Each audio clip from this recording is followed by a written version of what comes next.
So I think I should put myself a little bit more in the corner, right? Let me see. So maybe drag myself like this.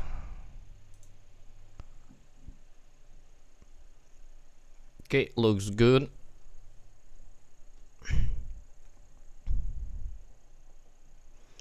So I think we can start going to the gameplay, and I want to kind of set up the quests, mobs, weapons, all this gameplay stuff. So maybe quests and story would drive the gameplay, or maybe I do not know.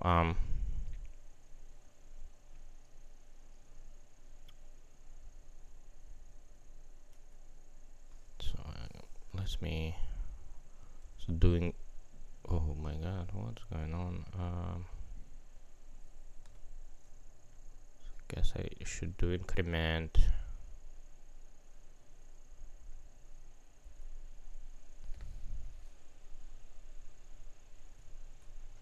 So make it and have only the cube in the middle of the game. So that is sorted out. Scene editor.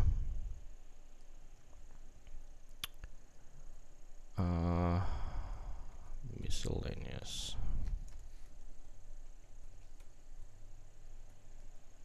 I don't know.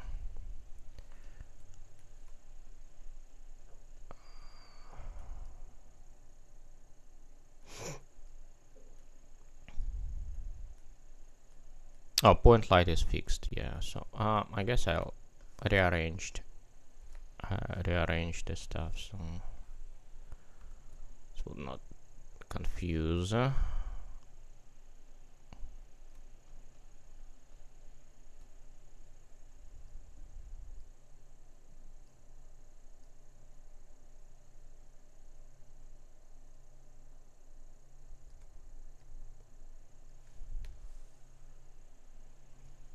I'll probably give some buffer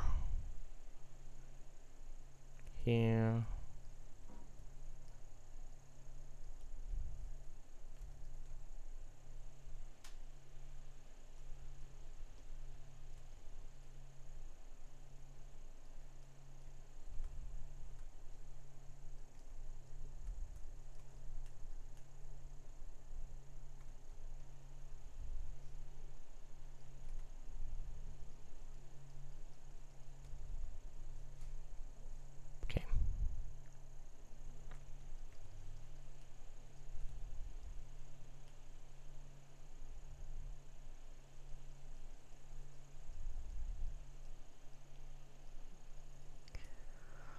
Okay.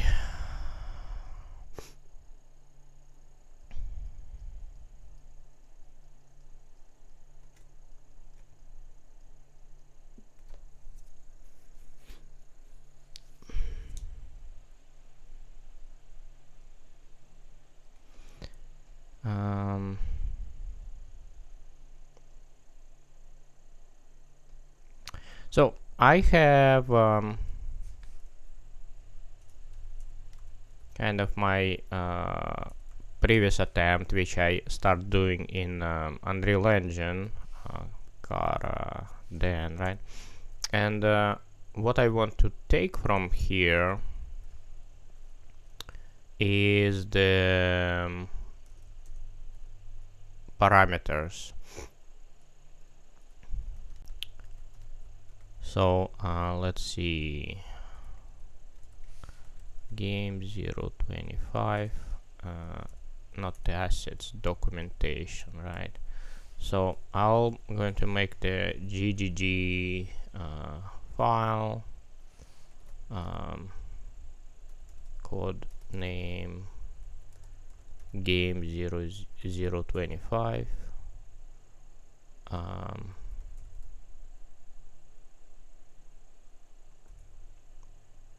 So target playtime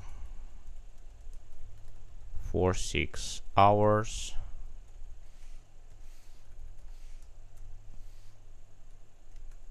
Parameters.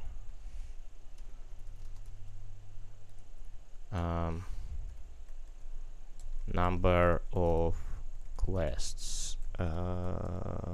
Size of the map.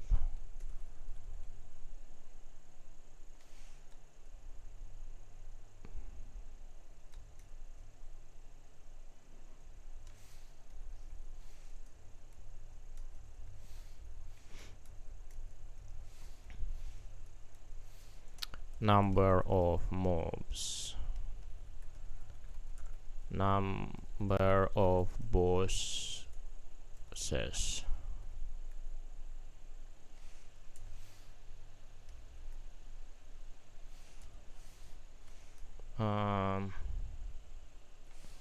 Number of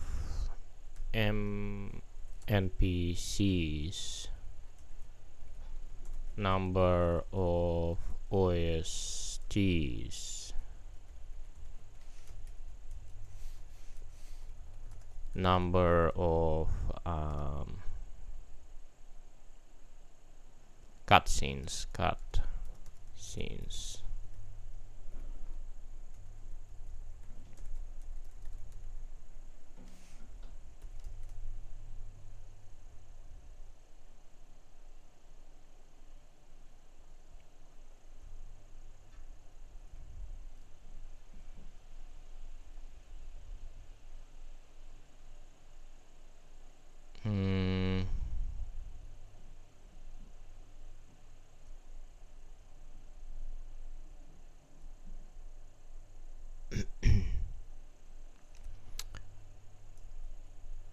So this is 9.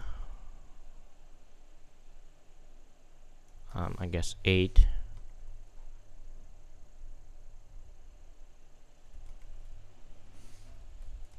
Number of locations. 15.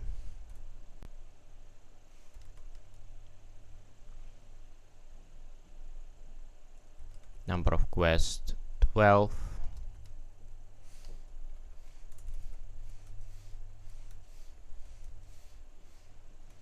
Oh, what is it? I think it's 2 spaces, right? Yeah.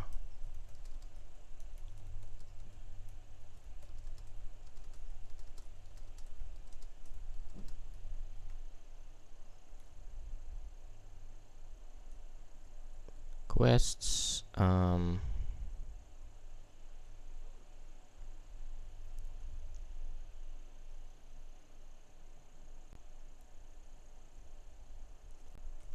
2 boss fights. A number of boss fights, I guess. 2 puzzles. Number of puzzles. A number.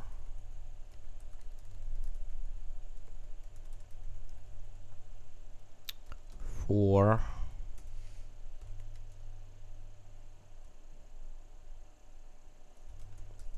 Number of OSTs. 5. 5 cinematics.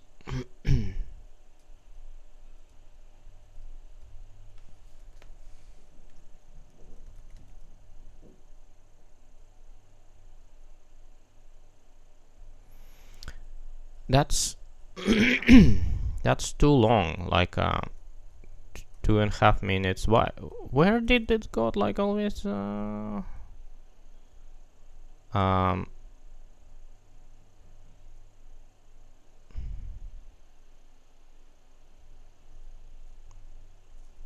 7 types of weapons.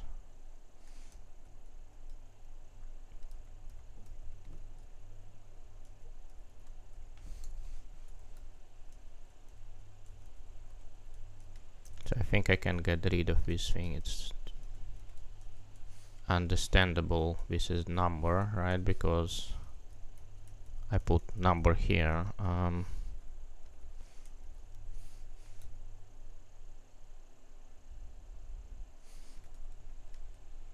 weapons 7,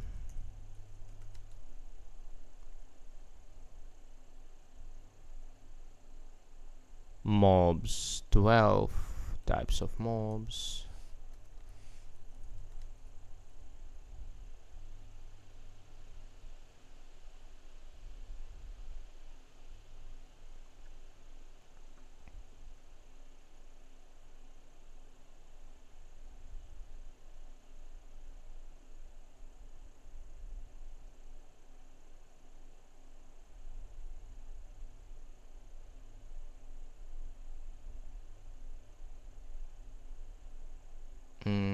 What is missing? Size of the map.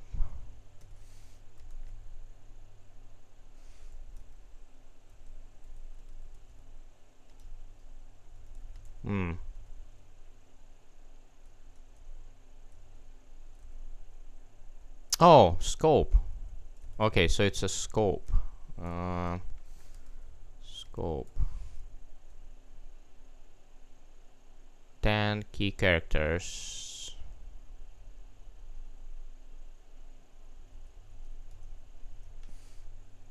10, 15 locations. I cannot hear myself.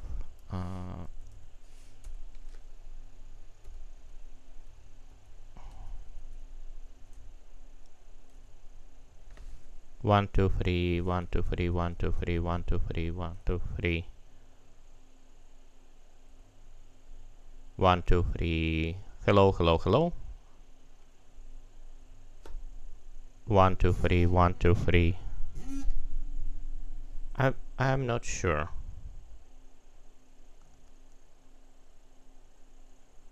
Should I have my mic closer to me? I'm not sure. I guess that is fine. Maybe like this. Or like this. Maybe like this, yeah. Okay. Key characters 10. 15 locations. 12 quests. 4 puzzles. 5 OSTs. 6 cutscenes. 2 abilities, 8 weapons. 12 types of mobs. There is no size of the map.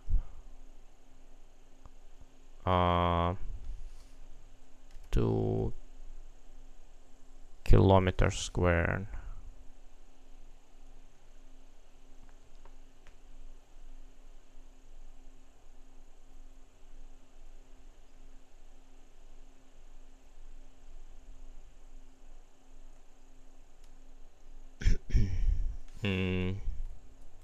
Max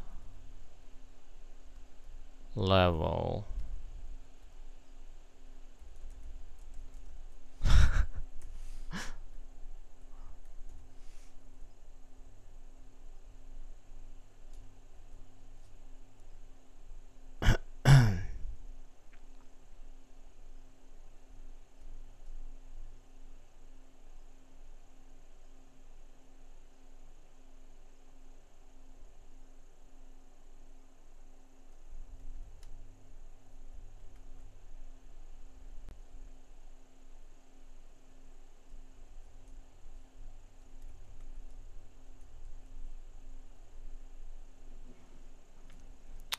I'll put 4 just to have concrete number of quests. 12.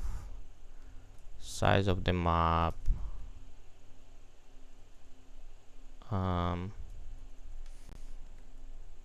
Proceed. Size of the map.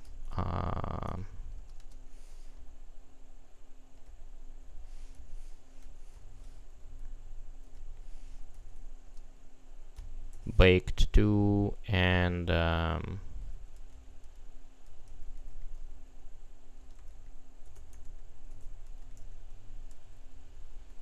unlimited.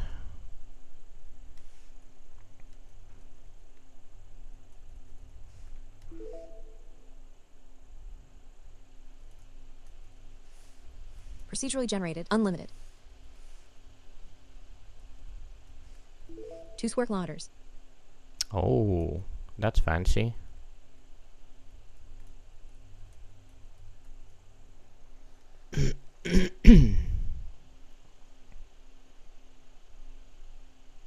Okay.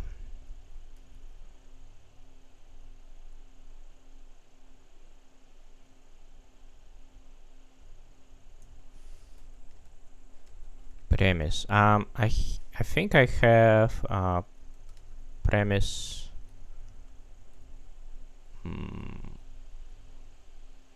Short integration to do.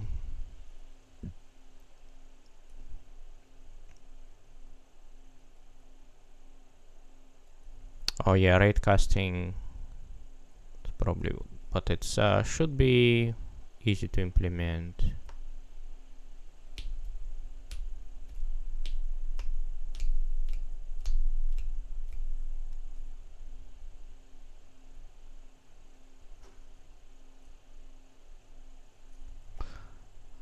Where is the premise?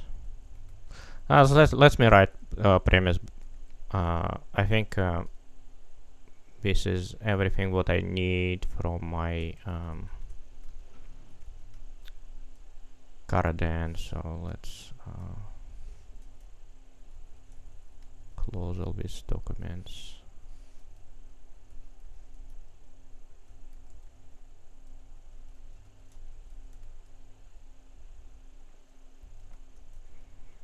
Okay, around 2020, it's like around 2030, aliens approached the Earth and asked Earth for the shelter after long after a couple of years of negotiation.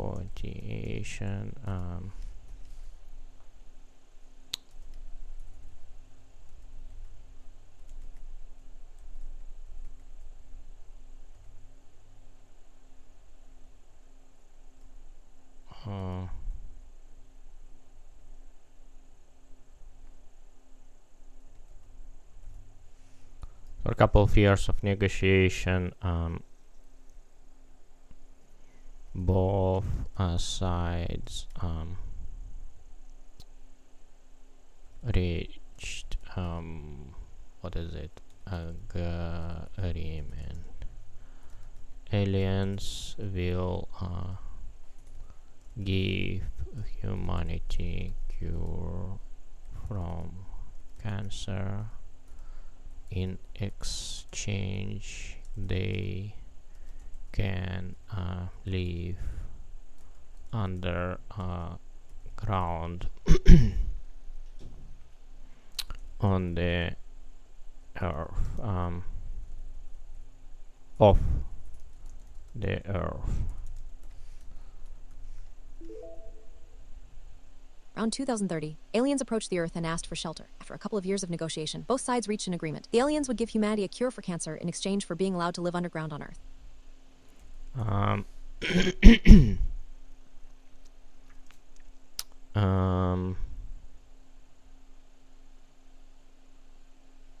Year, I don't know, 2018, you play as a young adult alien, young adult. The tour guide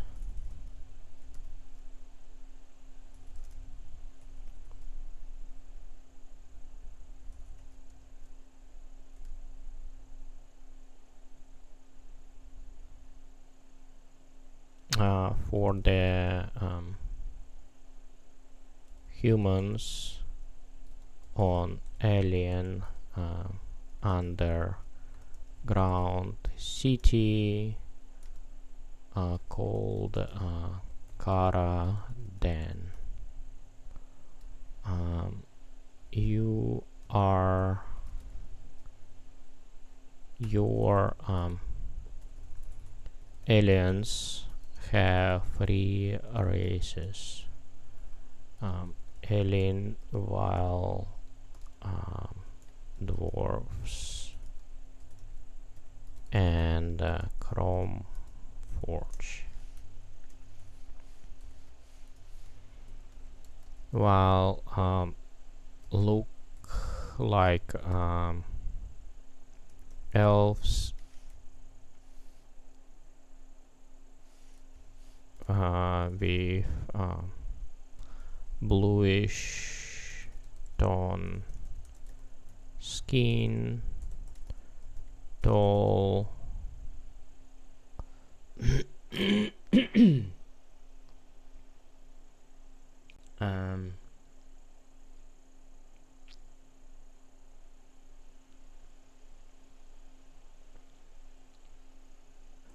and tall, long, wide hairs and pointy ears. Tall, blue eyes, long white hairs, pointy ears. Also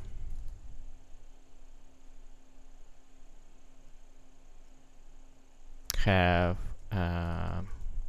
glowing skin.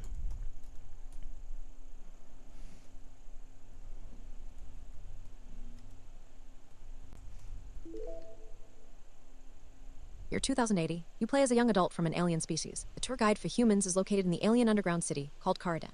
The aliens have three races: the Elinvile, the Dwarfs, and the Chromeforge. The Elinvile resemble elves, with bluish toned skin, tall stature, blue eyes, long white hair, pointed ears, and a glowing complexion. And glowing skin. And now from you play as a young adult, as a alien young adult. The tour guide for the humans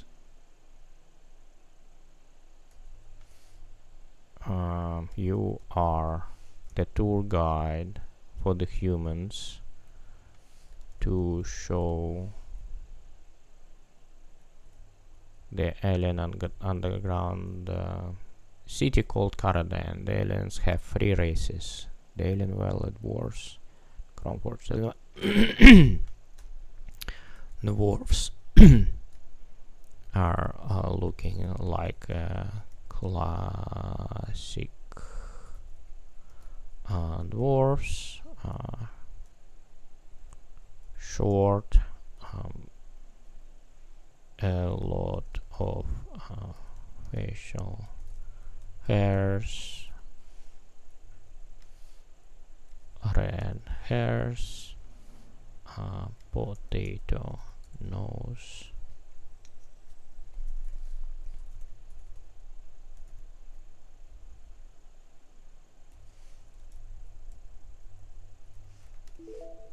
Dwarfs are looking like a classic, short with a lot of facial red hair and a potato nose. Classic.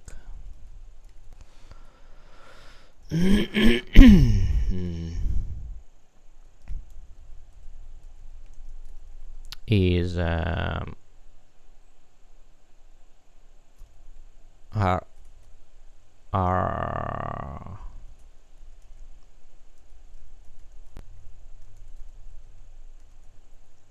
Cromfords artificial alien race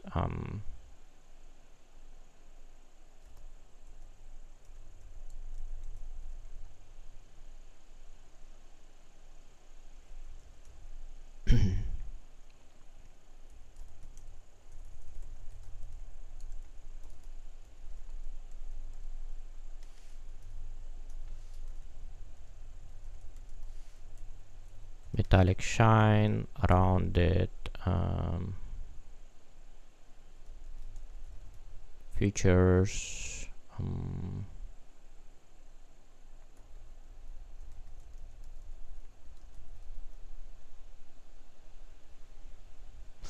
I do not know. I think yeah, I think I won't make them tall, relatively tall, about 2 meters.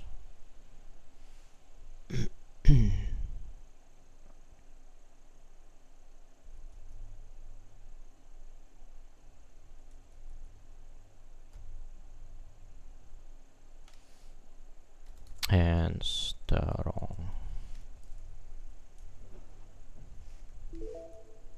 Forge is an artificial alien race, essentially robots. Metallic shine, rounded features, relatively tall, about 2 meters and strong. Okay.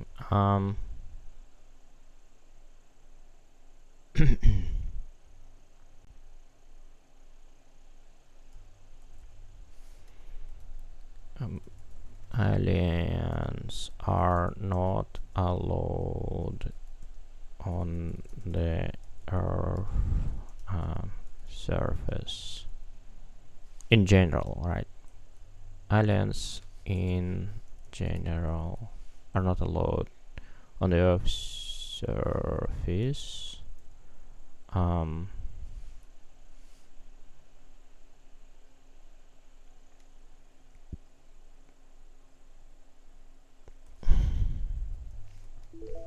Aliens in general are not allowed on the Earth's surface. Of course, there are some exceptions. Aliens in general are not allowed on the Earth's surface, of course. There are some exceptions. But human race is welcome to visit Karaden.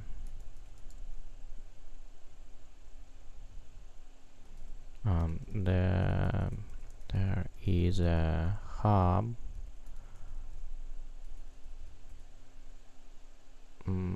called Platform 7,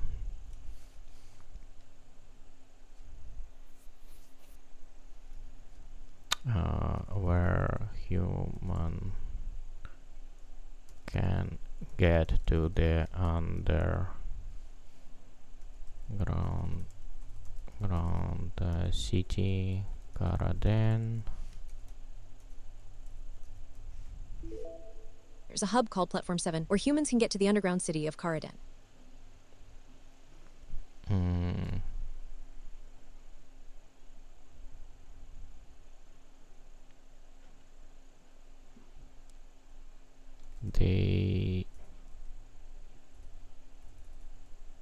They can access it from the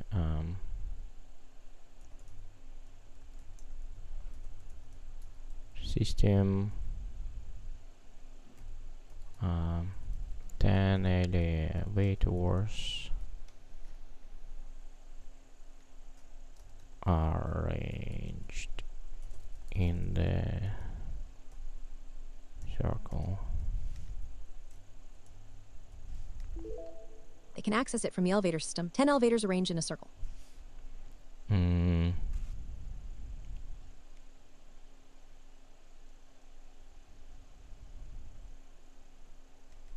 People from the surface can enter quickly to the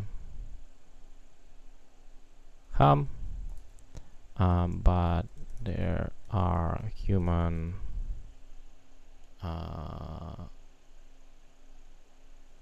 passport control to get out.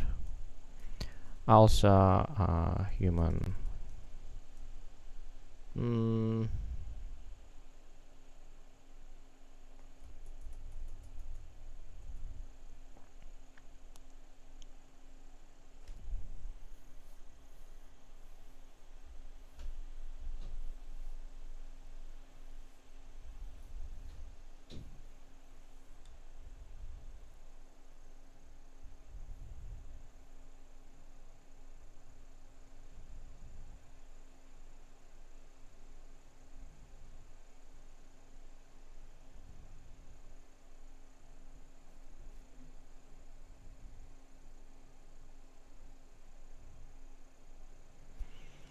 So I'm just wondering what kind of traffic it's gonna be, right?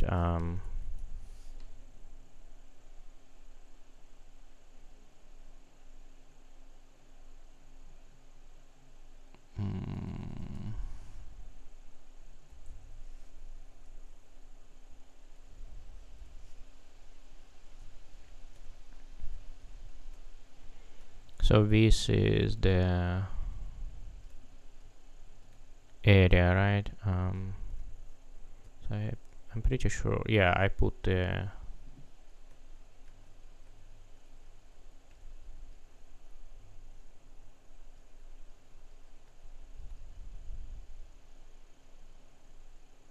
I don't know. There is like a 5 probably people can't fit in the elevator. So and there is 1, 2, 3, 4, 5. So it's 25 people can get in and 25 can get out. And let's say they go like every 10 minutes, right? 6 times 25, so 150 per hour times 24 times 30. So it's 108,000 a month.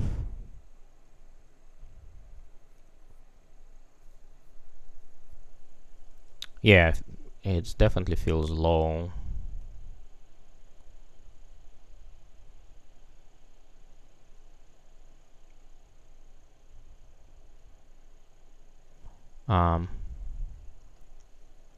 Let's see, what is amount of people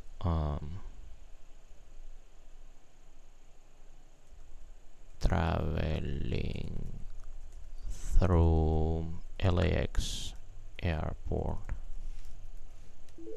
What is the amount of people traveling through LAX airport?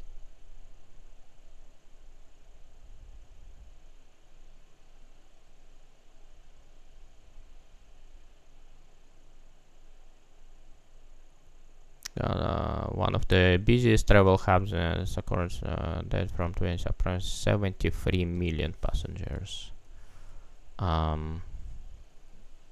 73 million passengers. 73.71 passengers. About 12. So it's a 6 million passengers a month. I think it's pretty good capacity.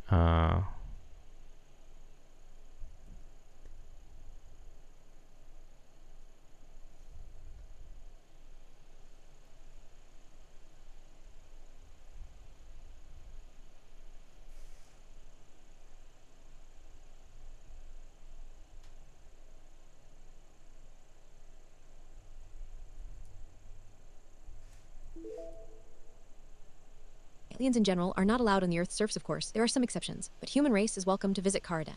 There's a hub called Platform 7 where humans can get to the underground city of Karadan. They can access it from the elevator system, 10 elevators arranged in a circle. People from the surface can enter quickly to the hub, but there are human passport controls to get out.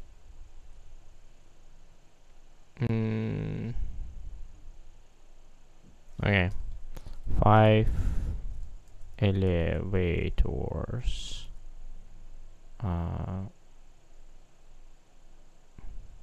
Anyways, I mean,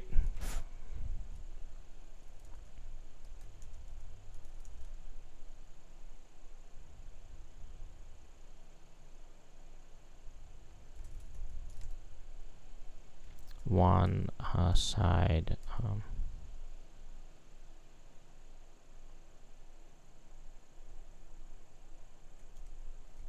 Earth to garden and 5 doors on the other side, garden to earth.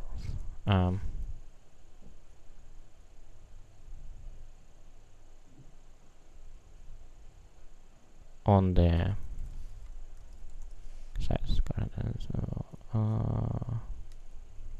the departure side garden to earth. 5 elevators on the arriving side from Earth to Karaden, and 5 elevators on the departure side from Karaden to Earth.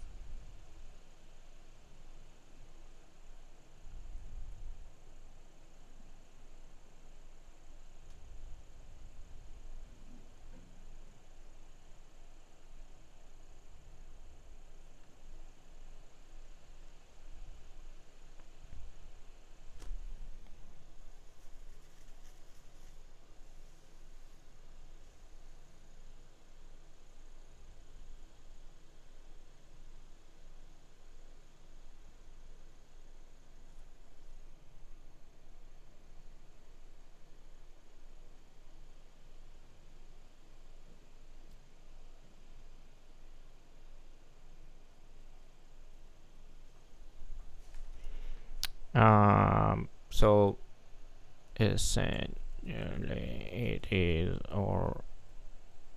organized like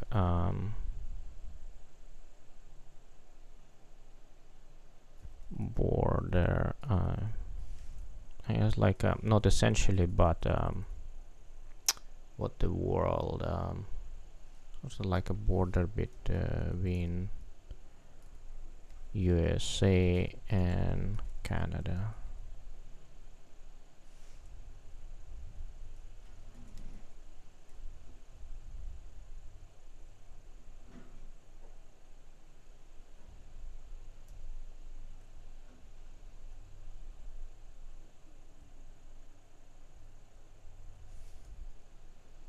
Similarly, like a border between USA and Canada.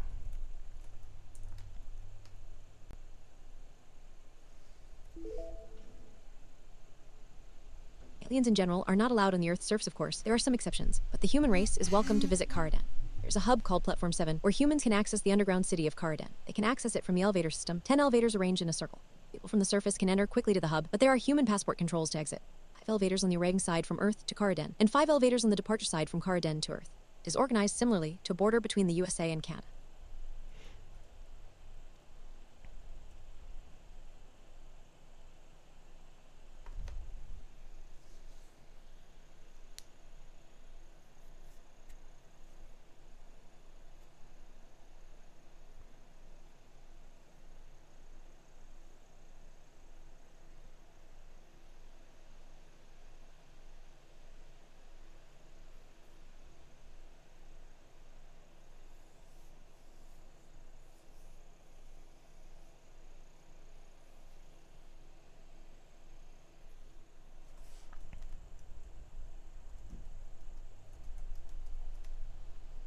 The underground city is located in Nevada, near to the Las Vegas.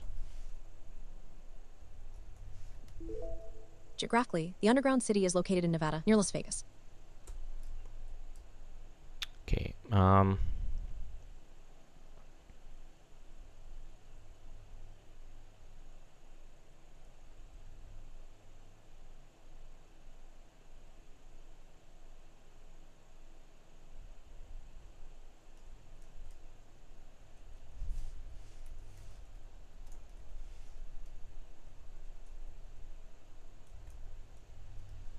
I guess let's call it temp name. What I'm doing.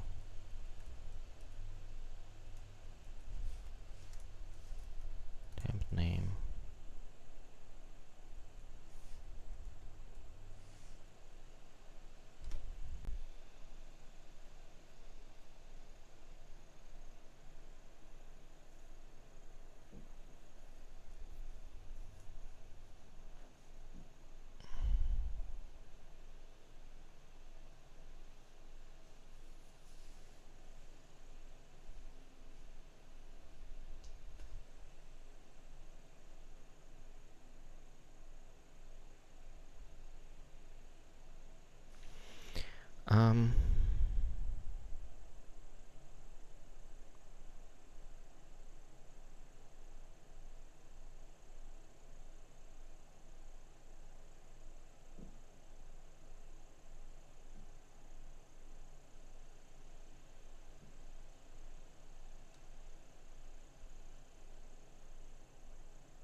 So there is some problem with that approach, right? Because elevators goes up and down.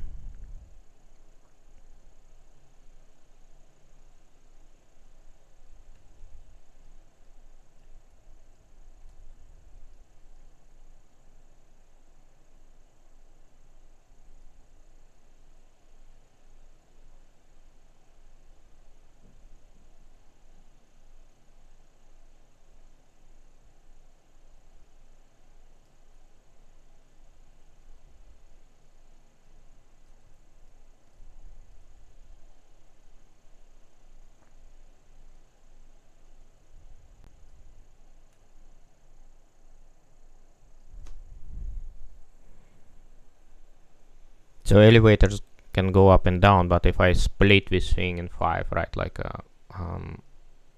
so this is only exit and this is only entrance, how it's supposed to work? Or it's just going to make like a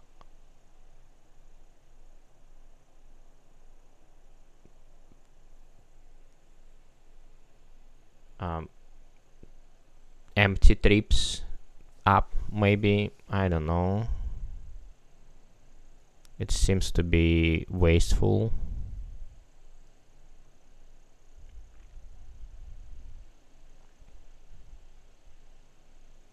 And it kind of reduces the capacity of the system by 2.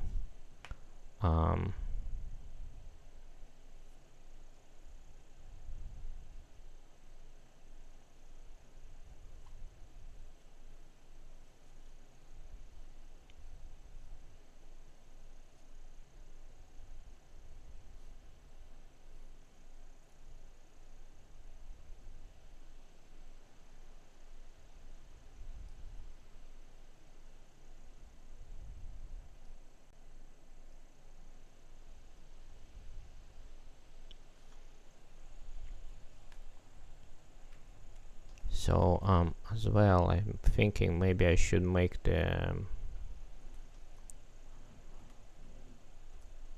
why I cannot select it? What is this? Oh, there is no roof.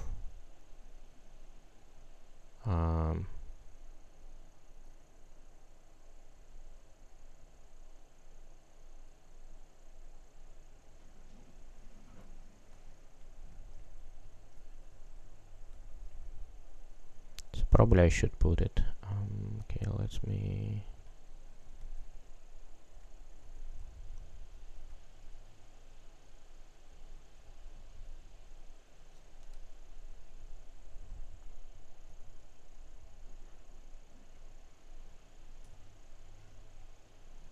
What's going on here? Why it's so weird?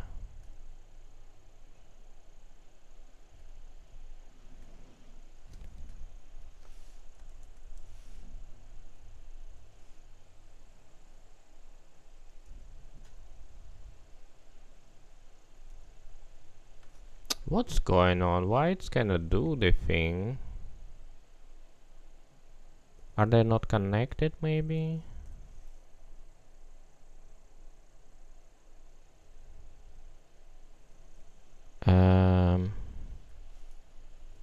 Measure by distance. 47 vertices. Ooh. Yuck. What the heck? Why are you doing it this way?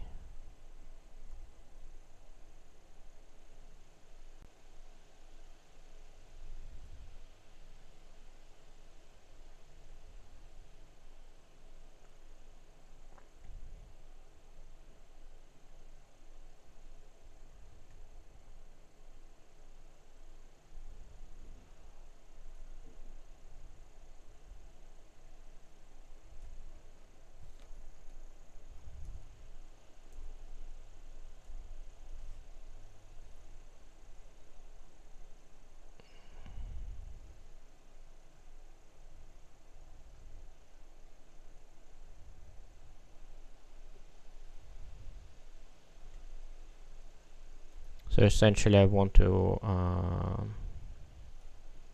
make top to glow.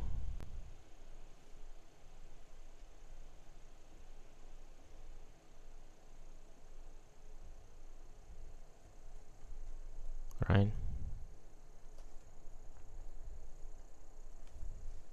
So let's see how it's gonna look like.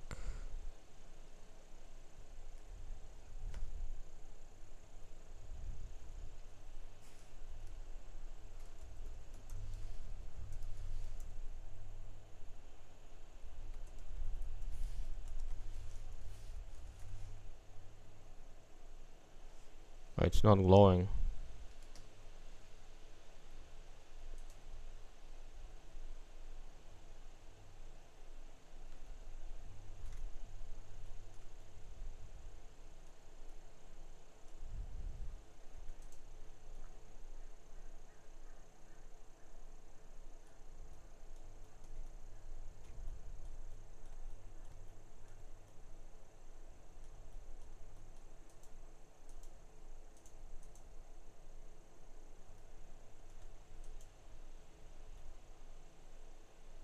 Hey, why it's not glowing?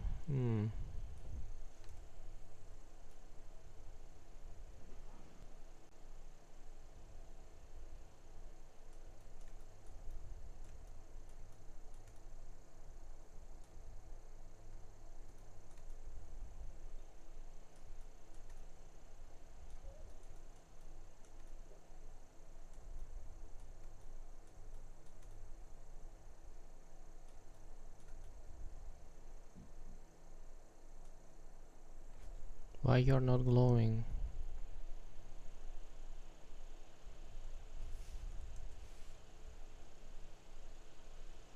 Ah, now it's glowing. Oh, nice.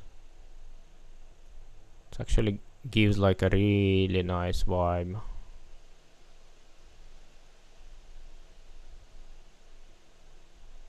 It's completely different feelings, like if something glowing on top of you.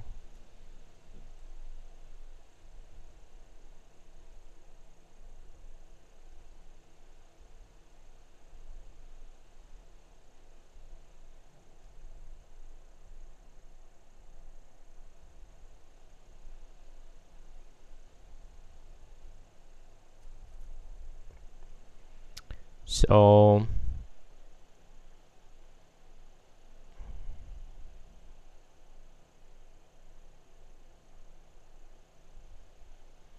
we'll have 5 exits here.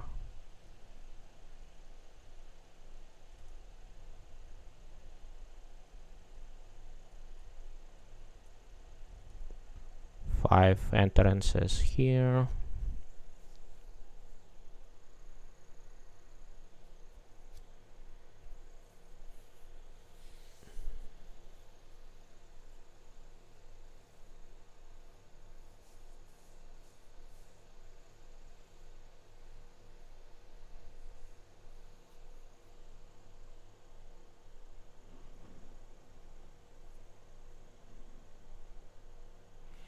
So I'm wondering this one to have like a sort of a dome-like structure maybe.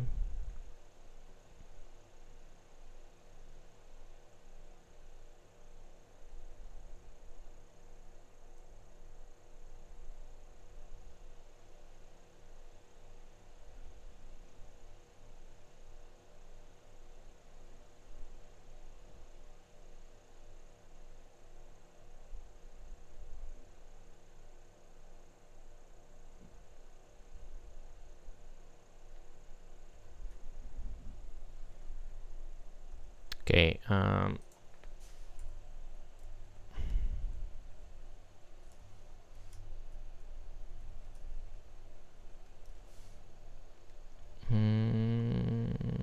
what is it? Fill paragraph.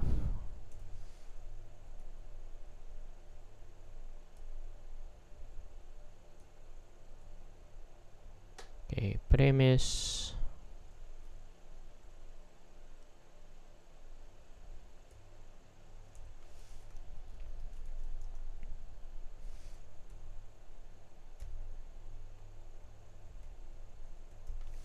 story. You are the alien young adult giving the tours to the humans around the underground city called alien underground city called Kara. Then so one of the tourists location is singing garden. It's gives the gives the inhabitants of the city food and air. It functions.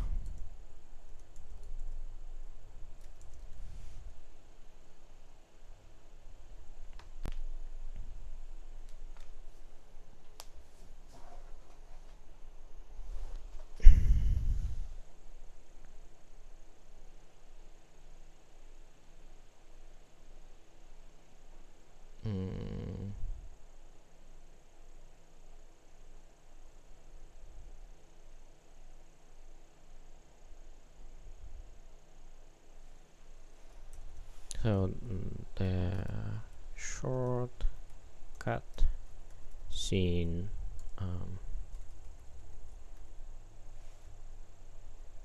cutscene.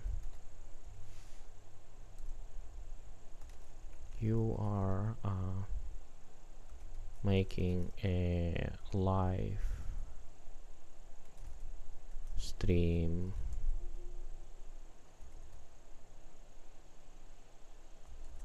on you're making a live stream and show to audience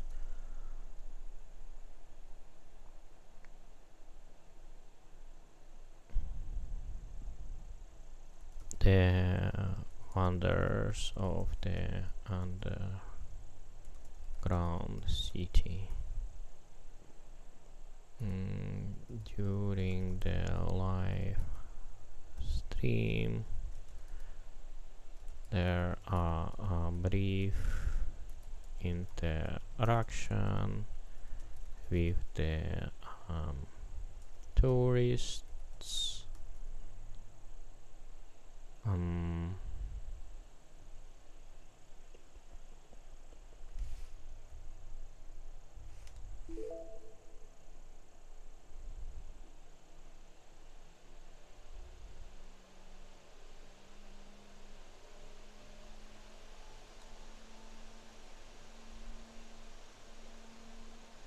Cutscene. Live stream of Underground City. It pans over the bustling streets of the Underground City, showing people walking and shopping in the unique environment. Narrator voiceover. Welcome to the Underground City, a marvel of modern engineering and a wonder of the world. I'm your host, and I'll be taking you on a tour of this incredible place. Camera shows the host, a friendly and knowledgeable guide, walking through the streets and interacting with the tourists. Host, hello there. Welcome to our live stream. We're so glad you could join us today. What do you think of the Underground City so far? Tourist 1, it's amazing. I've never seen anything like it. Host, yes, it's definitely one of a kind. Let's take a closer look at some of the unique features of the city. Camera shows the host and the tourist walking through a market where people are selling all sorts of goods. Host, this is one of our many markets where you can find everything from fresh produce to handmade crafts. What do you think of the selection? Tourist 2, it's incredible. I love the variety. Host, yes, we have a wide range of goods available. And if you're looking for something really unique, be sure to check out the artisanal section. Camera shows the host and the tourist walking through a section of the city that is filled with street performers and live music. Host, this is one of our favorite areas of the city. The street performers and live music add to the energy and excitement of the place. Tourist 3, this is so much fun. I love the music. Host. Yes, we have a wide range of performances and music available. And if you're looking for something really special, be sure to check out the schedule Something for our main broken page. with my Camera shows the host and the tourist walking through a section of the city that is filled with shops and restaurants. Host. This is one of our many shop grammar districts where you can correction. find everything from clothing to souvenirs. And if you're looking for a bite to eat, be sure to check out some of our many restaurants. Let me check Tourist what's 4, going I'm so on. hungry. What do you recommend? Host. Well, we have a wide range of cuisine available, but if you're looking for something really unique, be sure to try some of our local specialties. Only- Shows the host and the tourists walking through a section of the city that is filled with natural beauty, such as a large underground lake. Host. And finally, let's take a look at one of the natural wonders of the underground city. This is our beautiful underground lake, where you can take a boat ride or simply enjoy the scenery. Tourist 5, this is breathtaking. I've never seen anything like it. Host. Yes, it's definitely one of the highlights of the city. And if you're looking for a truly unique experience, be sure to take a boat ride on the lake. Camera shows the host and the tourists saying goodbye and thanking the audience for joining the live stream. Host. Thank you so much for joining us on this tour of the underground city. We hope you enjoyed it, and we look forward to seeing you again soon. Camera fades to black as the host and the tourists wave goodbye.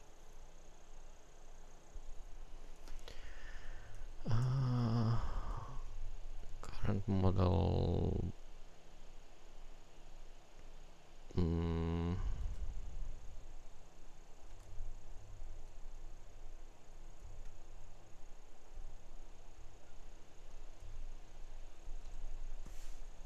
T-Max.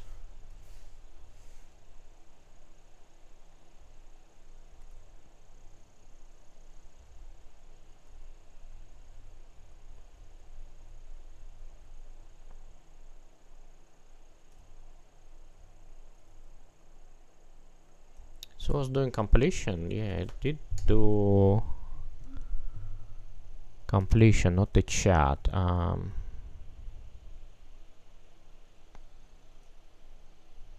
So use chat.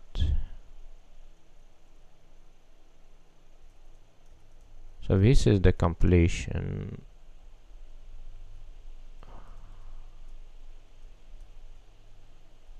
So it says use chat if it's not equal, right?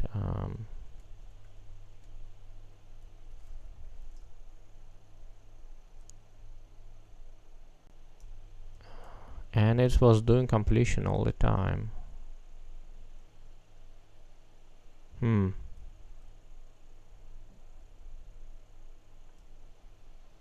I know why it's it did what it did. It's AI. Sometimes it does what it's want to do.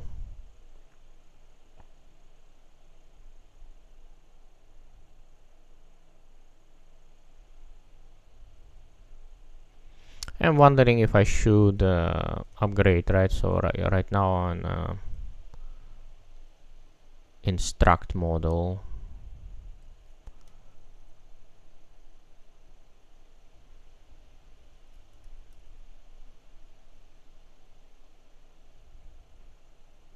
And I have better models. Let me see.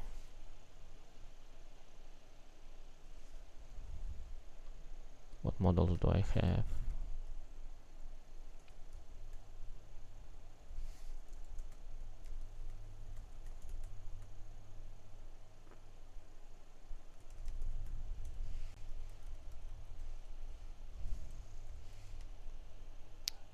So I've got gamma 27 billion parameters.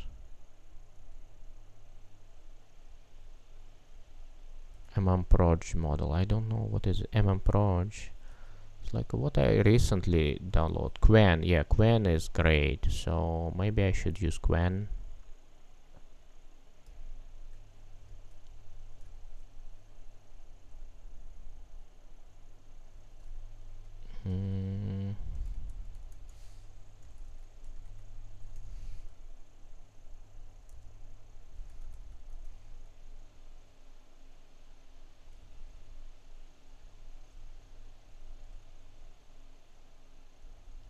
Run llama.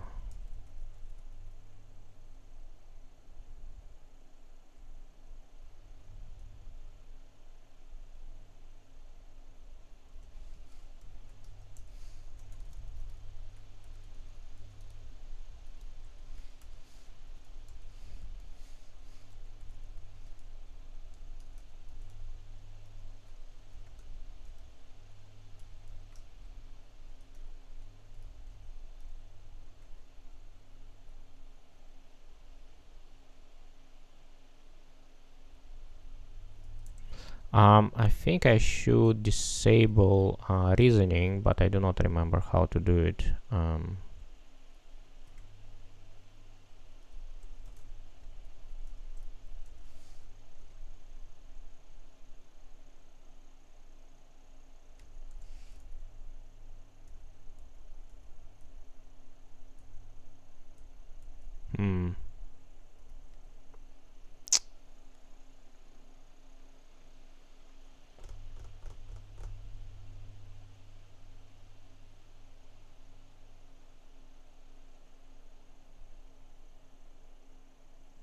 How to disable reasoning?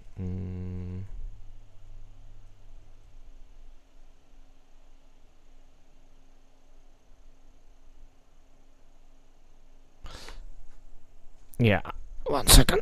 Let me fire up my our PC.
So let's see how I'm running it.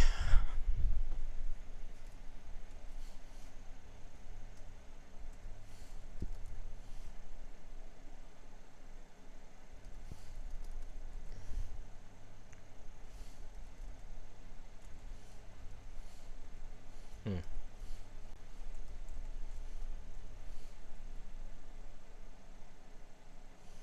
So I'm running it like this.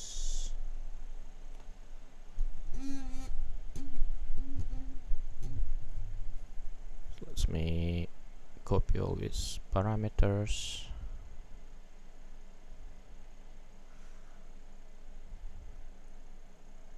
Copy.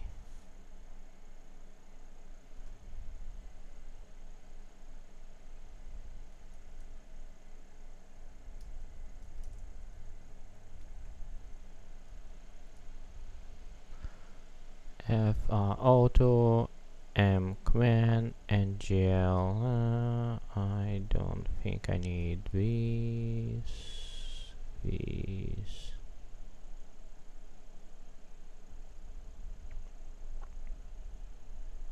And then I need to plop that one here.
What's going on here?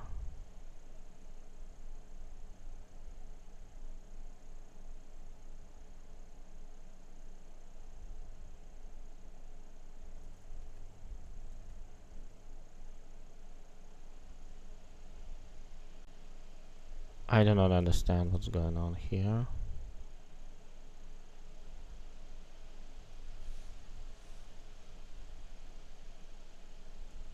Ah, that thing.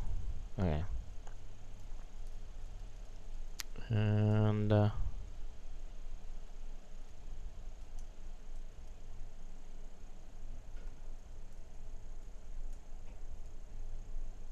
put 8. Right. When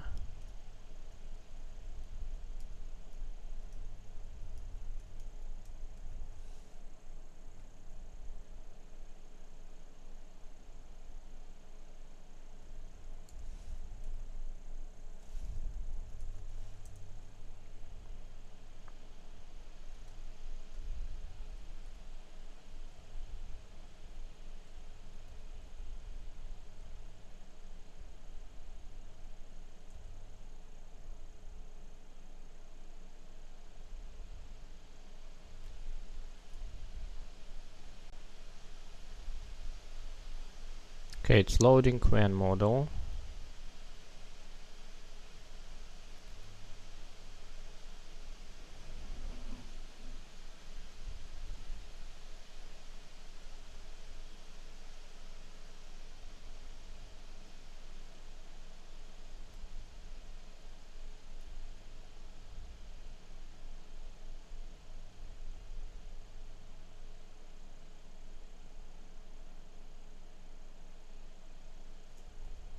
Let me undo all this stuff.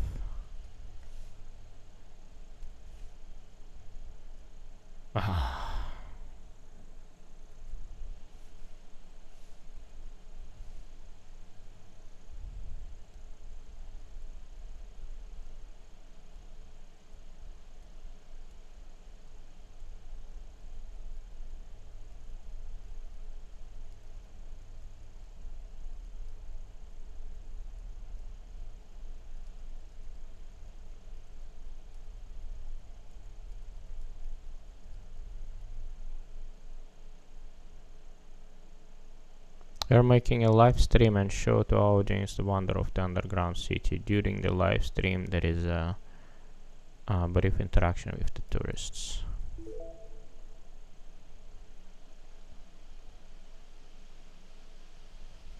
Cutscene, or make a live stream, and showing the audience the wonders of the underground city. During the live stream, there are brief interactions with the tourists. Yeah, that's way better. And let's see.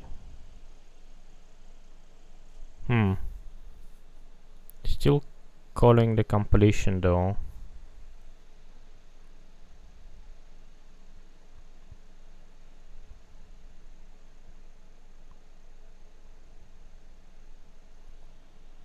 Oh, no, it's doing chat this time.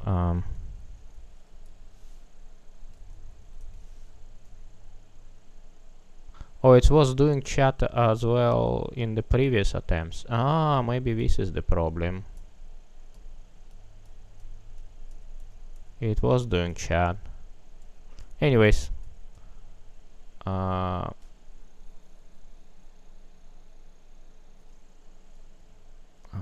me...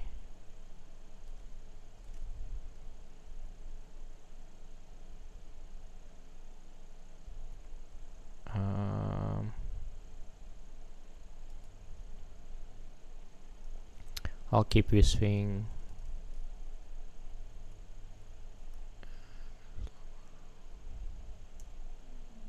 I don't know, maybe I should do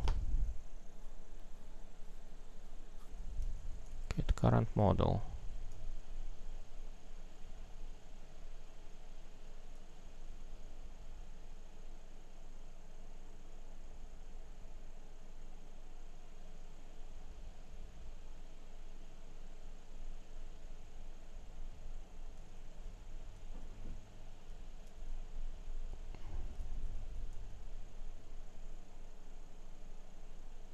Model data.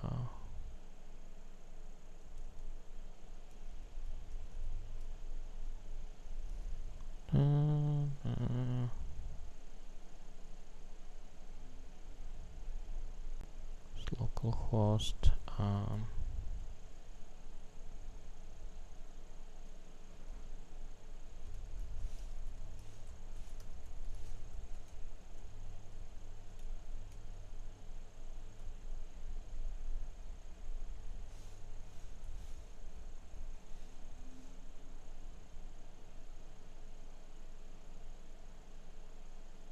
Models name.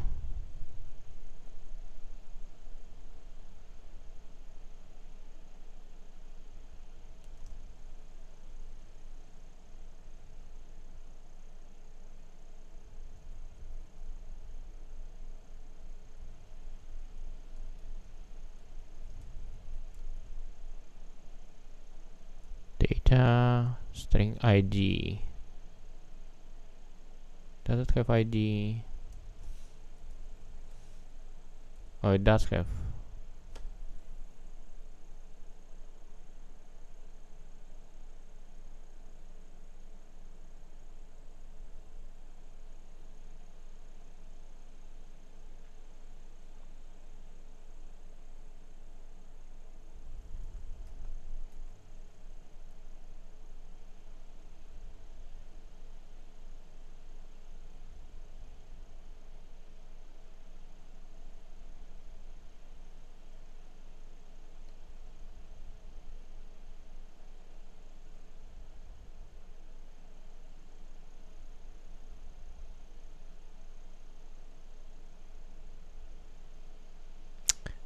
It's super hard to read.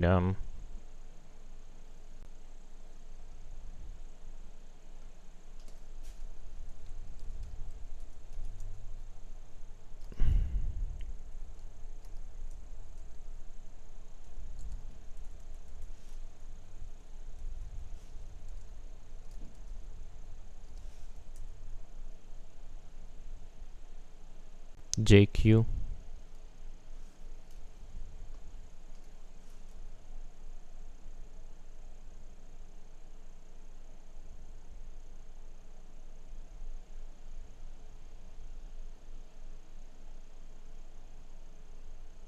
JQ dot. Okay. JQ dot. Oh, way better. Models.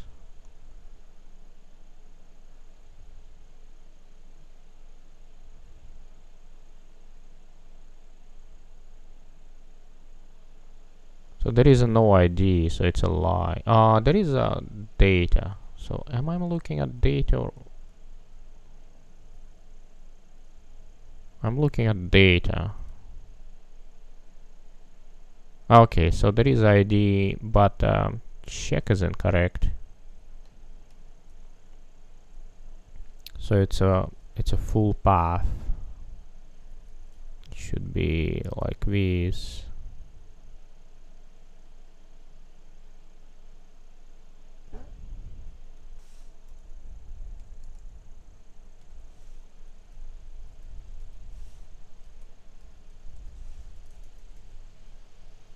Use chat.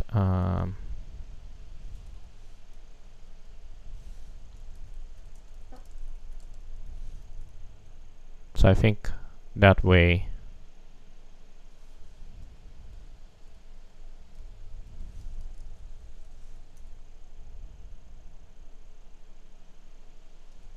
Is correct way.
So actually,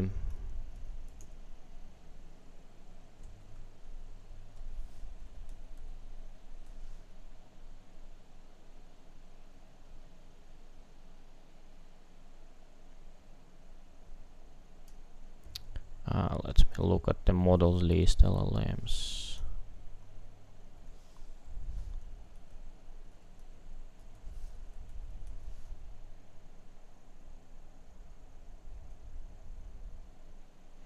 So there is a Llama 8B.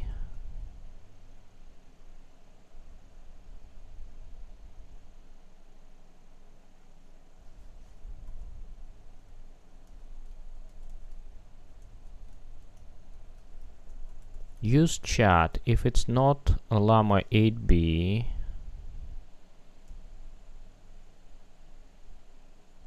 And not Llama 3B.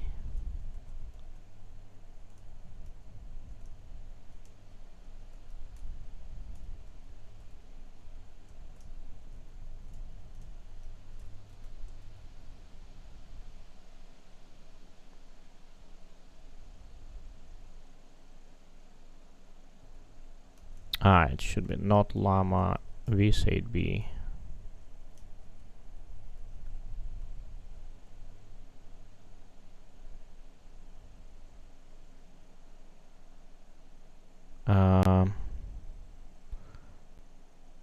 What version of Llama am I using?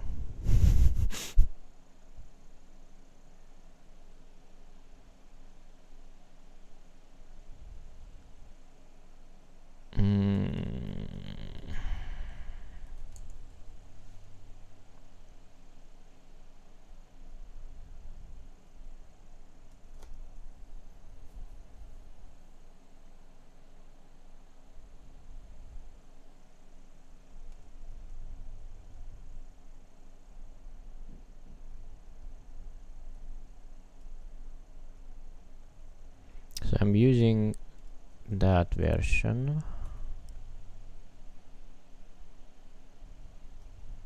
I guess I can just do, in this case, I should probably do not equal that.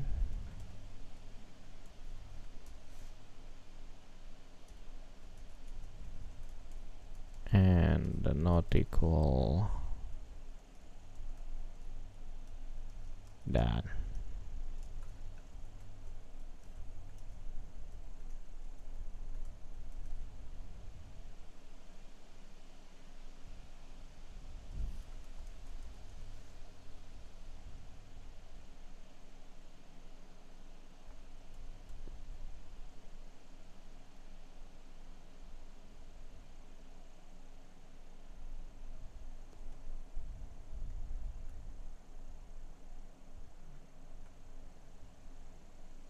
So let's force Llama 3B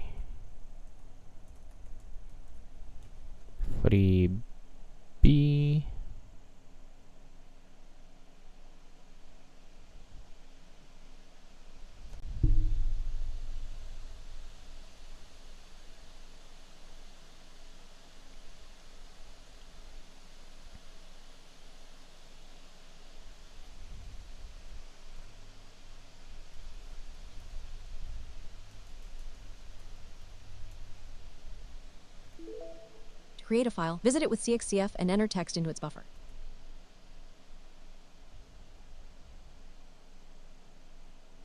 Okay.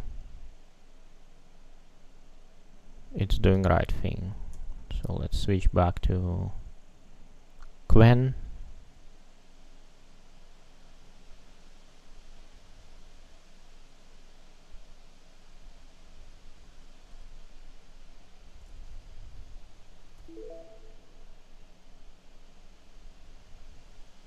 To create a file, visit it with CXCF and enter text in its buffer.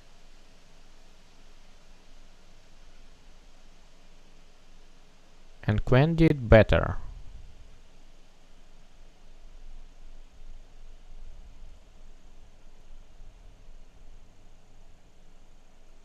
I guess. Okay, so let me remove that part.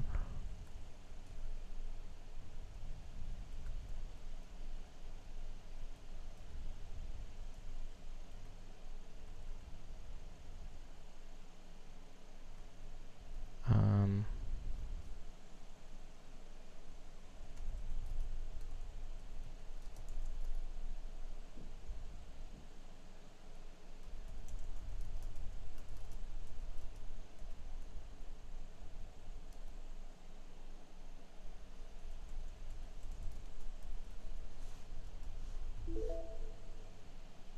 Use Mira and better check the model. okay, let's push this one. Um,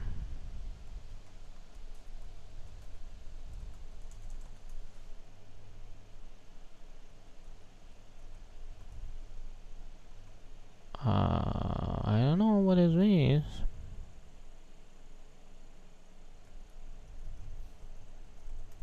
To win as a default model.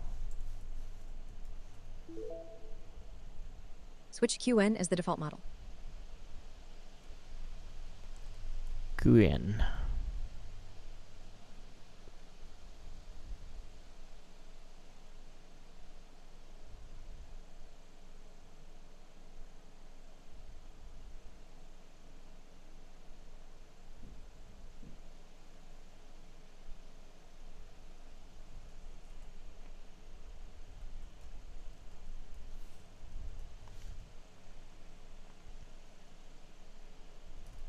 Okay, let's go back to story cutscene. You're making a live stream and showing the audience the one that is not a live stream. There's a brief interaction with the tourists. I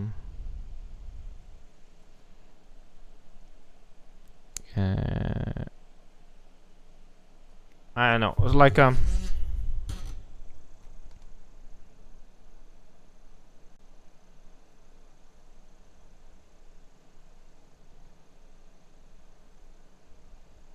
so it should, and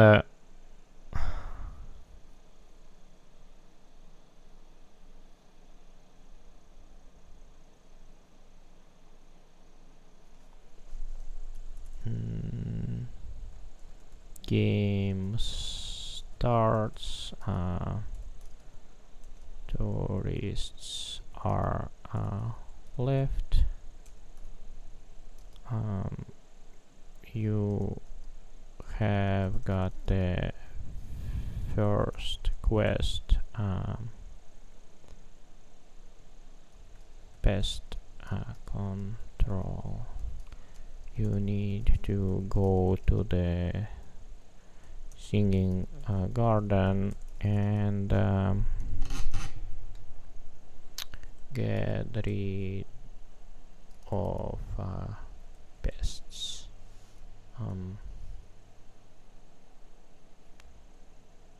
20 mutated mice.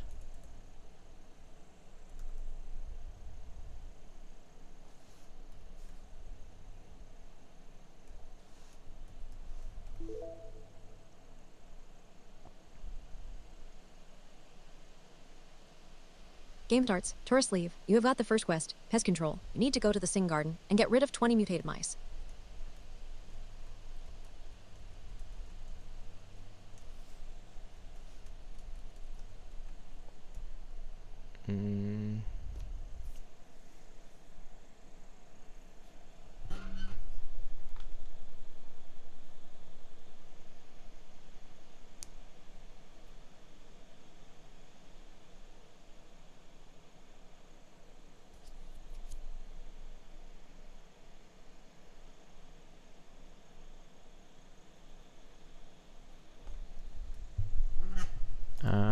That also serves as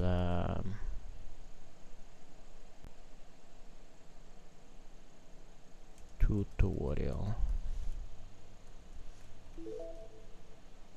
that also serve as a tutorial.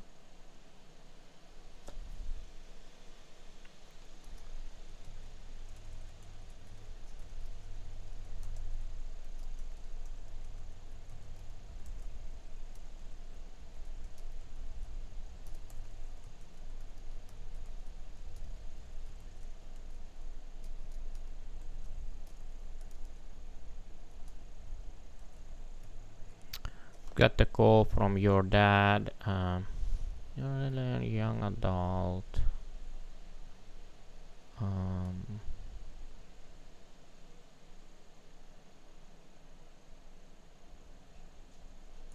Alien. Young adult. Named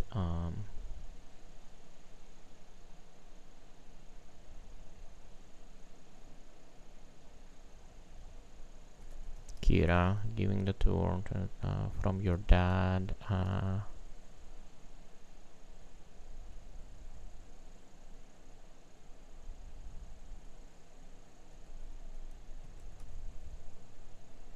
From your dad record. I don't know. Rea.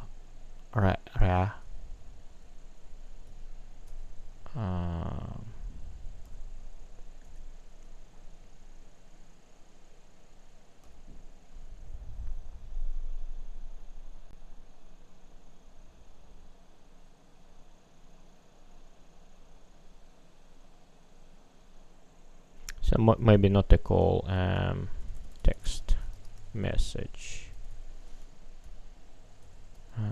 He is asking. Text message from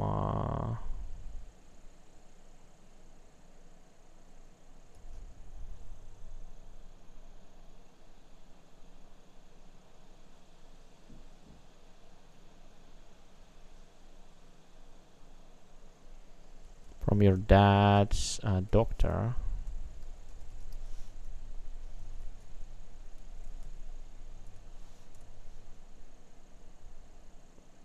Magda. He is asking to check on your dad because he is worrying about his health.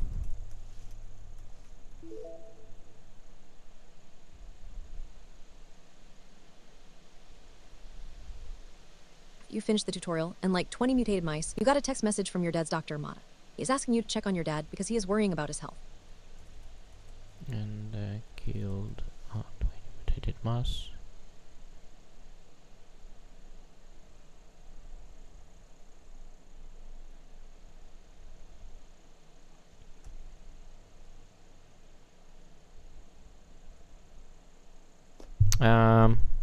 Doesn't make realistic, right? After finishing tutorial, you kill 20 mutations and get the text message from your dad's doctor, Magda. He's asking to check on your that's like a this is not realistic.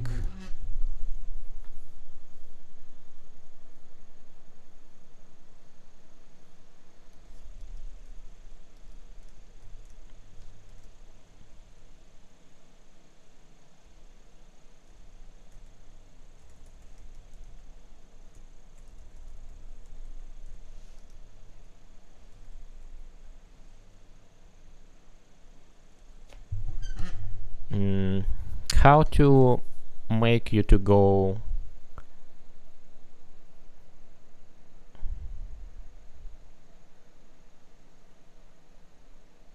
oh my god, characters.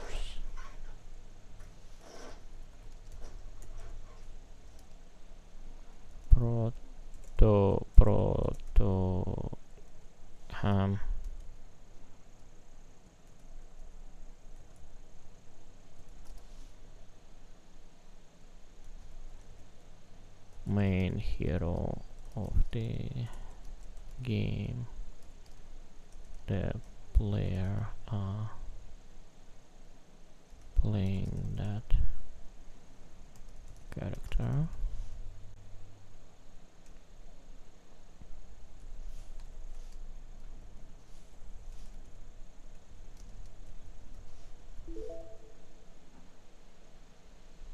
Asterisk strisk alar colon asterisk strisk main hero of the game, the player who plays that character.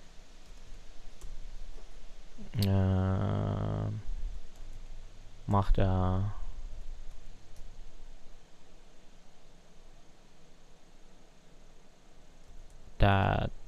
that's doctor.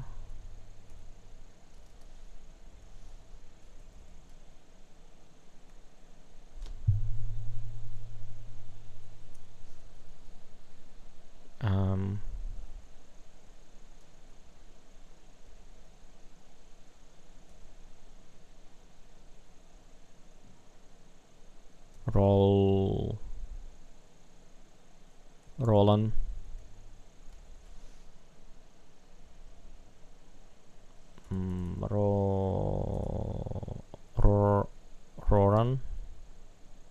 Roran Lars dad.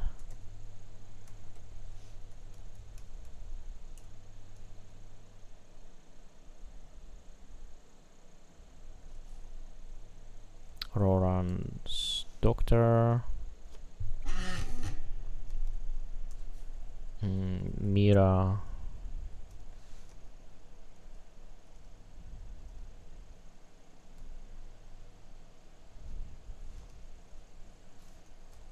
Race. Lumenville.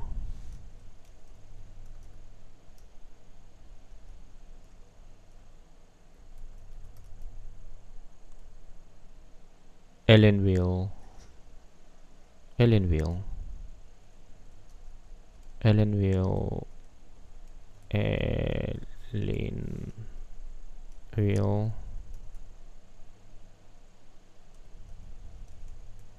Race Ellenville. Altars dad. Race Ellenville. Gender male.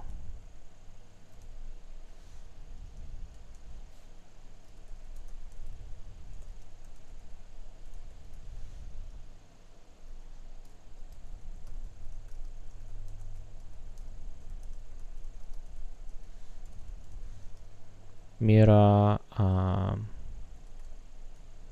Alar's friend,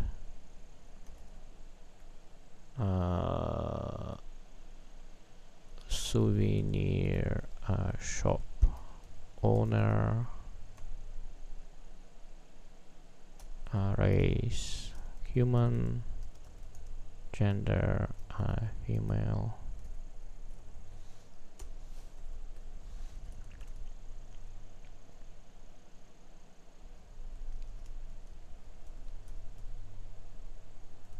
Mm, 10 NPCs, right? So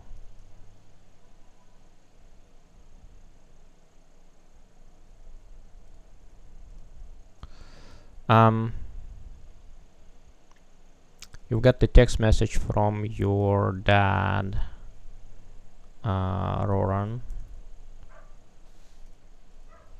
I don't know, asking to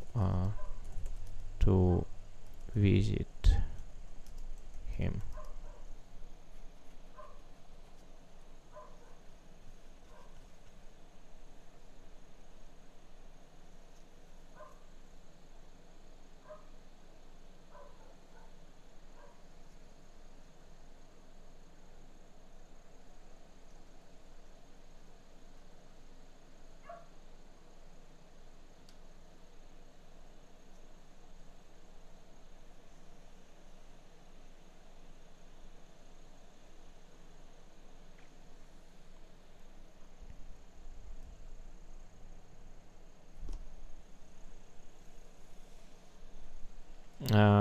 Which gives you a quest to visit your dad.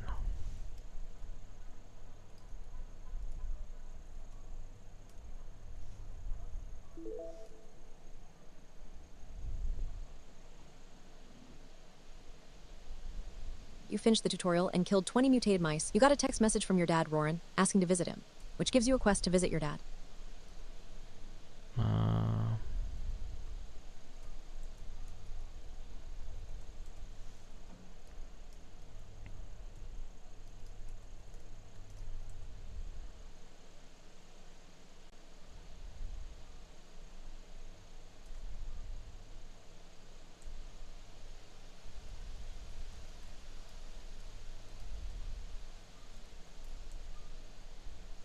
What? Why it's not working?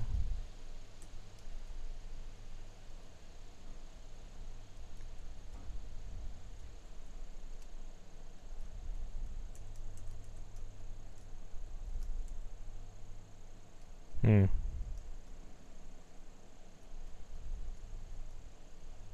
Maybe because of that? Huh.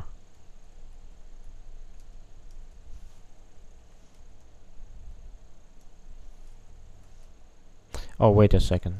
It's 2 spaces.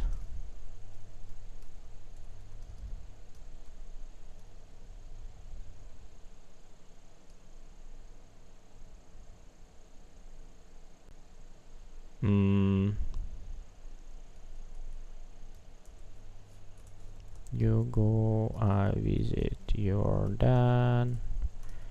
He is sitting in his armchair, watching some YouTube on the TV.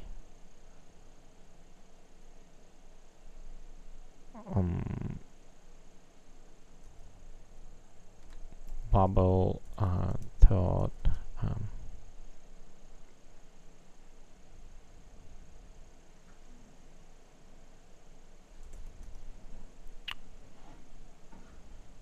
my dad does not look healthy. He does not have a glow.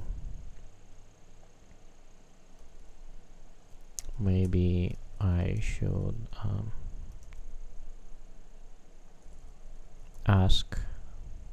should call Magda, dad's doctor, to check on him.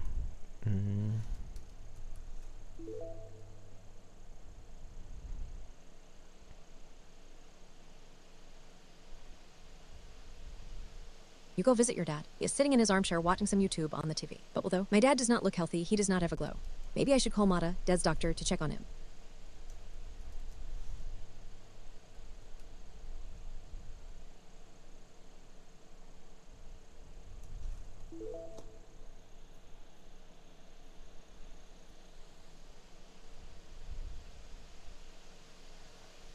You go visit your dad. He is sitting in his armchair watching some YouTube on the TV. Bubble thought, my dad does not look healthy, he does not have a glow. Maybe I should call Mata, Dad's doctor, to check on him. His glow is flickering.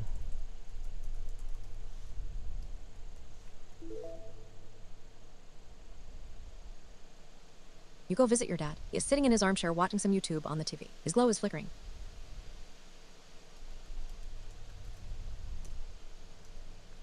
Check on him after small cheat talk. You are leaving your dad and sending the text message to Magda with the concerning message about your dad.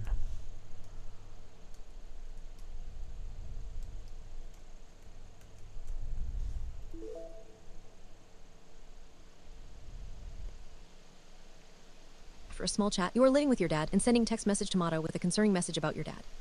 Small sheet chat.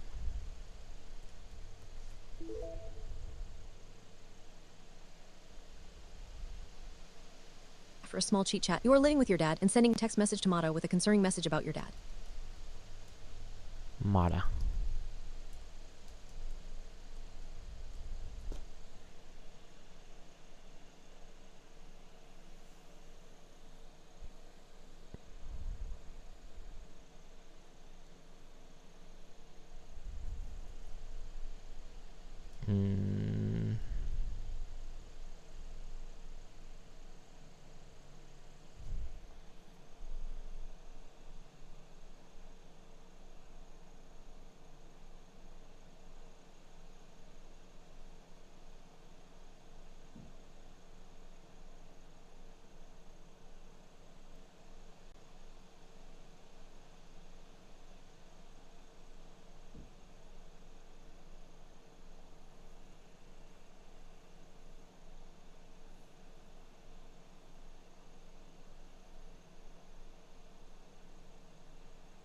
This is too long.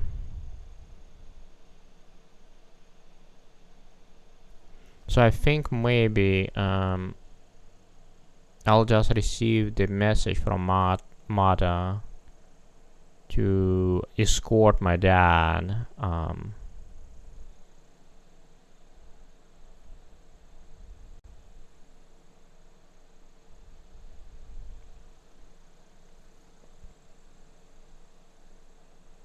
Okay, so this is going to be second quest.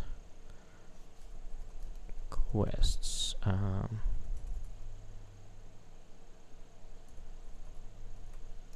One tutorial. Exterminate 20 mutated mice in the singing garden.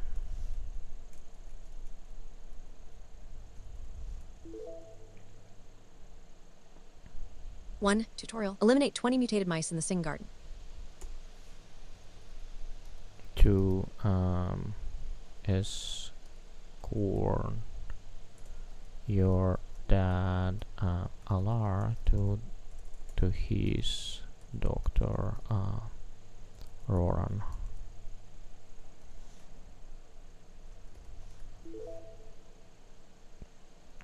Two. Escort your dad Alar to his doctor, Raren.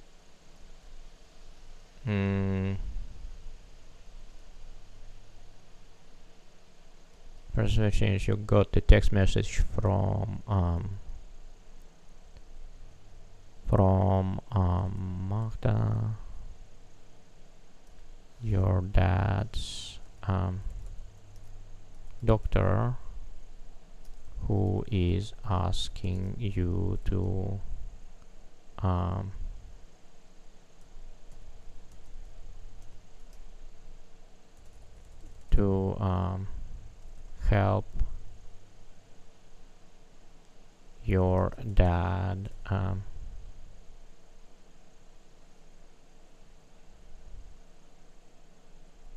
help your dad to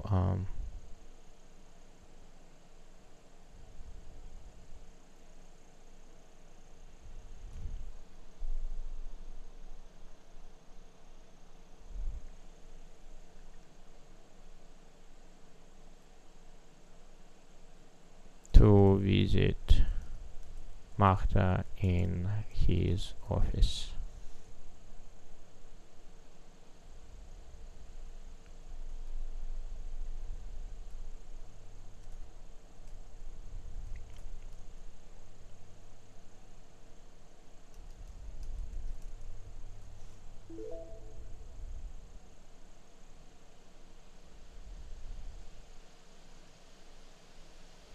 You finished the tutorial and killed 20 mutated mice. You got a text message from Mata, your dad's doctor, who was asking you to help your dad visit Mata in his office, which gives you a quest.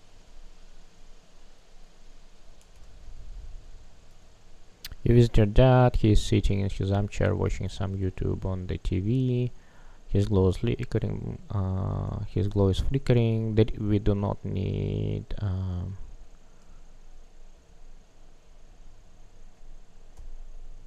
After small chit chat, you are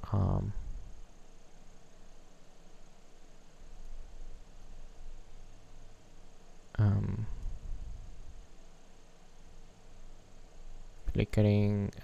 Small chit chat. You are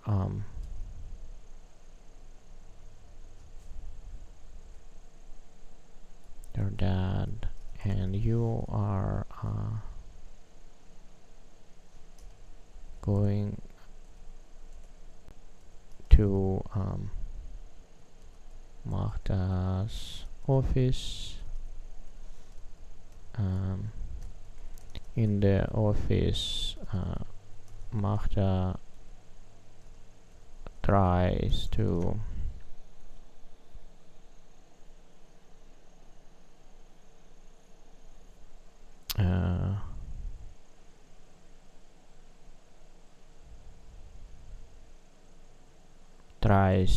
some healing procedure.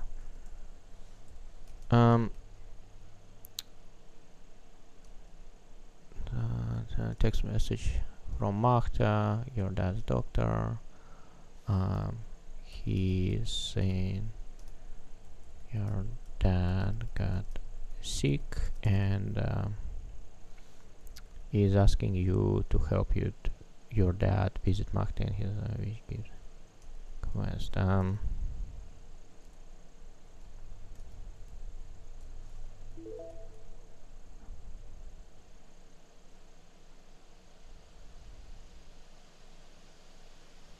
After you finished the tutorial and killed 20 mutated mice, you got a text message from Mata, your dad's doctor. He said your dad got sick and is asking you to help your dad visit Mata in his office, which gives you a quest. Okay. Go visit your dad. He's sitting in his armchair watching some YouTube on the TV. His glow is flickering after a small chit chat. Your dad and you are going to Magda try some healing procedure, but it does not work.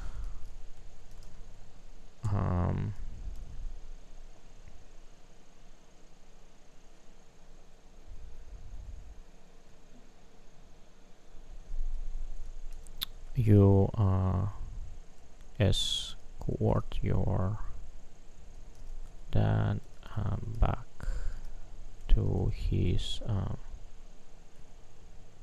apartment.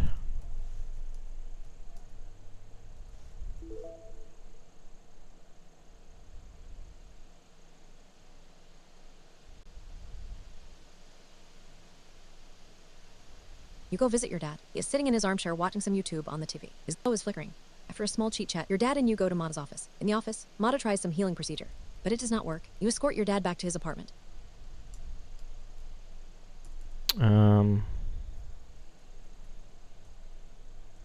After short amount of time, you are getting the message from Mira, from your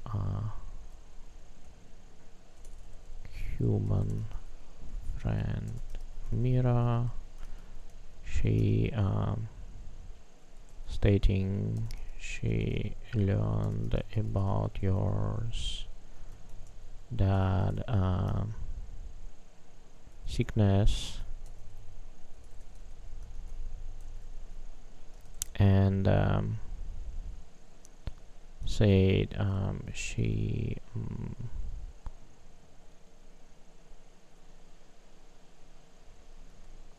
searched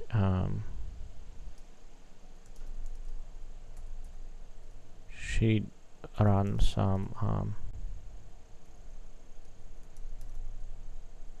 and think is some human drug which can help your dad.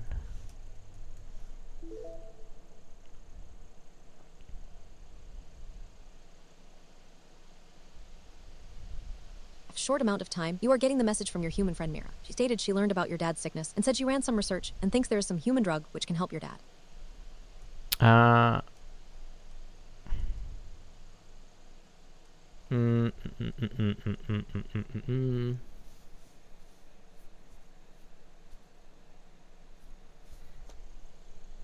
Back to his apartment, and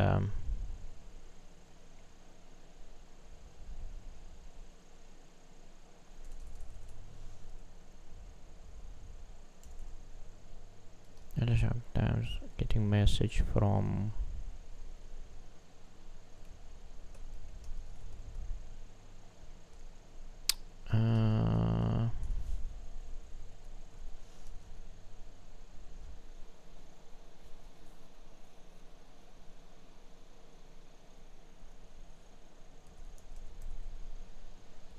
Jerome,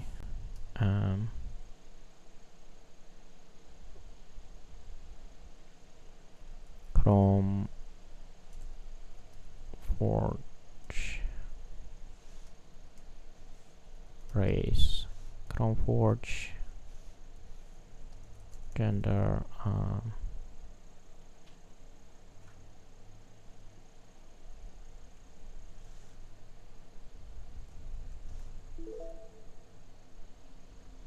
Asterisk asterisk Jerome asterisk asterisk race. Chromeforge gen.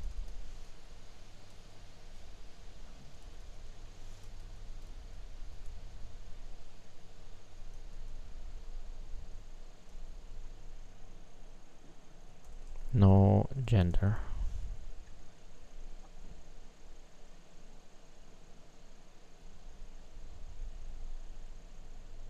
Certain amounts you're getting message from your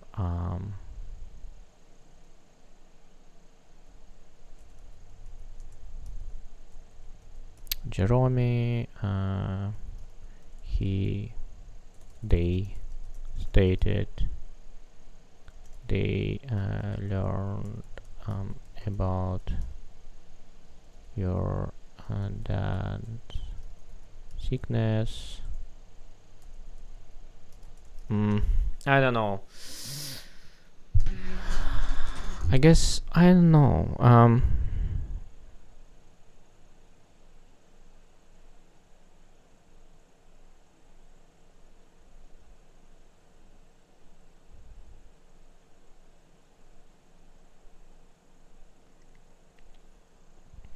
And they heard about the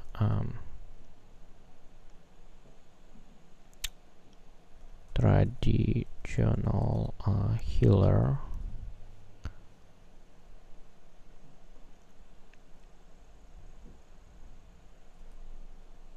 who potentially can cure your dad, but you need to the path to his place is a bit dangerous and you need to escort.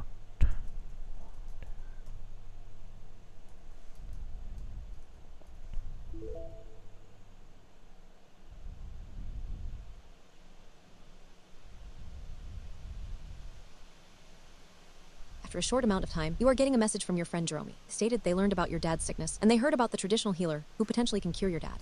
But the path to his place is a bit dangerous, and you need to escort your dad.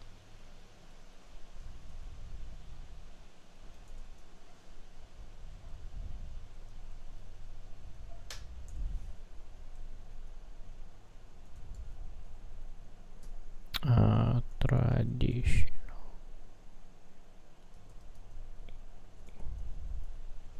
healer race, dwarf, gender male.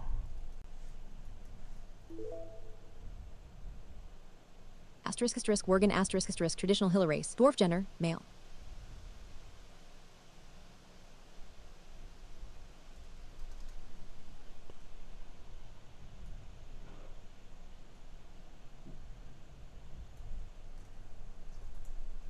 gives you a quest.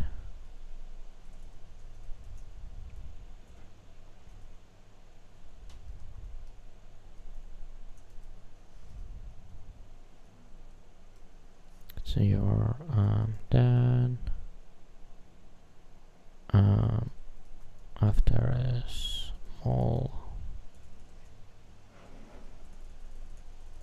convincing him to go to visit Worgen, and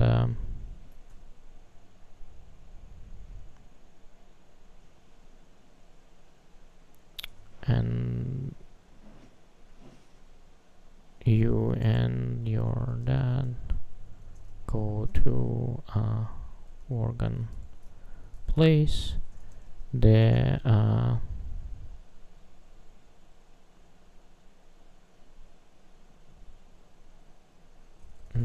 on the way to Worgen's place, you have to protect your dad from mutated mobs.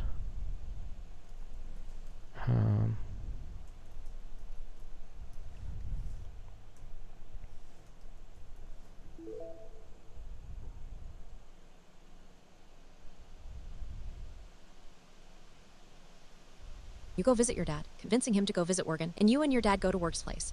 On the way to Worgen's place, you have to protect your dad from mutated mobs list TBD.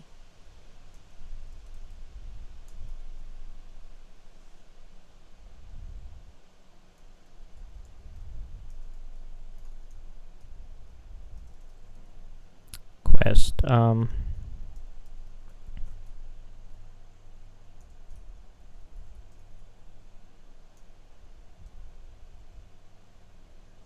To the traditional healer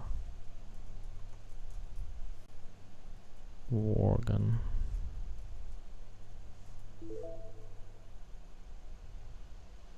Three, escort your dad Alar to the traditional healer Worgen. And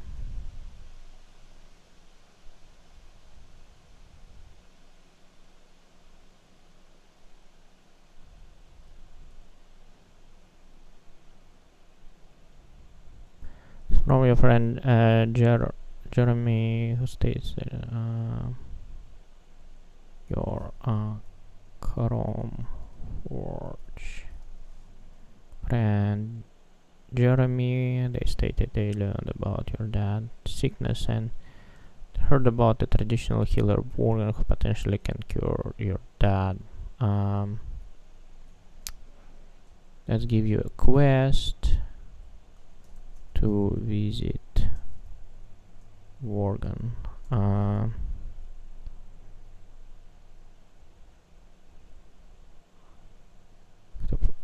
You have to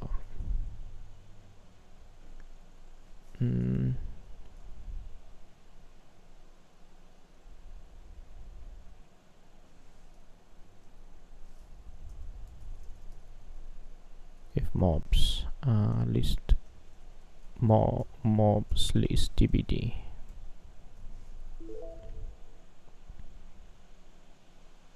On the way to Worgen's place, you have to fight mobs list TBD.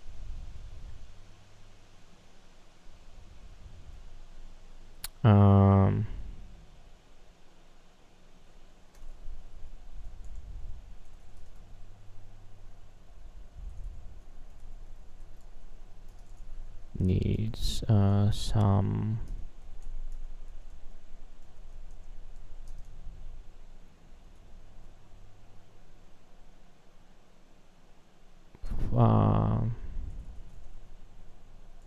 you can find in the dark forest.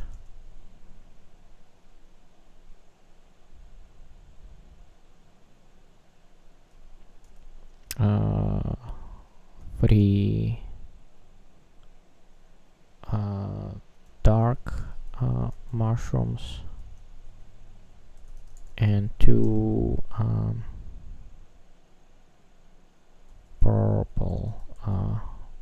mushrooms. That gives you a quest to get that ingredients in the dark forest.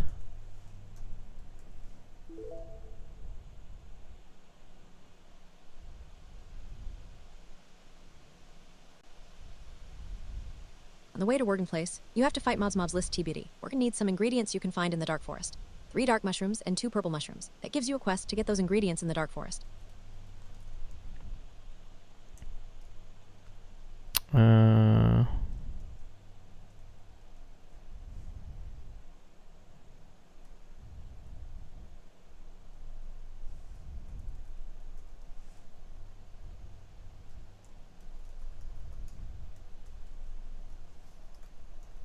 Collect 3 dark mushrooms and 2 purple mushrooms.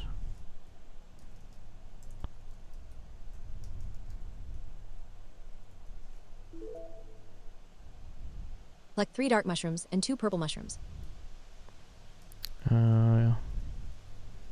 You bring mushrooms to Warden. He brewed the medicine and give it to you.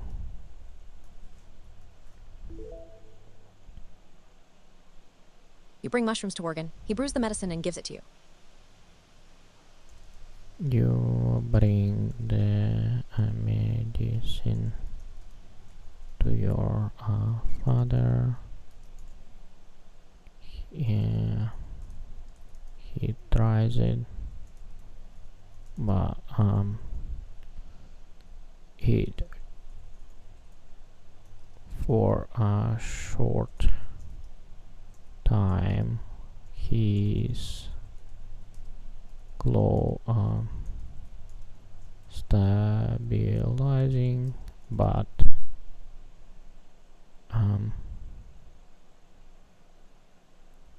fell back to flickering.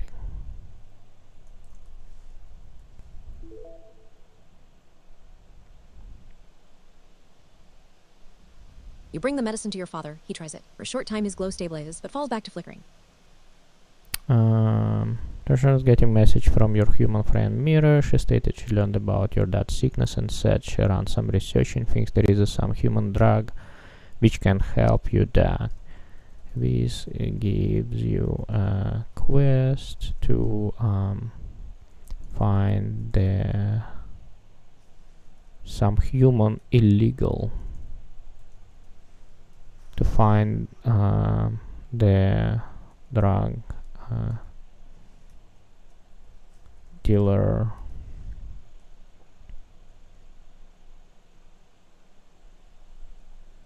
drug dealer. What is it?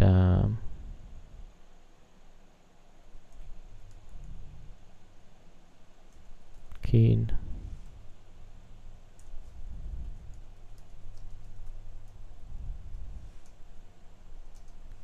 In maintenance corridors.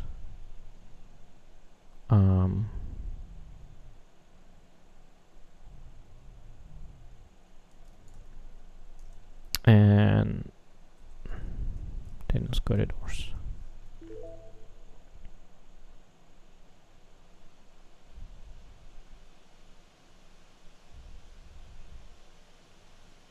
After a short amount of time, you get a message from your human friend Mira. She said she learned about your dad's sickness and that she ran some research and thinks there is some illegal human drug that can help your dad. This gives you a quest to find the drug dealer Jacket Kid in maintenance corridors.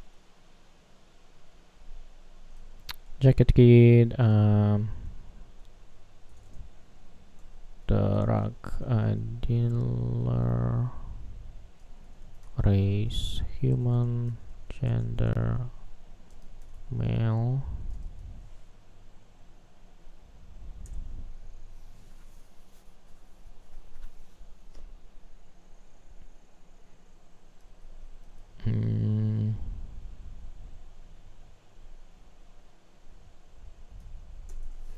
on the way to meet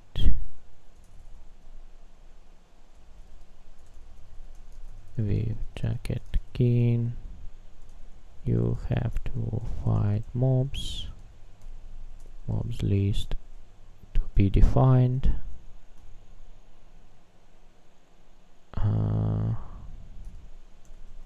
Jacket Keen needs from you change to the cold run.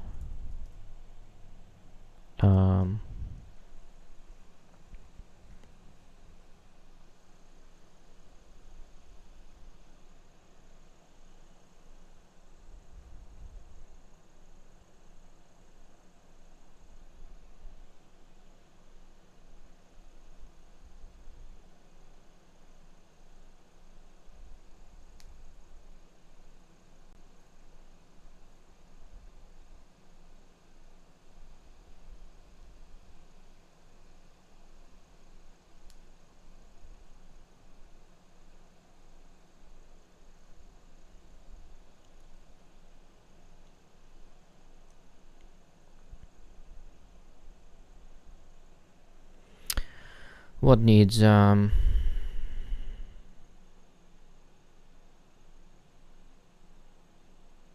what that sort of people would need from you? Money, of course, right? But aliens do not have money, so maybe gold or diamonds.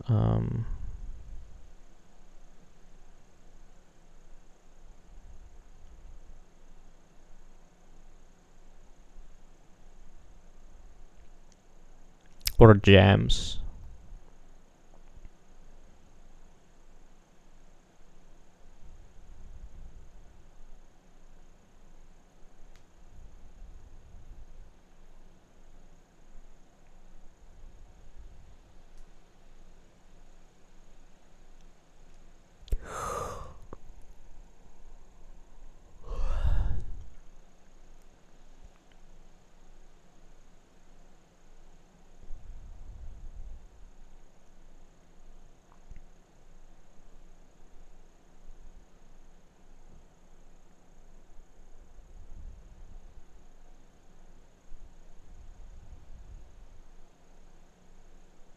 I guess let's make it simple money.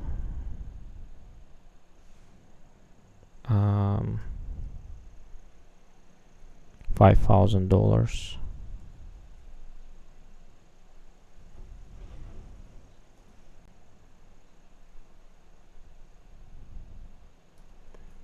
You need to spend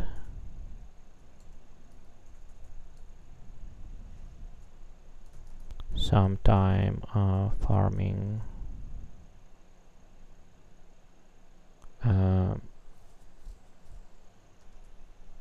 crafting ingredients from mobs,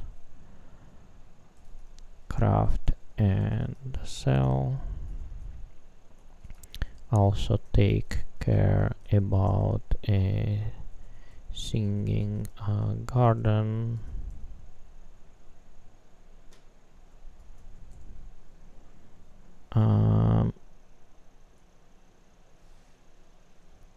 Also farm on the singing garden, harvest fruits and sell them.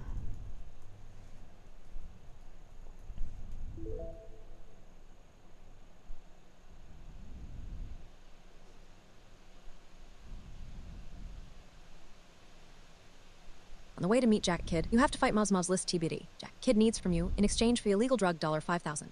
You need to spend some time farming, crafting ingredients from mobs, crafting and selling. Also farm in the Sing Garden, harvest fruits and sell them.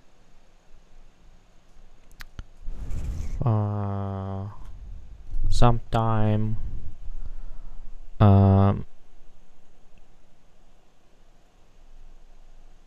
farming ingredients from mobs.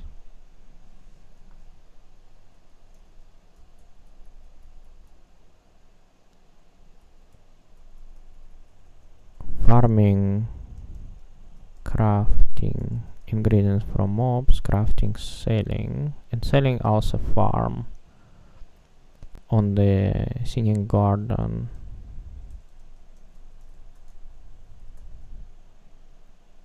Harvest fruit and sell them.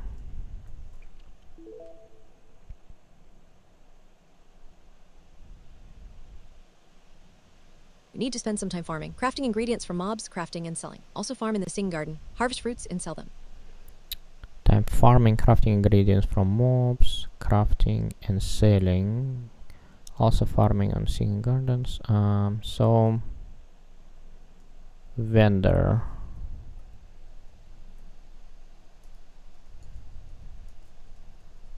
Race, alien, male, gender, female.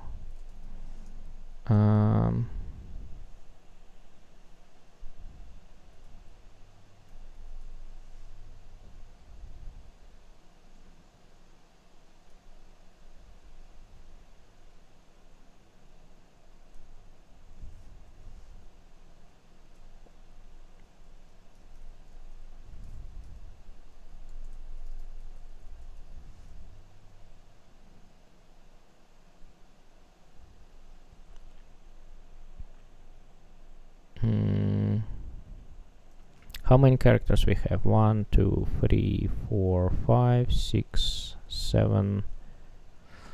We're kind of running short on characters because there is a human researcher. I think there is a human researcher and that's it. Yeah, maybe we might be good.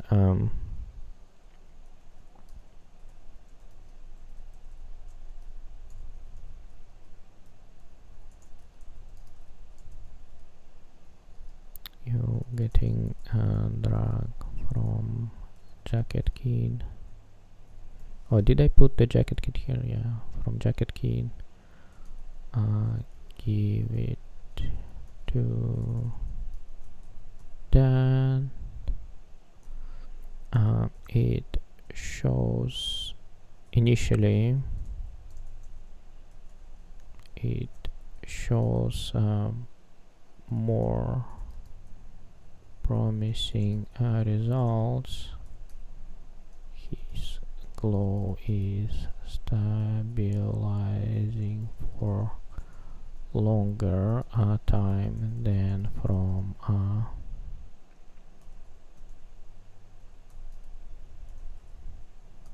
scene, but still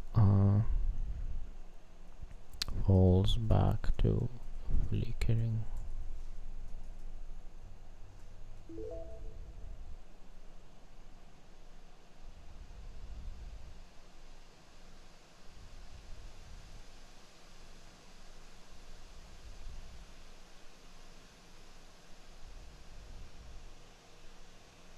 On the way to meet Jack Kidd, you have to fight Mozmov's list TBD. Jack Kidd needs $5,000 from you in exchange for your legal drug. You need to spend some time farming crafting ingredients from mobs, crafting, and selling to Venerahita. Also farm in the singing garden, harvest fruits, and sell them. After getting the needed amount of money, you get the drug from Jack Kidd. Give it to Dad. Initially, it shows more promising results. His glow is stabilizing for longer time than from mush and medicine, but still falls back to flickering.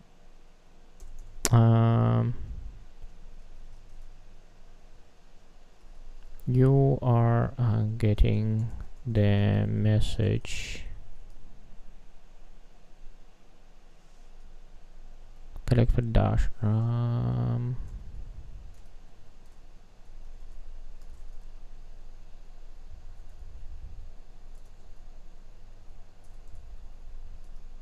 And get the illegal drug from jacket keen.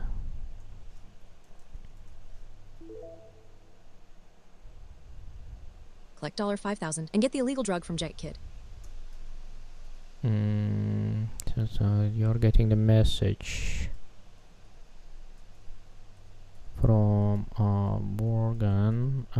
He said he looked at the at some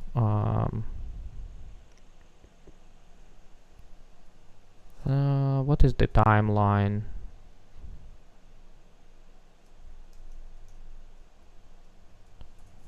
Some 40-50 year old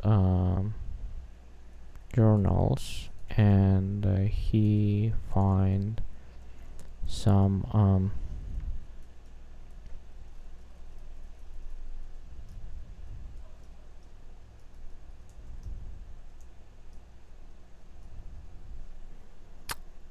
mentions about crystal sanctuary.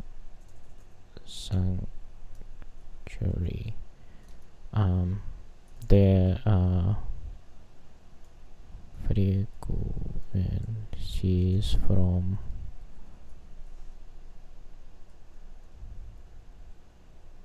about cave called crystal sanctuary, and from that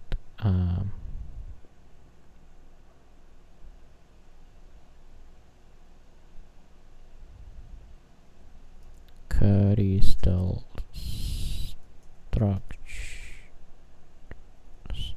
mentioned have a healing effect.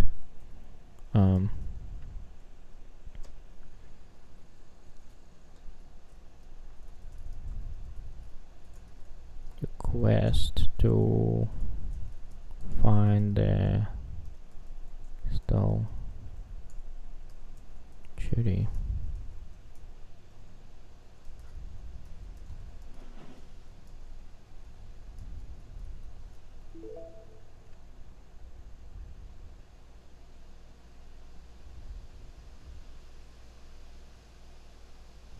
You are getting a message from Morgan. He said he looked at some 40-50 years old journals, and he found some mentions about a cave called Crystal Sanctuary.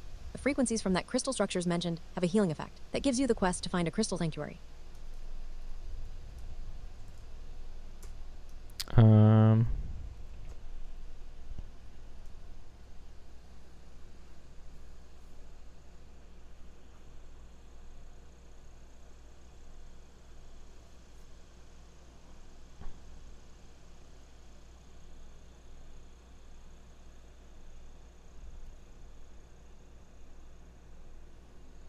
There's quest to find the crystal sanctuary. So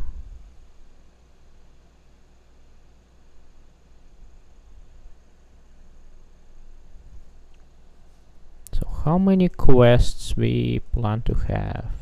12. Okay, so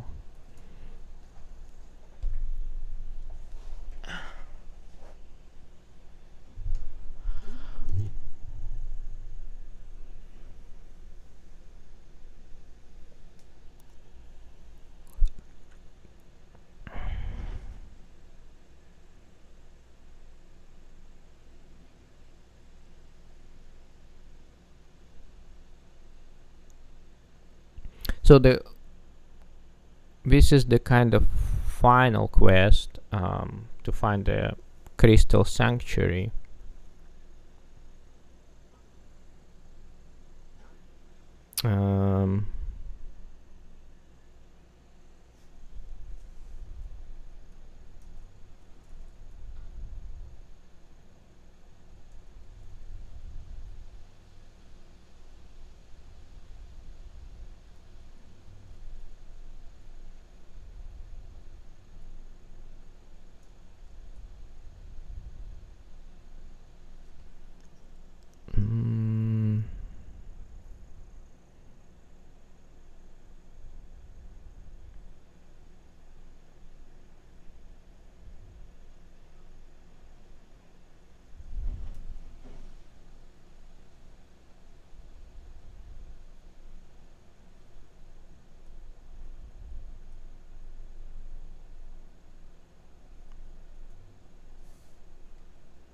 Their location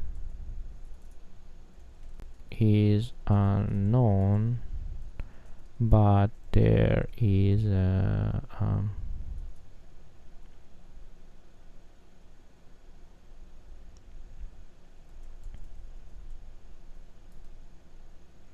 some records were left in the old foundry. To quest to go to foundry and find records.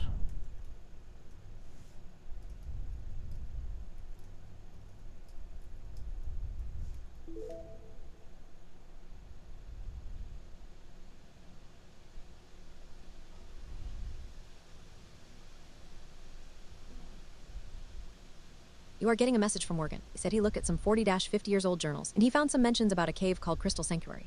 The frequencies from that crystal structures mentioned have a healing effect. The location is unknown, but there are mentions that some records were left in the old foundry. That gives you the quest to go to foundry and find records.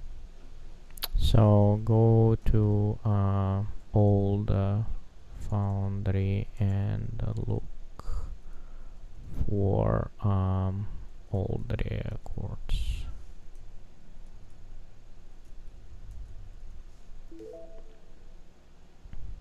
Go to the old foundry and look for old records.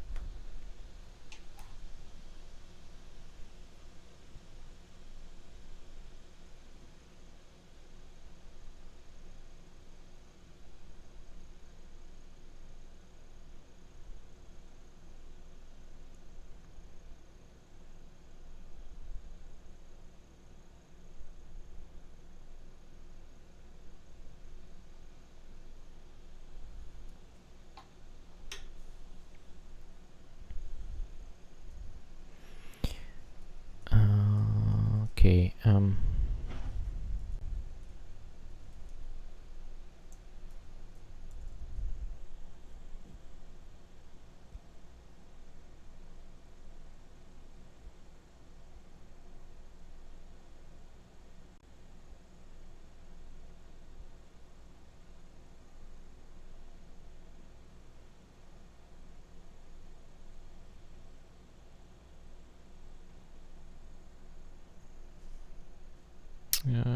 After getting to the old foundry, you can find you found some records and records mentioning the geologist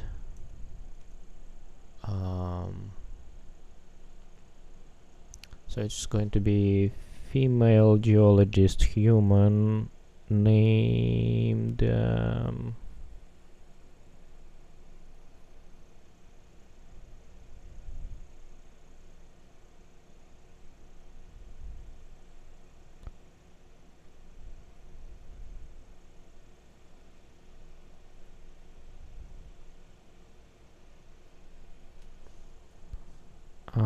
Olivia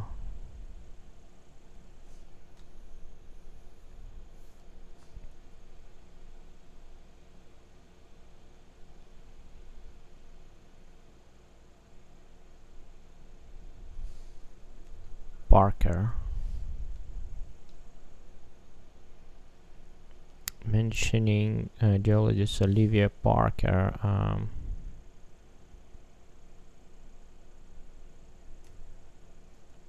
No one knows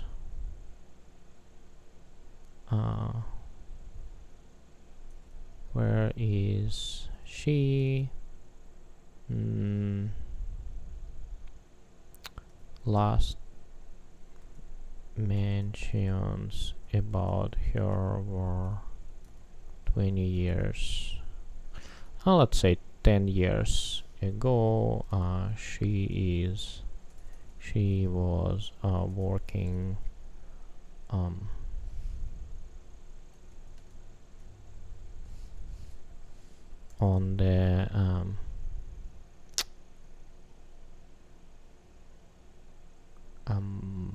on the initial spaceship landing site. So you are getting quest to visit spaceship landing site.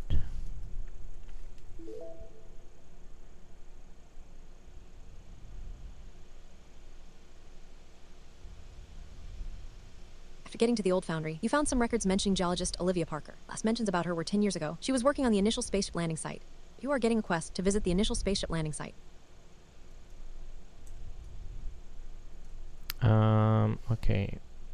Olivia Parker, geologist, race human,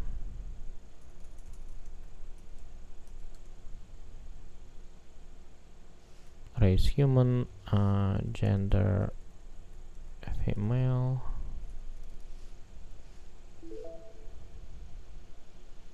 Asterisk asterisk Olivia Parker asterisk asterisk geologist race human gen female.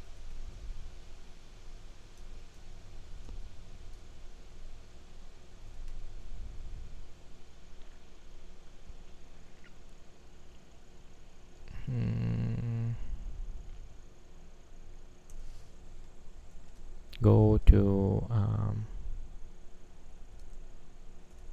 spaceship landing site.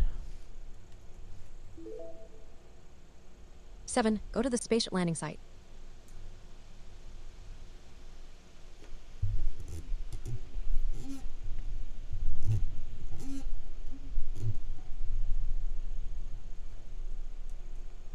Okay, there's a course. She's working on initial spaceship landing site, so you're getting a quest to visit the initial spaceship landing site. Okay, let me go through quest 12, 7 quests, mobs 12, most NPCs 10, so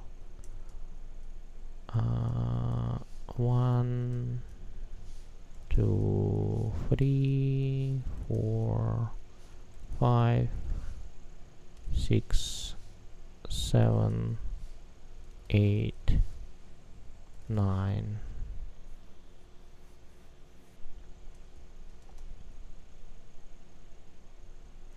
So I don't think I need spaces anymore here.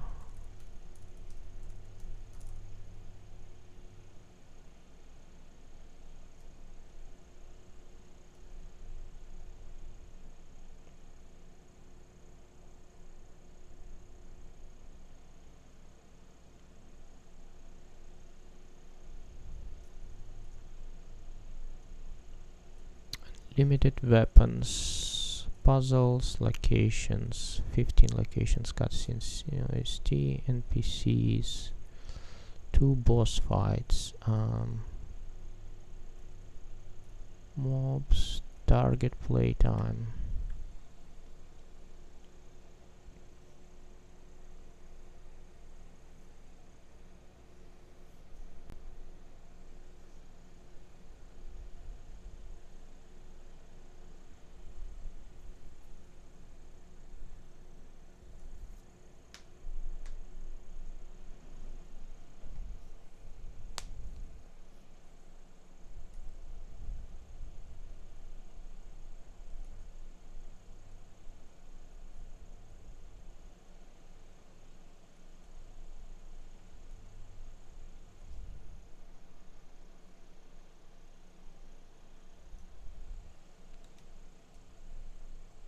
Karadan, the aliens have the, okay, so like let me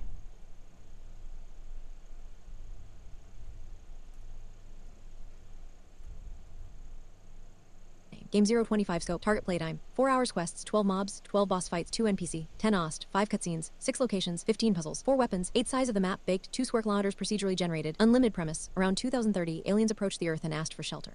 After a couple of years of negotiation, both sides reached an agreement. The aliens would give humanity a cure for cancer in exchange for being allowed to live underground on Earth.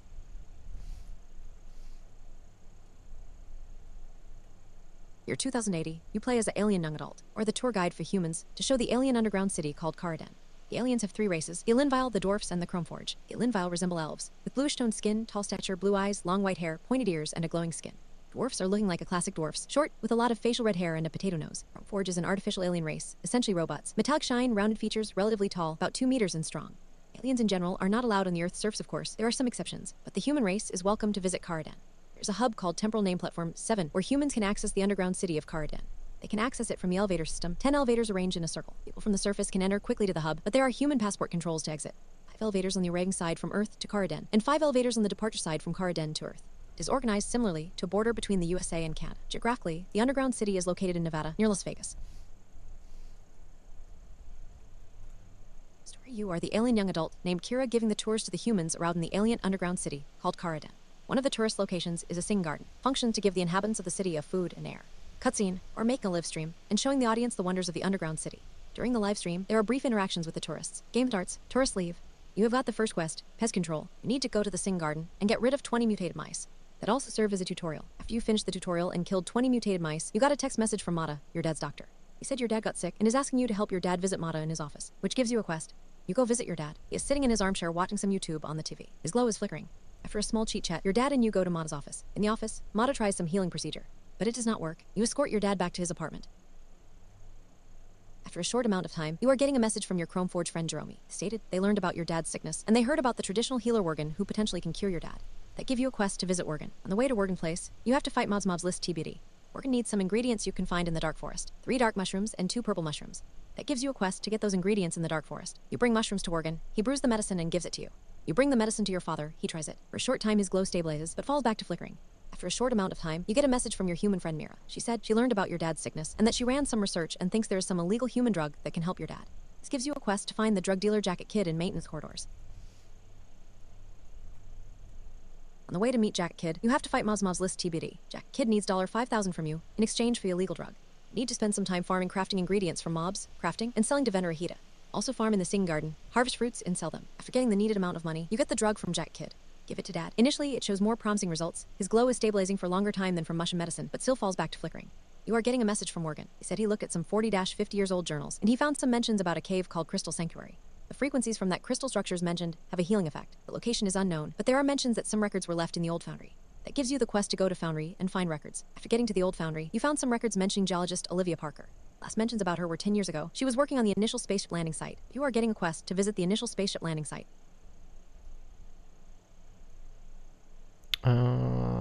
Ahita and Jeremy.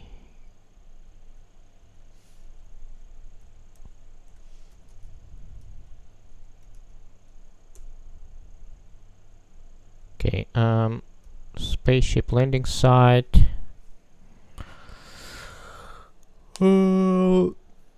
Since guys all found some records mentioning geologist Olivia Parker. Last mentioned about her 10 years ago. She worked on, okay.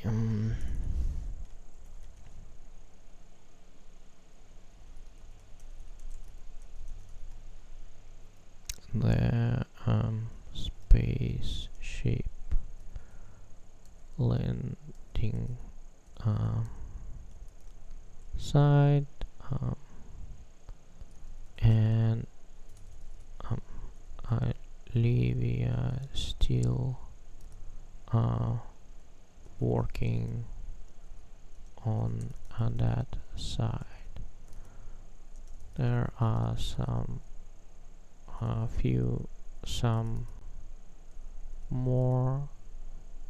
few people working on this side. Then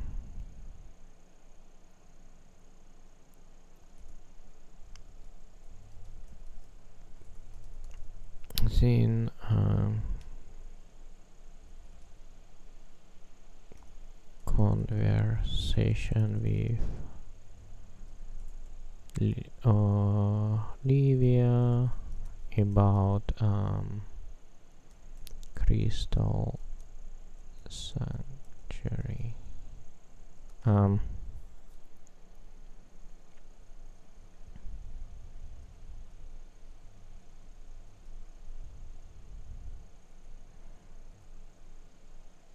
The spaceship landing site.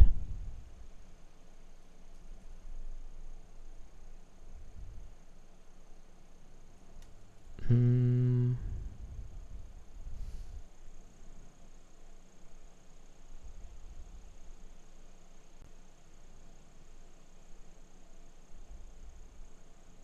Seven, 8.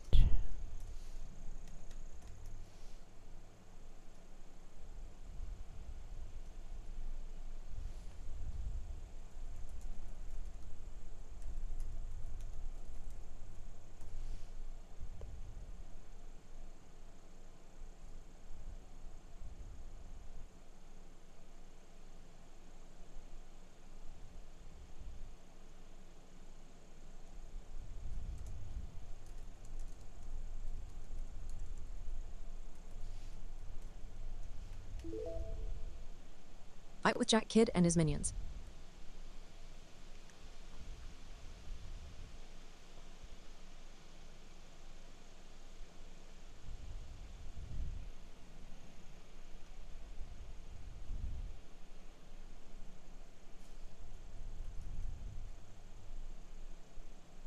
And give the money to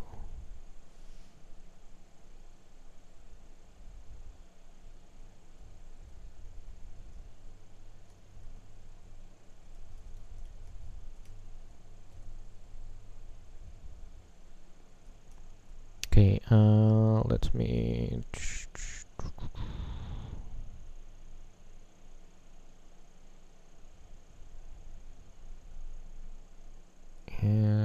after getting his you give them to a Jacket Kid, but he refuses to give you a medicine.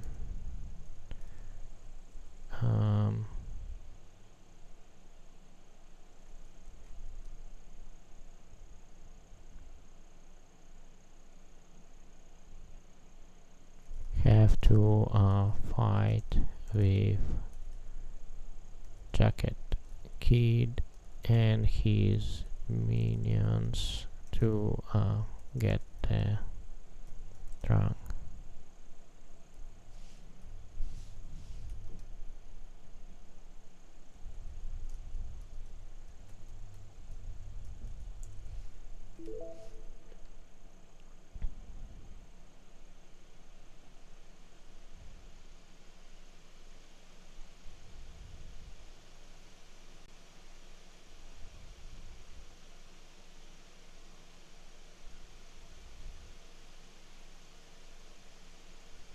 On the way to meet Jack Kidd, you have to fight Mozmov's list TBD. Jack Kidd needs $5,000 from you in exchange for the illegal drug. Need to spend some time farming crafting ingredients from mobs, crafting, and selling to vendors Ahita and Jerome. Also farm in the Sing Garden, harvest fruits, and sell them. After getting the needed amount of money, you give it to Jack Kidd, but he refuses to give you a medicine. You have to fight with Jack Kidd and his minions to get the drug. You get the drug from Jack Kidd. Give it to Dad. Initially, it shows more promising results. His glow is stabilizing for a longer time than from mush and medicine, but still falls back to flickering.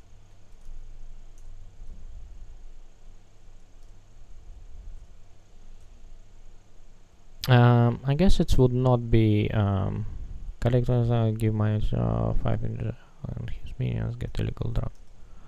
Okay, so it's gonna be just one quest, just a long quest.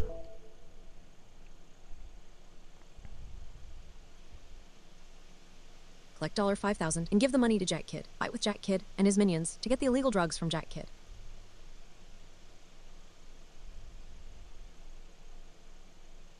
So trackers go to spaceship landing site and I meet Olivia Parker.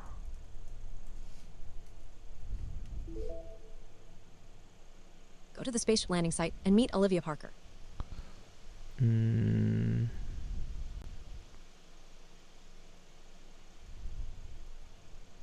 So how many quests we need? 12 quests. So we need 4 more quests.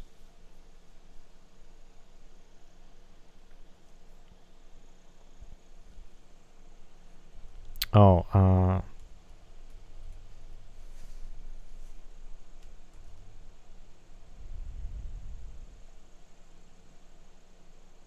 I guess this is considered by Crystal Sanctuary. Olivia gives you coordinates to the Crystal Sanctuary. Olivia gives you coordinates to the Crystal Sanctuary. That gives you a quest. Olivia gives you coordinates to the Crystal Sanctuary. That gives you a quest. You go to that place, but you but on the entrance to the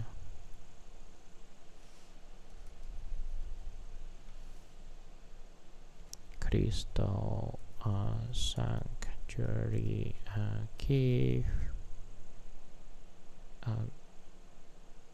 boss mom have to defeat the boss. After that you are getting the quest to escort your dad to the cave.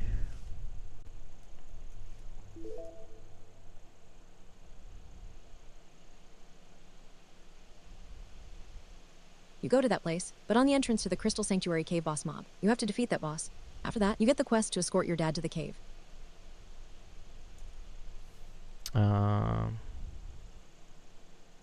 You escort your dad to the cave.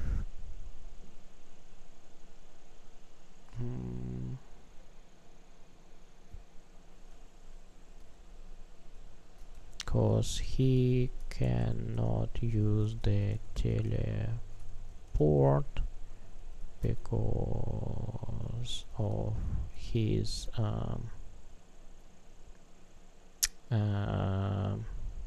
condition.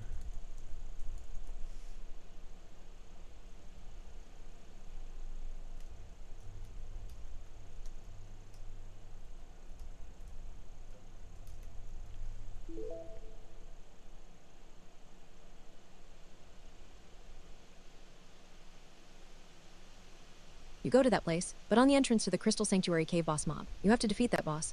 After that, you get the quest to escort your dad to the cave. He cannot use the heliport because of his condition. To the cave.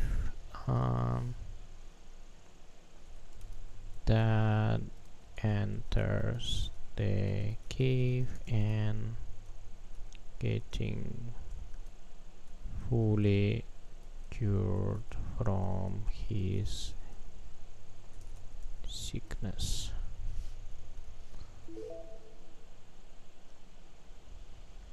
You escort your dad to the cave. Dad enters the cave and gets fully cured from his sickness.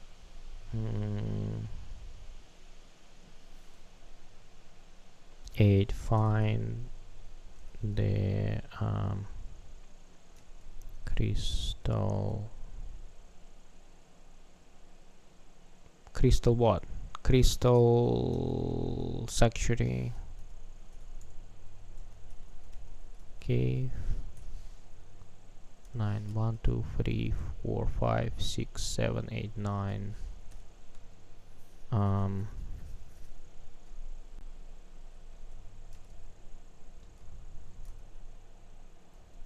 That to the crystal.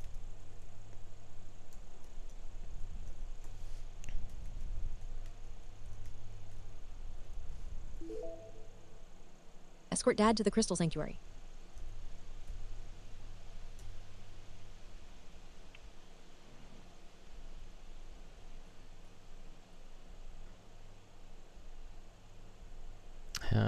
Second boss fight. The boss mom. Boss. Second boss fight.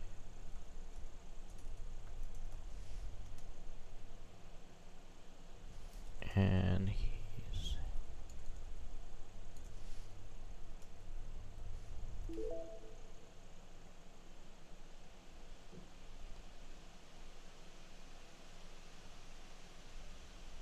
You go to that place, but on the entrance to the Crystal Sanctuary cave boss mob, you have to defeat that boss and his minions.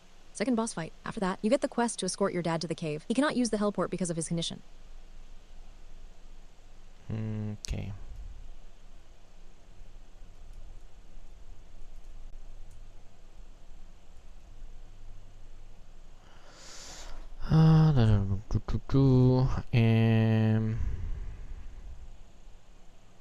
What I was going to do.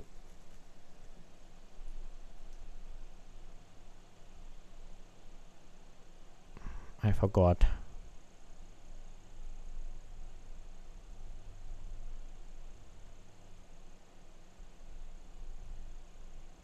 One, two, three, four, five, six, 7, 8, 9.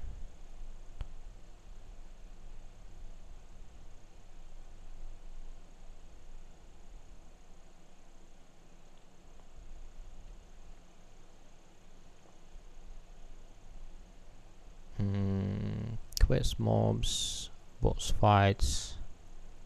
Okay, quests, mobs. One mutated mice.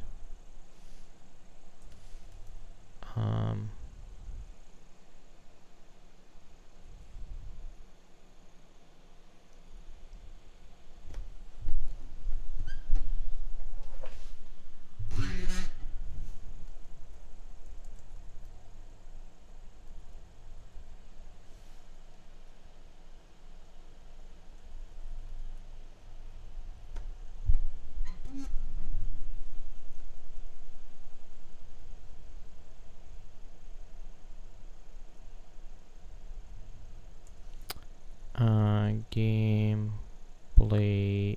mechanics. Gameplay mechanics.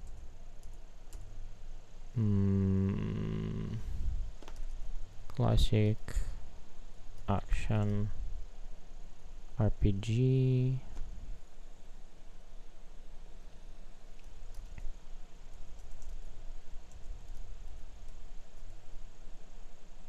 Fight with mobs. Collect loot.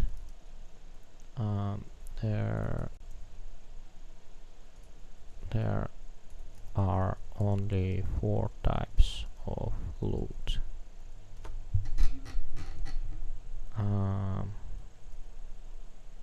Air, water, fire, and earth. Crafting system and crafting recipes with combination of the mental loot. You can craft different types of the items, weapons, armor, and fires.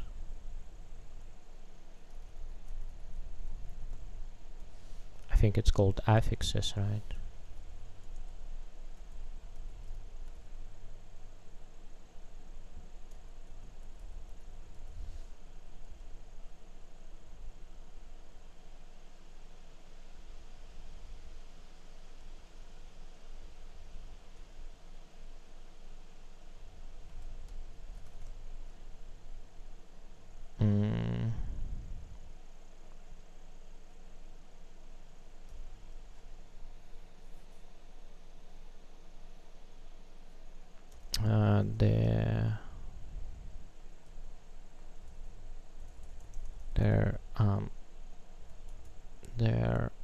is a teleport. There's a portal system in the city, but the city is the safe place. You have what is it, mobile teleport, but you can go with that mobile port only back to the city. You cannot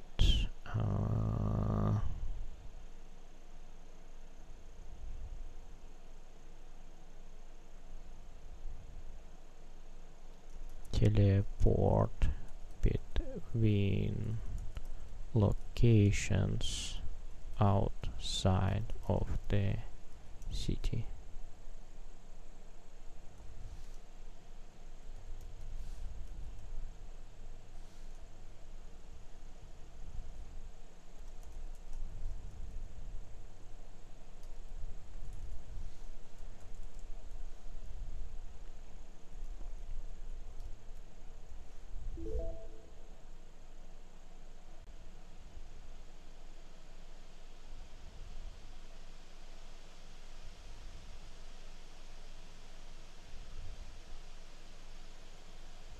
Classic action RPG. Fight with mobs, collect loot. There are only 4 types of loot: air, water, fire, and earth. Crafting system and crafting recipes. With combination of the elemental loot, you can craft different types of items, weapons, armor, and modifiers affixes. There's a portal system in the city. The city is the safe place. You have a mobile teleport, but you can go with the mobile teleport only back to the city. You cannot teleport between locations outside of the city.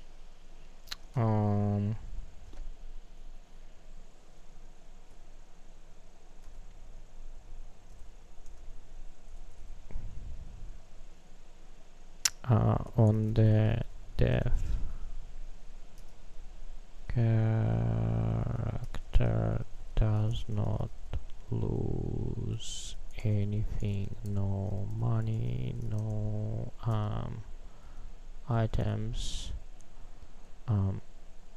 but it being respawned in the respawn area, which is 1 level lower than the area where player's character died.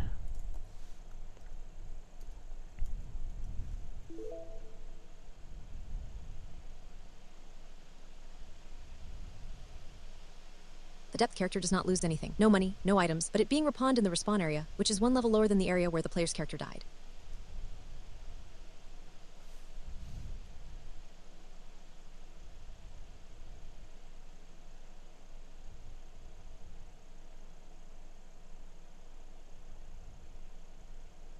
In the area 1 level lower when the area where player character died.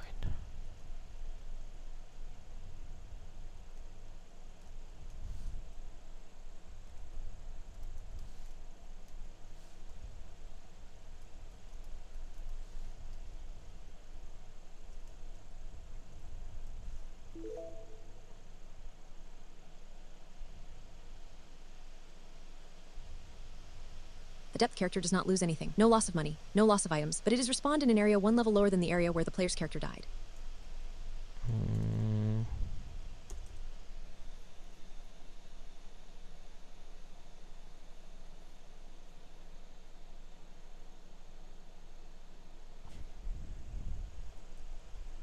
Items can be sold or bought from two vendors. Anita, Ahita, and Jeremy.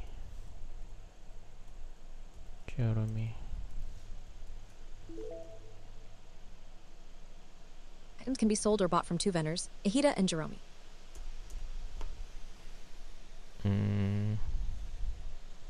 On level up, all stats go up automatically. Player does not need to select stats. Select stat points. On level up, all stats go up automatically. The player does not need to select stat points.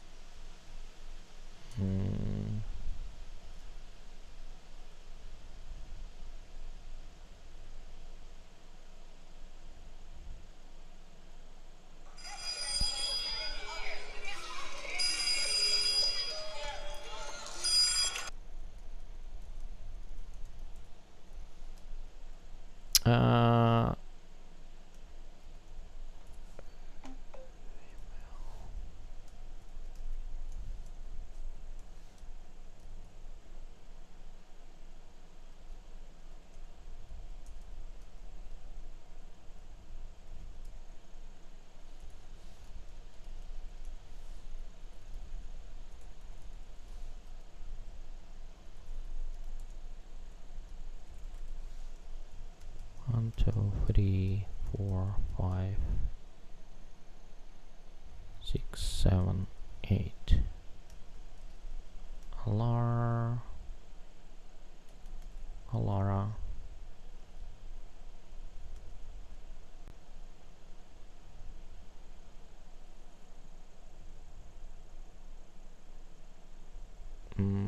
How many mobs? 12?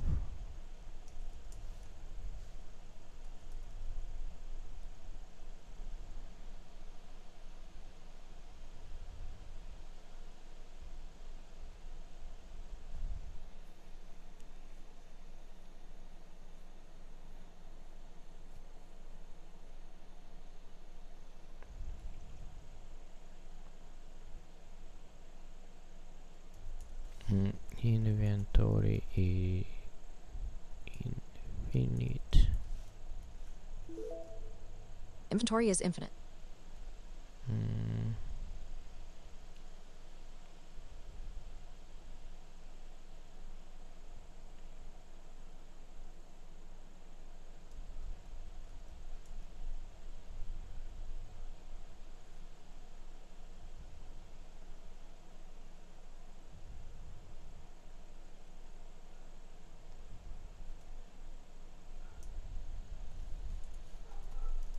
Locations.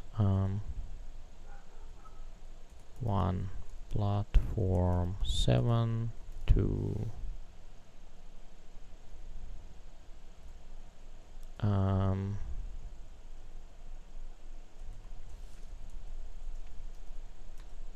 gardens 3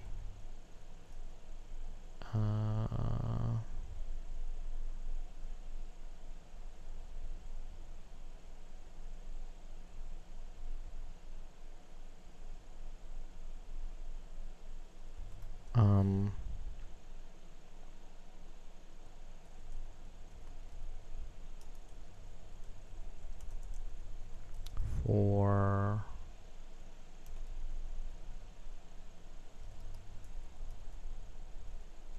5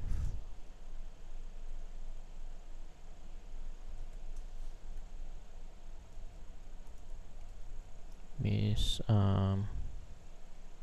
so Chromeforge is foundry, I guess.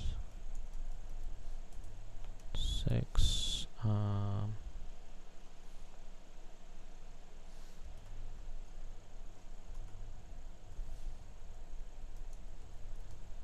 Morgan Place 7 dark forest. 8.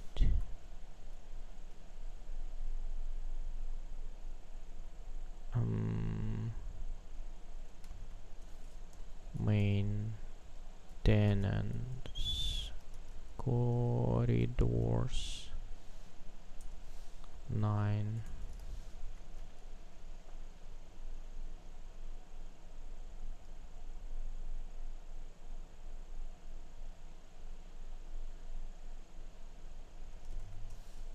Old foundry.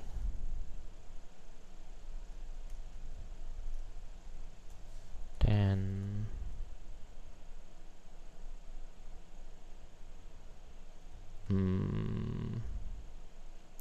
Initial spaceship landing site, or just a spaceship landing site, I guess.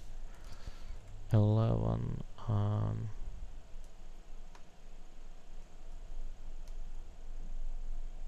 Crystal Sanctuary. Crystal Sanctuary.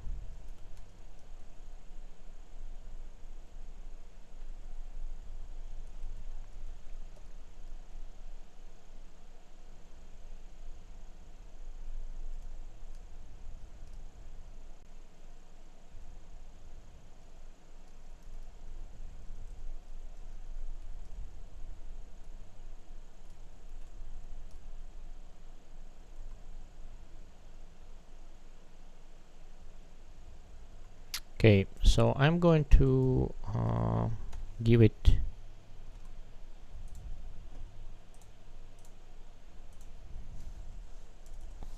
this is still work in the progress, but I want, but can you run a proof read?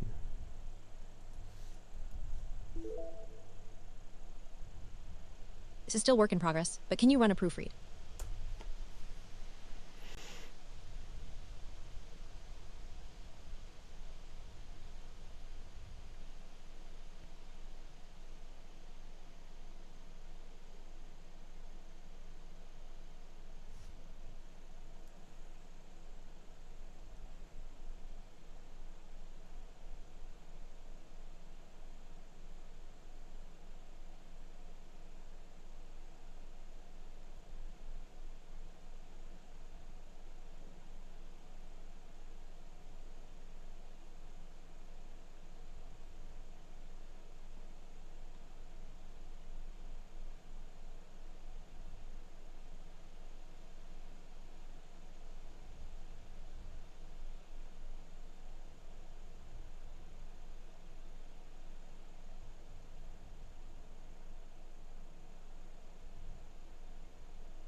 Can you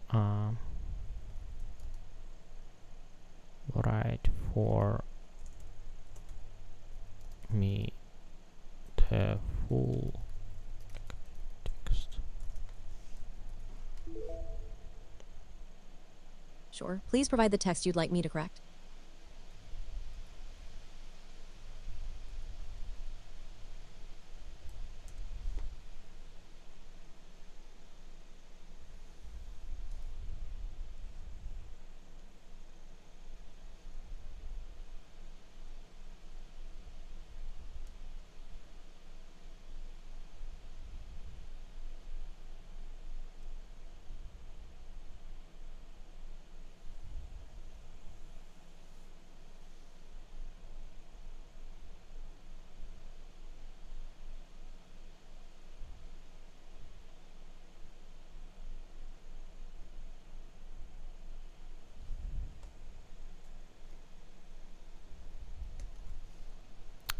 Okay.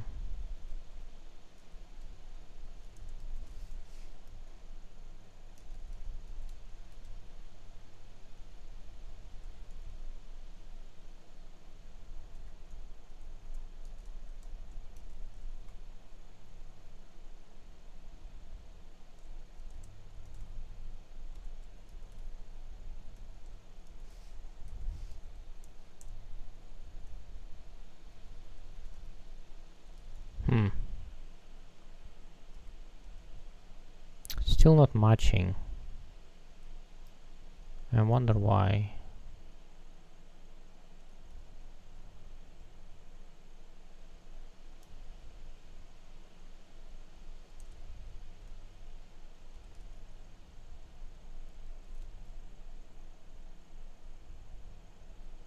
Anyways, I'll just read it. 025. Project document scope target playtime. 4 hours quests. 12 mobs, 12 boss fights, 2 NPC, 10 OST, 5 cutscenes, 6 locations, 11 main hubs, 15 total puzzles, 4 weapons, 8 map size, baked, 2 square kilometers procedurally generated. Unlimited wilderness/forest areas premise around 2030. An alien coalition approached Earth seeking shelter. After years of negotiation, a historic pact was signed. The alien provided humanity with a definitive cure for cancer in exchange for right to colonize Earth's subterranean layers. By the year 2080, you play as a young alien adult in the underground city of Caradan, located beneath Nevada near Las Vegas. While aliens are generally restricted from the surface, humans are welcome to visit Caradan. The primary entry point is Platform 7, a massive hub featuring a circular array of 10 elevators. The system functions like an international border. 5 elevators bring humans down from Earth, while 5 elevators handle the strict passport controls required to return to the surface. The 3 races 1. Vile. Tall, graceful beings with bluish-toned skin, blue eyes, long white hair, and pointed ears. Their skin emits a natural, healthy glow. 2. Dwarfs. Stout and sturdy, featuring iconic red facial hair and potato noses. 3. Chromeforge. An artificial, robotic race standing 2 meters tall with metallic, rounded features and immense strength. Story. The introduction of the game begins with Alar/Alara the player, an Alinvile youth working as a tour guide for humans. Cutscene. You are live streaming the wonders of Caradan to your followers, interacting briefly with human tourists as you showcase the Sing Garden, a massive biodome that provides the city with food and oxygen. The journey begins once the tourists depart. You receive your first assignment, pest control. You must eliminate 20 mutated mice in the Sing Garden. This serves as the combat and movement tutorial. Upon completion, you receive a message from Mata, your father's physician. Your father, Roran, has fallen ill. You find him at his apartment, watching YouTube. His Alinvile skin glow is dangerously flickering. You escort him to Mata's office, but the standard healing procedures fail. You bring him home, his condition worsening. The search for Cure 1. The traditional way. Your Chromeforge friend Jerome suggests seeking out Worgen, a traditional dwarven healer. To reach him, you must fight through mobs in the city outskirts. Worgen requires ingredients from the dark forest, 3 dark mushrooms and 2 purple mushrooms. You brew the medicine, but it only stabilizes Roran for a few minutes before the flickering returns. 2. The human way. Your human friend Mira contacts you about an illegal human drug rumored to treat cellular instability. She points you toward a dealer named Jack Kidd in the maintenance corridors. The grind. Jack Kidd demands $5,000. You must farm crafting ingredients from mobs, harvest fruit from the Sing Garden, and sell your wares to vendors Ahita and Jerome. The betrayal. After paying, Jack Kidd refuses to hand over the drug. You must defeat him and his minions, the first boss fight. The drug provides a longer period of stability for Roran, but it is still not a permanent cure. The final hope. Worgen discovered mentions of a crystal sanctuary in ancient journals, a place where specific frequencies provide total cellular restoration. He directs you to the old foundry to find lost records. The records lead you to Olivia Parker, a human geologist at the spaceship landing site. Cutscene. Olivia provides the coordinates to the sanctuary, but warns of a guardian. The climax. At the entrance of the crystal sanctuary, you face a massive boss mob. After the victory, you must personally escort Roran to the cave, as he is too weak to use the city's teleportation system. The ending. Roran enters the sanctuary, bathed in the crystal frequencies. His glow returns to a steady, vibrant light, fully cured. Playable characters: Alar male/Alara female, an Linvile tour guide and the protagonist. NPC 1. Roran, your father Linvile. 2. Mata, the family doctor Linvile. 3. Mira, a human friend and souvenir shop owner. 4. Jerome, a Chromeforge friend and vendor. 5. Worgen, a traditional healer dwarf. 6. Jack Kidd, an unscrupulous drug dealer human. 7. Ahita, a general goods vendor Linvile. 8. Olivia Parker, a veteran geologist human. Gameplay mechanics: combat and RPG systems. Action, RPG. Real-time combat against mobs and bosses. Progression. Leveling up automatically increases all stats. No manual point distribution is required. Inventory. Infinite carrying capacity. No loss of items or currency. Death. The player respawns at the entrance of the area, 1 level lower or previous zone than where they died. Crafting and economy. Elemental loot. All drops are categorized into air, water, fire, and earth. Recipes. Combine elemental loot to craft weapons, armor, and gear modifiers affixes. Items can be bought or sold through Ahita and Jerome. Navigation portal system. Fast travel is available within the safety of the city. Mobile teleport. A one-way tool that allows you to return to the city from any location. You cannot teleport between external locations. For example, you cannot teleport directly from the forest to the foundry. Location 1. Platform 7. The entry hub from the surface. 2. Sing Gardens. The oxygen and food hub. 3. Dad's apartment. The home base. 4. Mata's office. The medical clinic. 5. Jerome's foundry. The industrial crafting zone. 6. Worgen's place. A rustic dwarven dwelling. 7. Dark forest. A procedurally generated wilderness. 8. Maintenance corridors. Narrow, dangerous tunnels. 9. Old foundry. A ruined, lore-heavy industrial site. 10. Spaceship landing site. The historic arrival point of the aliens. 11. Crystal sanctuary. The hidden healing cave.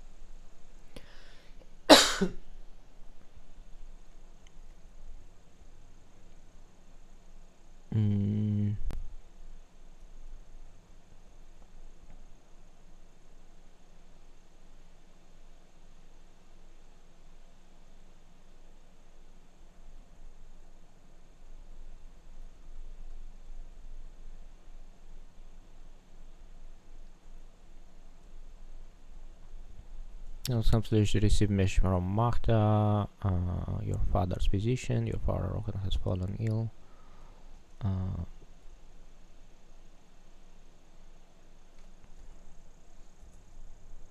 Uncurable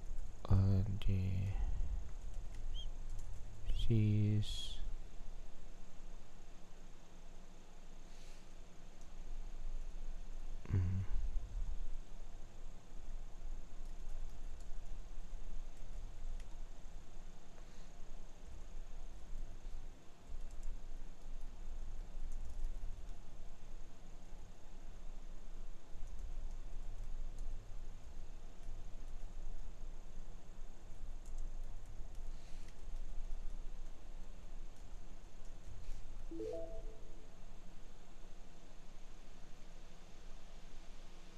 Your father, Warren has fallen ill with an incurable disease that eventually ended up with the Depthel-Nackery syndrome.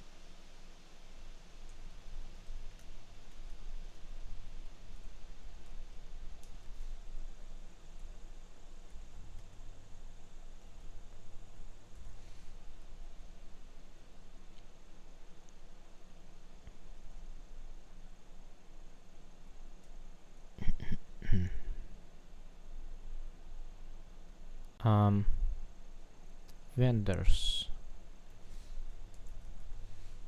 So I hit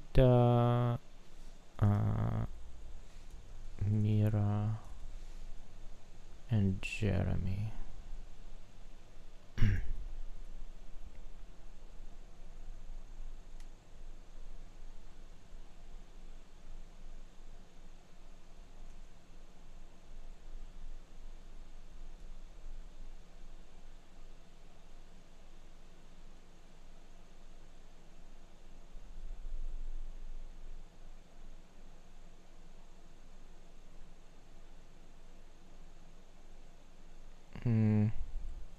Honestly, I am not sure if I'm happy with the proofreading. Why it's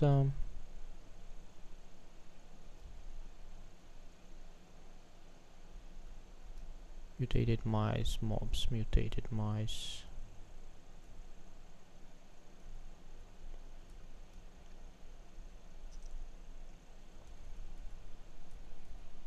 Why it's not picking? Why diff is not picking it up? Premise.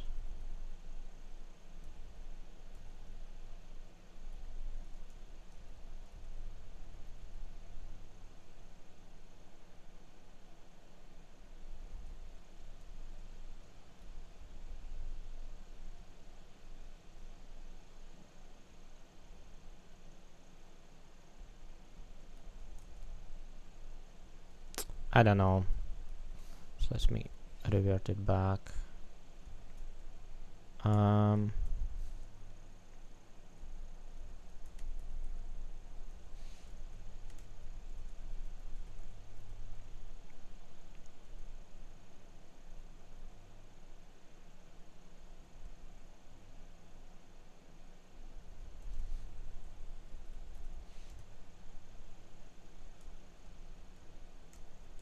Hita, Mira, and Jeremy.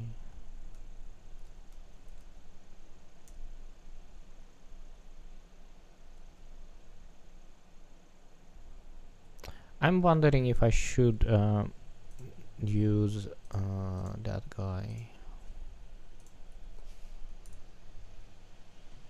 So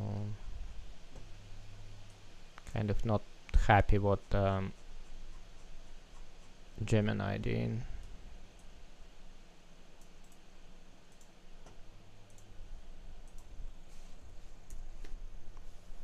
I think Claude is way better.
Okay. Copy.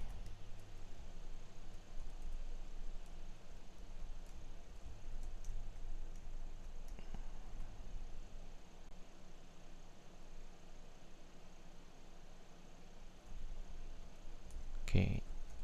Paste. Yeah, that's way better.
Okay, puzzles 4, size of the map,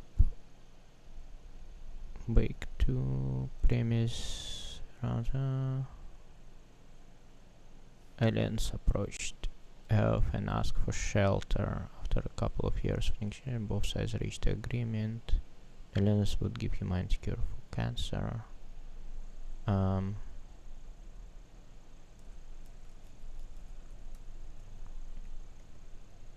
Around 2030, aliens approached Earth and asked for shelter. After a couple of years of negotiation, both sides reached an agreement. The aliens would give humanity a cure for cancer in exchange for being allowed to settle in Earth's underground. By the year 2080, you play as a young adult alien, or the tour guide for humans, showing them the alien underground city called Karaden. The aliens have 3 races: the Ilinvile, the Dwarfs, and the Chromeforge. The Ilinvile resemble elves, with bluish-toned skin, tall stature, blue eyes, long white hair, pointed ears, and a glowing skin. Dwarfs look like classic dwarfs, short with a lot of red facial hair and a potato nose. Chromeforge is an artificial alien race, essentially robots. Metallic shine, rounded features, relatively tall at about 2 meters, and very strong. Aliens in general are not allowed on Earth's surface with some exceptions. However, the human race is welcome to visit Karaden. There's a hub called Platform 7 where humans can access the underground city of Karaden via an elevator system. 10 elevators arranged in a circle. People from the surface can enter quickly through the hub, but there are human passport controls on the exit side. 5 elevators are on the arriving side from Earth to Karaden, and 5 on the departure side from Karaden to Earth. It is organized similarly to a border crossing between the USA and Canada. Geographically, the underground city is located in Nevada, near Las Vegas. Orlar or Lara, a young alien giving tours to humans around the alien underground city of Karaden. One of the tourist locations is the Sing Garden, which provides the city's inhabitants with food and fresh air. Cutscene, or making a live stream, and showing your audience the wonders of the underground city. During the live stream, there are brief interactions with the tourists. Game starts, the tourists leave. You receive your first quest, Pest Control. You need to go to the Sing Garden and get rid of 20 mutated mice. This also serves as a tutorial. After you finish the tutorial and kill 20 mutated mice, you get a text message from Mata, your dad's doctor. He says your dad has fallen ill and asks you to help your dad visit him at his office. This gives you a quest. You go to visit your dad, Roran. He is sitting in his armchair watching YouTube on the TV. His glow is flickering. After a brief chat, you and your dad go to Mata's office. In the office, Mata attempts a healing procedure, but it does not work. You escort your dad back to his apartment. There's a text message from your dad is falling ill. I think I put this change.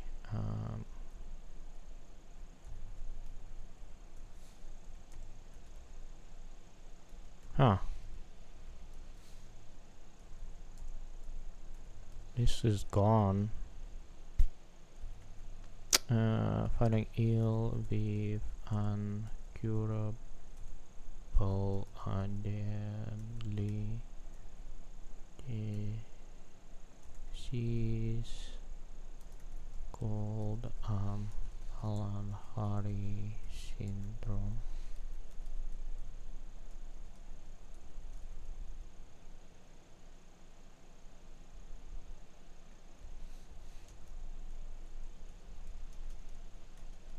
And I was gonna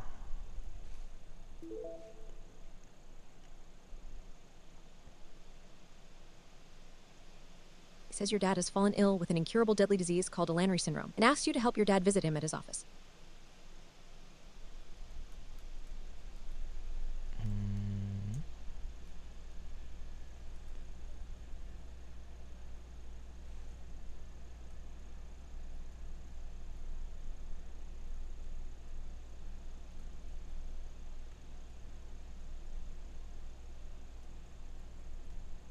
On the way to Worgen Place, you have to fight Mob's List TBD. Worgen needs some ingredients that can be found in the dark forest. 3 dark mushrooms and 2 purple mushrooms. It gives you a quest to gather those ingredients. You bring the mushrooms to Worgen. He brews the medicine and gives it to you. You bring the medicine to your father, and he tries it. For a short time, his glow stabilizes, but it falls back to flickering. After a short time, you get a message from your human friend Mira. She says she has been researching your dad's condition and believes there's an illegal human drug that could help him. This gives you a quest to find the drug dealer known as Jack Kidd in the maintenance corridors. On the way to meet Jack Kidd, you have to fight Mob's List TBD. Jack Kidd wants $5,000 in exchange for your illegal drug. Need to spend time farming crafting ingredients from mobs, crafting items, and selling them to vendors Ahita, Mira, and Jerome. You can also harvest fruits in the Sing Garden and sell them. After collecting the required amount, you give the money to Jack Kidd, but he refuses to hand over the medicine. You have to fight Jack Kidd and his minions to take the drug by force. You get the drug, you give it to your dad. It shows more promising results than the mushroom medicine, with his glow stabilizing for a long period, but it still falls back to flickering. You receive a message from Worgen. He says he has been studying journals from 50 years ago and found mentions of a cave called the Crystal Sanctuary. Crystalline structures, they are said to emit frequencies with a healing effect. The location is unknown, but records may have been left in the old foundry. This gives you a quest to go to the old foundry and find those records. Okay, you have fight Jacket Kids, his minions take the drug by the force. You have to fight Jacket Kid first, boss.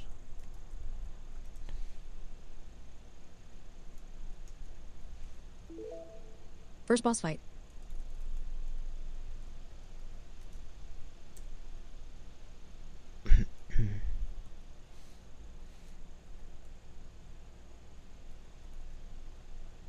At the old foundry, you find records mentioning a geologist named Olivia Parker. The last known mention of her was 10 years ago, when she was working at the initial spaceship landing site. This gives you a quest to visit the landing site. You arrive at the spaceship landing site. Olivia is still working there, along with a few other people. Cutscene. A conversation with Olivia about the Crystal Sanctuary. Olivia gives you coordinates to the Crystal Sanctuary. This gives you a quest. You travel to the location, but a boss mob guards the entrance to the Crystal Sanctuary cave. You must defeat the boss and his minions. After winning the second boss fight, you receive a quest to escort your dad to the cave. He cannot use the teleport system because of his condition. You escort your dad to the cave. He enters the Crystal Sanctuary and is fully cured of his illness. 1. Alar, main hero male playthrough. Race Ilinvile, gender male. 2. Alara, main hero female playthrough. Race Ilinvile, gender female.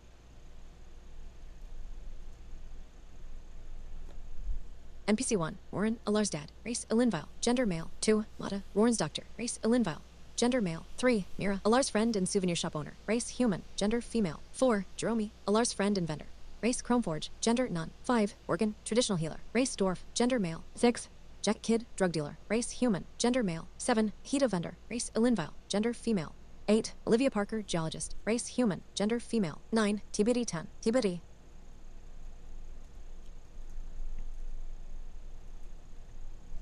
Quest 1. As control tutorial, eliminate 20 mutated mice in the Sing Garden. 2. Under the weather, escort your dad Warren to his doctor, Mata. 3. Old ways, visit the traditional healer, Worgen. 4. Into the dark, collect 3 dark mushrooms and 2 purple mushrooms in the dark forest. 5. Back alley deal, collect $5,000 and give the money to Jack Kidd. Fight Jacket Kidd and his minions to retrieve the illegal drug. 6. Paper trail, go to the old foundry and look for old records. 7. The geologist, go to the spaceship landing site and meet Olivia Parker. 8. Crystal Sanctuary, find the Crystal Sanctuary cave and defeat the boss guarding the entrance. 9. Homeward bound, escort Warren to the Crystal Sanctuary. 10. TBD 11. TBD 12. TBD. Run mobs. 1. Mutated mice, tutorial mob found in the Sing Garden. 2. TBD 3. TBD 4. TBD 5. TBD 6. TBD 7. TBD 8. TBD 9. TBD 10. TBD 11. Jack Kidd's minions, first boss fight. 12. Crystal Sanctuary Guardian, final boss.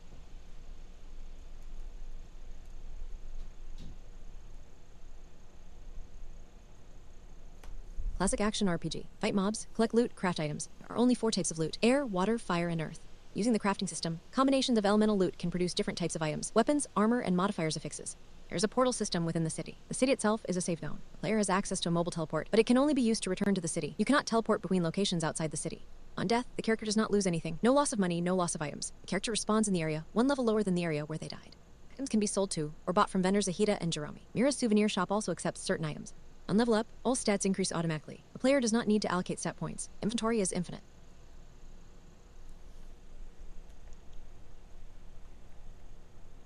1. Platform 7 new. Sing Guards 3. Ruins Apartment 4. Mona's Office 5. Jerome Workshop 6. Working Place 7. Dark Force 8. Maintenance Corridors 9. Old Foundry 10. Spaceship Landing Site 11. Crystal Sanctuary 12. TBD 13. TBD 14. TBD 15. TBD.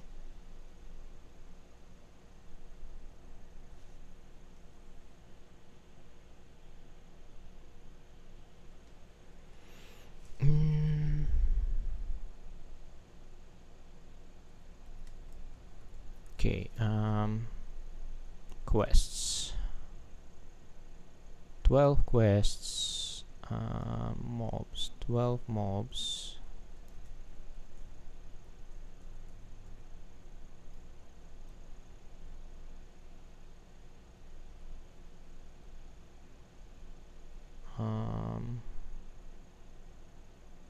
Locations, 15 locations, mobs, boss.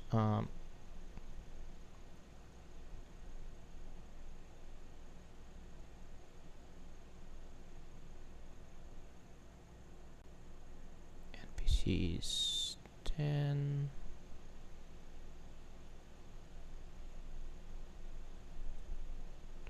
I guess I don't know, I'll rearrange it so NPCs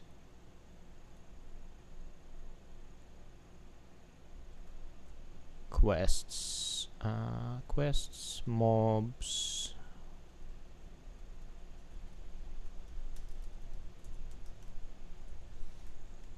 boss fights,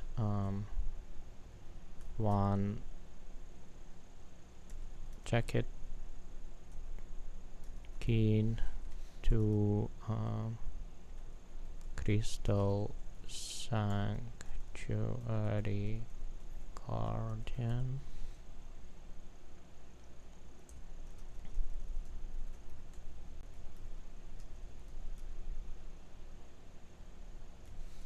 OSTs 1 TBD 2 3 4 5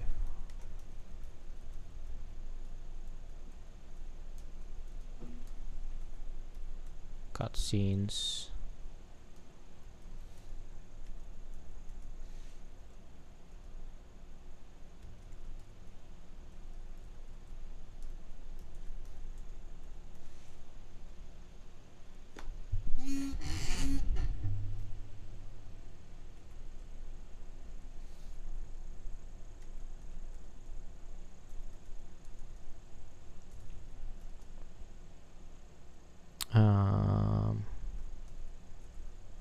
Live stream,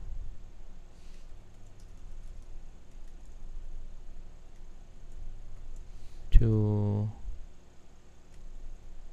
meet Olivia,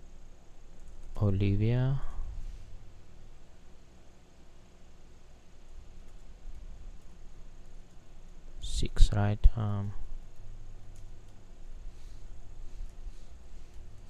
Mini 3 4 5 6 4 5 6 locations.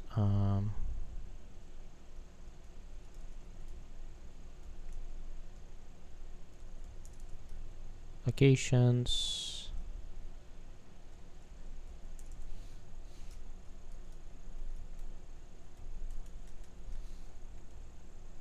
puzzles,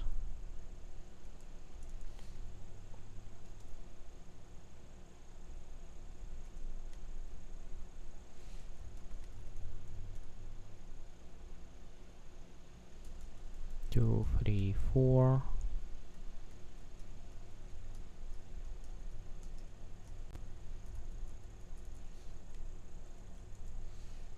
eight weapons,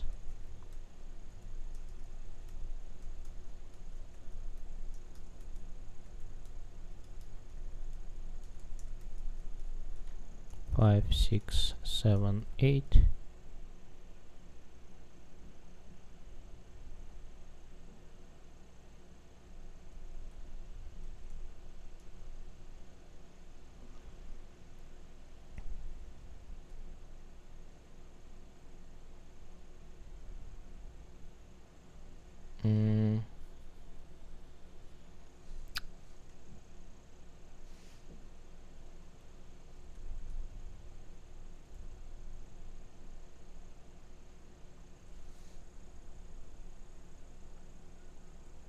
Survival stats,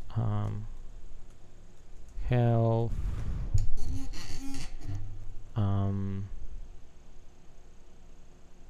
mana, energy,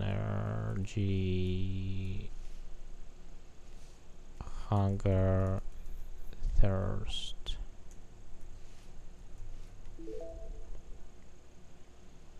Survival stats: health, mana, energy, hunger, thirst.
Cutscenes.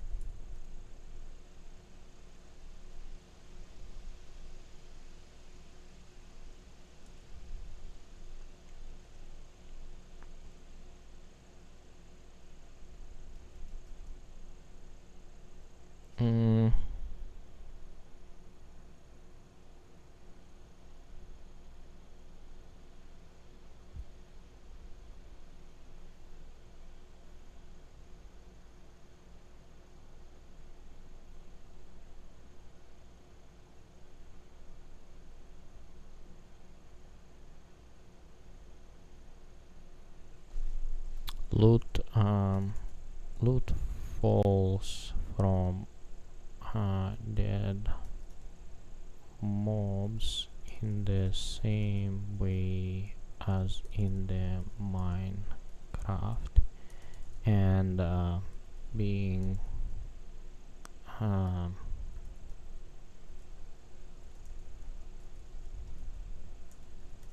dead to the character.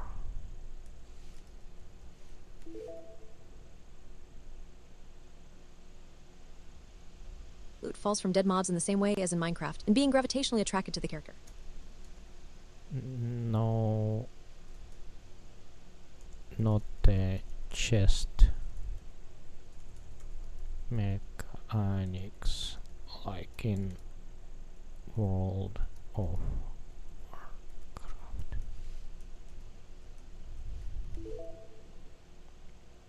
Not the chess mechanics like in World of Warcraft.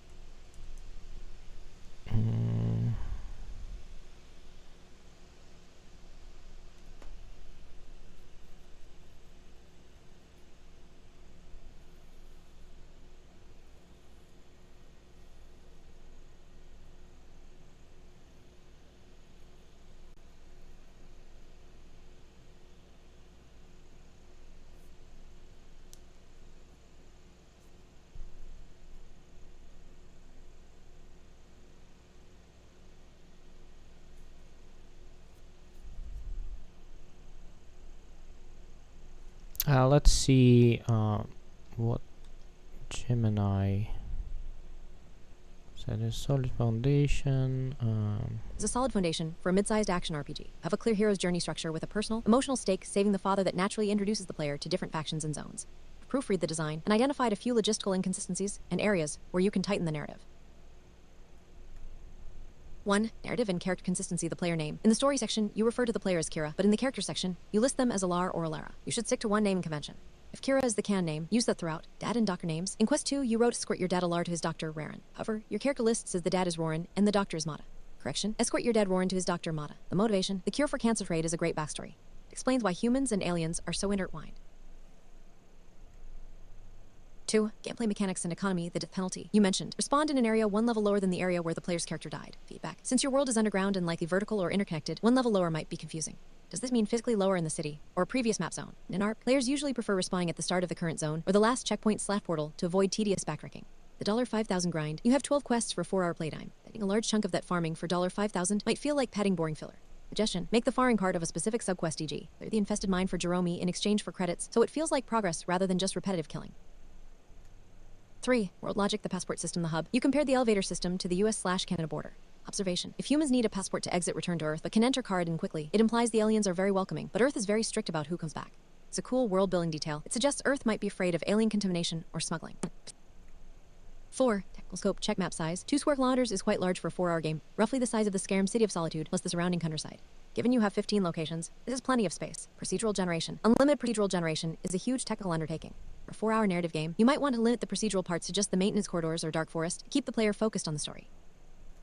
Suggested edits for clarity the story section. After a short amount of time, you get a message from your human friend Mira. It says she learned about your dad's sickness and that she ran some research and thinks there's an illegal human drug that can help. This gives you a quest to find the drug dealer, Jack Kidd, in the maintenance corridors.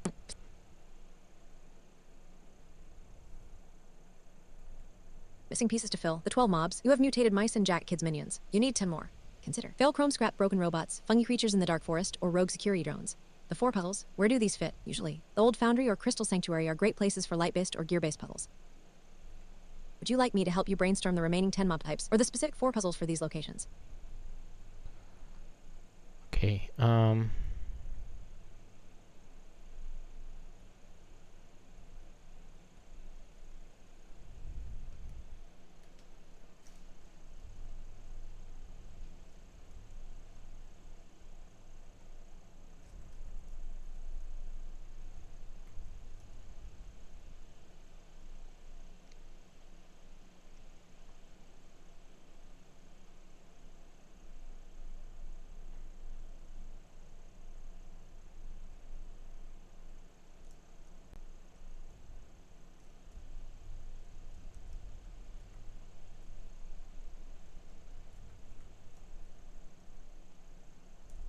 okay,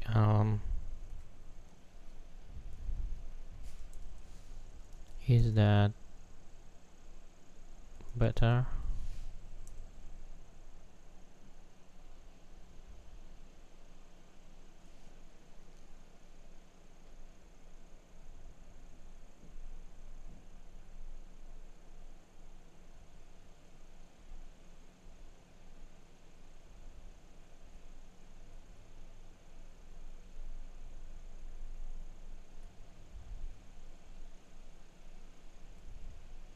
This is a much more cohesive and professional design document. The structure is clear, the stakes for the main character are well-defined, and the mechanics are specific enough to act as a roadmap for development. There are a few final refinements and suggestions to fill in those TBD slots to ensure the 4-hour playtime feels balanced. 1. The NPC and quest gaps. To reach your goal of 12 quests and 10 NPCs, you can integrate the farming segment into the actual quest log, so it doesn't just feel like a grind. NPC 9. Kaelin Linvile, a disgruntled gardener in the Sing Gardens who gives you a side quest. NPC 10. Unit 734 Chrome Forge, a broken robot in the maintenance corridors that needs a fire element jumpstart.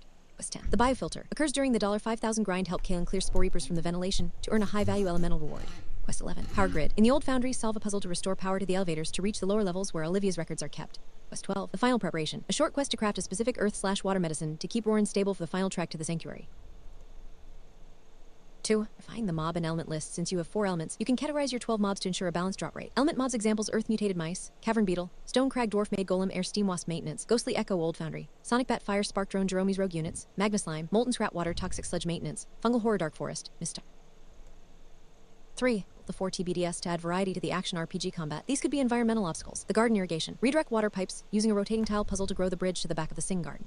The Foundry Logic Gate, a lights out style puzzle on a terminal to unlock the record room. The maintenance pressure valve, balance steam pressure fire/air to stop a hallway from burning the player. Crystal resonance. At the sanctuary entrance, hit 3 crystals in a specific musical sequence using the OST themes to weaken the boss's shield.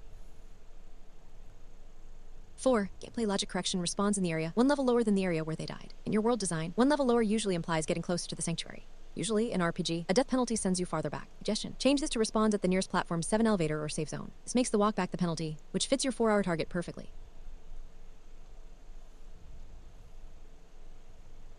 5. Bible stats integration. Since you have hunger and thirst, consider making the Sing Garden fruits earth/water provide the buffs for these stats.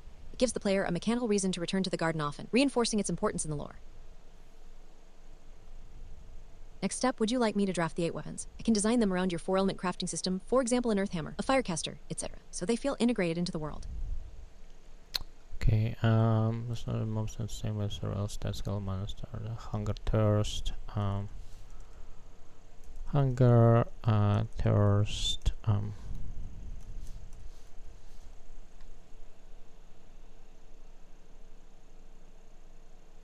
require player to teleport back to the singing garden to replenish food and water.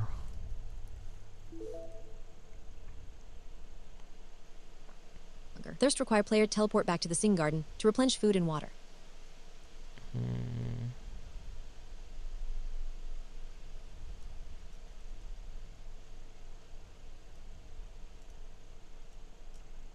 Okay, let me ask our AIs to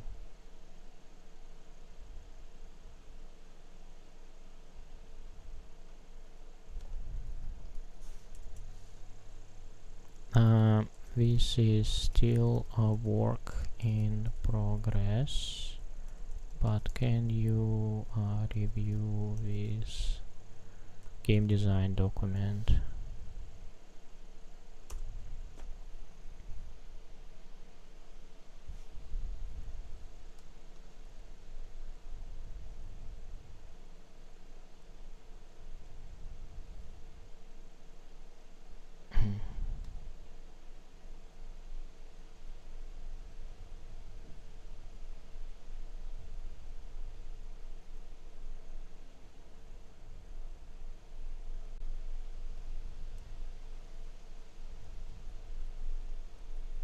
Overall impression.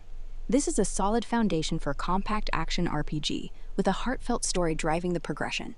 The underground alien city premise blends sci-fi with fantasy races in a fresh way, and the tour guide turned hero arc gives the player a relatable entry point. The 4-hour target playtime is ambitious but achievable if quests are linear with optional farming exploration.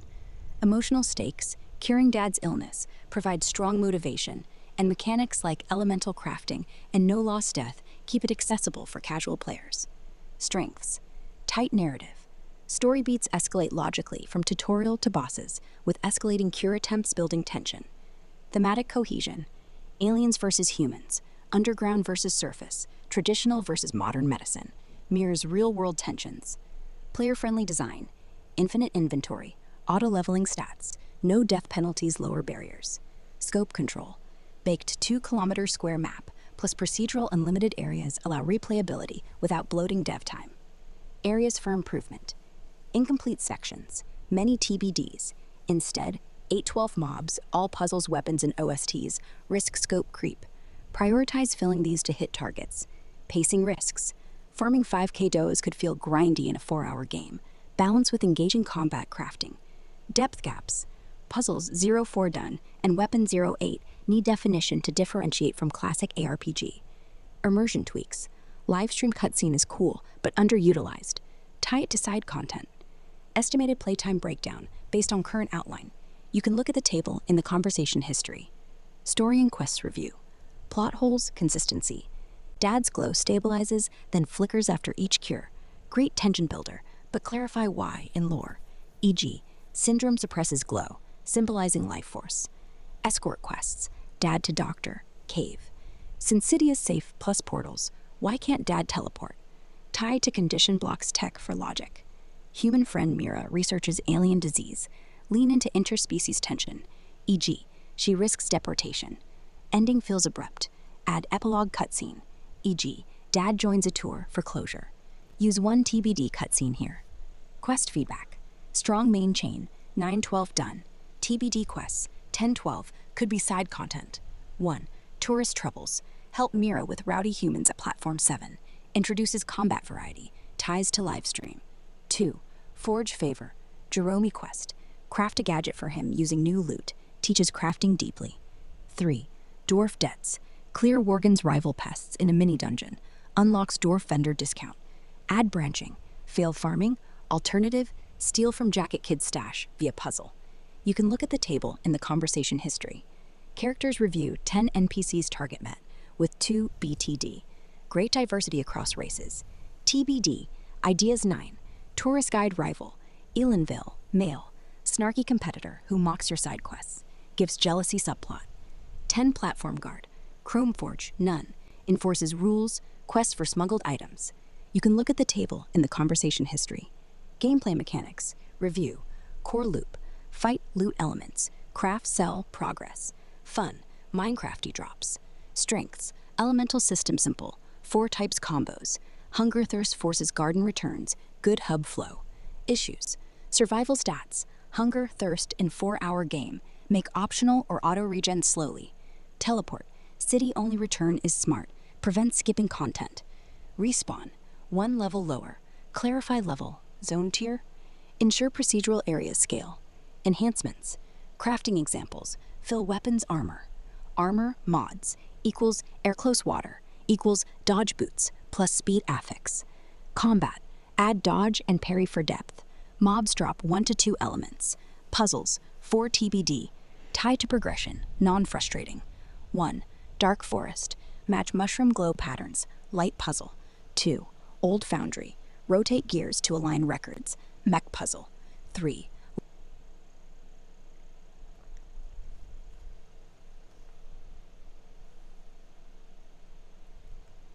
Landing site. Sand rocks for coordinates rhythm minigame. Sanctuary entrance. Elemental combo to shatter boss barrier.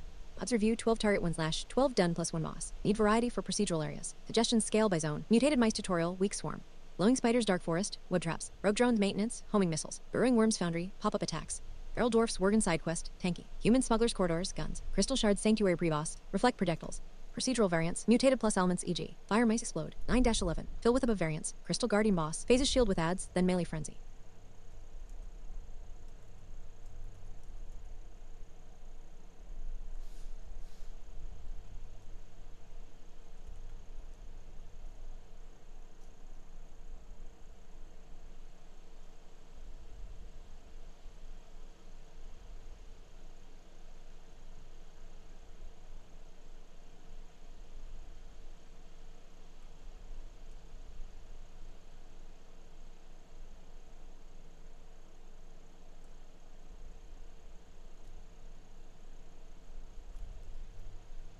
Landing site.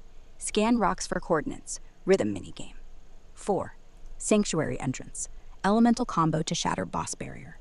Mobs review. 12 target. 1 12 done plus 1 boss. Need variety for procedural areas. Suggestions. Scale by zone. 1. Mutated mice. Tutorial. Weak swarm. 2. Glowing spiders. Dark forest. Web traps. 3. Rogue drones. Maintenance. Homing missiles. 4. Burrowing worms. Foundry. Pop-up attacks. 5. Feral dwarfs. Worgen side quest. Tanky. 6. Human smugglers. Corridors. Guns. 7. Crystal shards. Sanctuary pre-boss. Reflect projectiles. 8. Procedural variants. Mutated plus elements. Again. Fire mice explode. 9-11. Fill with above variants. 9. Crystal guardian. Boss. Phases. Shield with ads. Then melee frenzy. Bosses. 1. Jacket Kid. Minions. Thugs. Phases. Gun to melee. Weak to earth. Knockdown. 2. Guardian. Arena with crystals. Destroy to stun. Locations. Review. 15 target. 11-15 done. TBD. 12. Mira's souvenir shop. Hub trading. 13. Ahida's market stall. Crafting bench. 14. Procedural caves. Unlimited farming. 15. Surface teas. Platform 7 overlook. Locked. Map ideas. Baked city. Hubs quests. Procedural wilds. Dark forest plus. Nevada LV tie-in. Neon lit alien tech. Audio visuals. OSTs. 5 TBD. 1. City ambient. Ethereal synth. 2. Combat upbeat electronic. 3. Emotional piano. Dad scenes. 4. Boss rock remix. 5. Victory triumphant. Cutscenes. 6 target. Add 3-6. Dad's first flicker. Mushroom brew fail. Drug fight win. Escort ambushes. Scope and polish. Recommendations. Dev feasibility. 4 hours. Prototype friendly. Focus big city first. Monetization. Extras. post-game endless procedural mode, achievements for no deaths, playtesting priorities, farming loop, fun, escort pacing, crafting UI. Next steps. 1. Fill all TBDs using my suggestions. 2. Prototype tutorial, plus 1 arc. 3. Balance 5k, minus 30 to 45 minute max. E.g., sell rates, fruit pounds $10, crafted $100. This GDD has huge potential. Polish the gaps, and it'll shine. If you want me to expand on any section, e.g., full mob stats, dialogue scripts, let me know.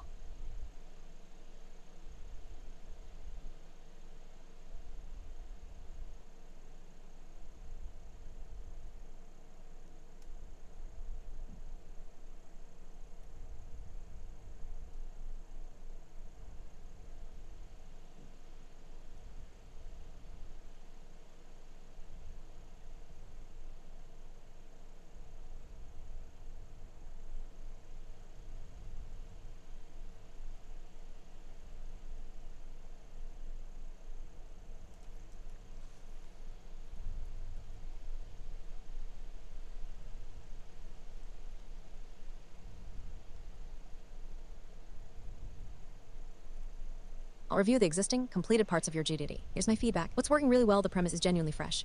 Aliens asking for asylum in exchange for cancer cure is a strong, emotionally grounded hook. It immediately makes both sides sympathetic without making either a villain. That's hard to do. The personal stakes are well calibrated. Save your dad is simple, but it works precisely because it's personal.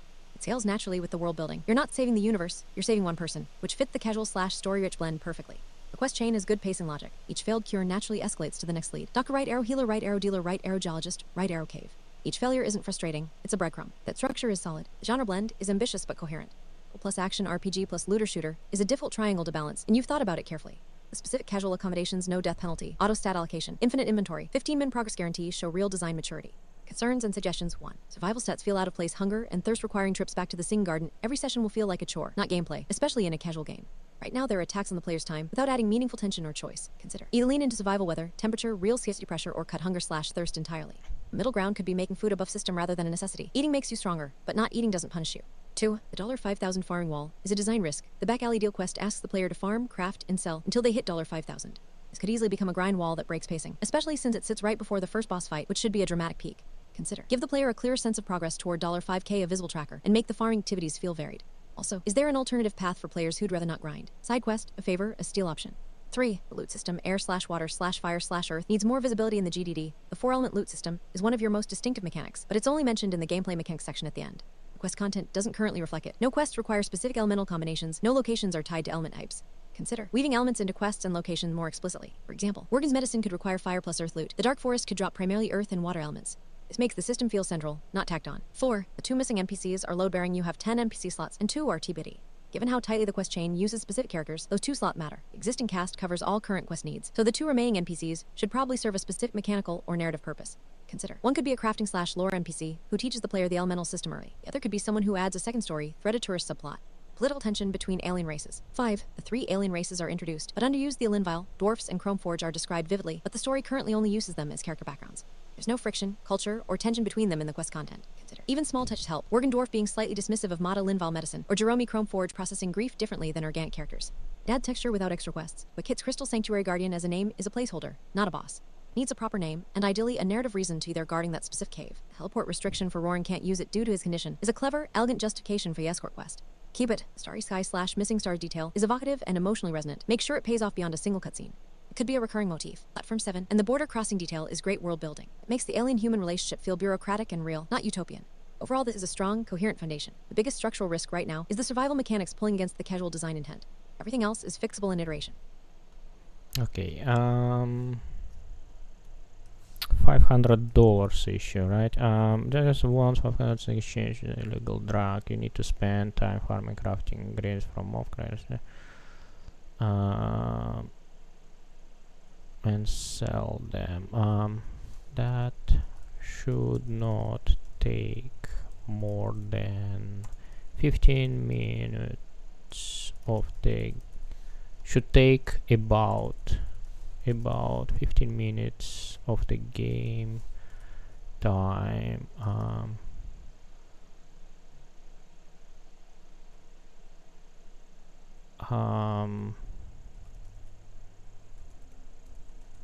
Balance amount of money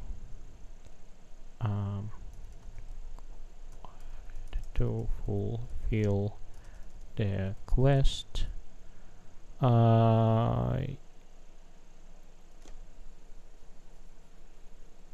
Who just followed me, thank you for following. Balance amount of money required to fulfill the quest after play testing.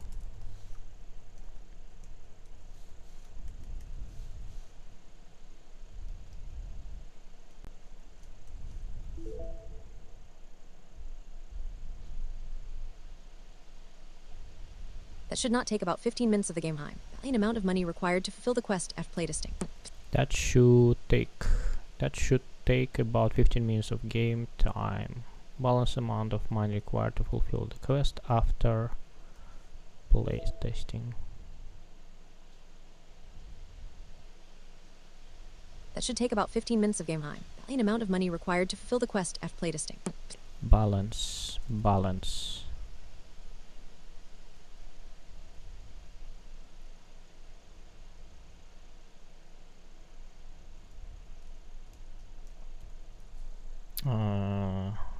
Fill paragraph.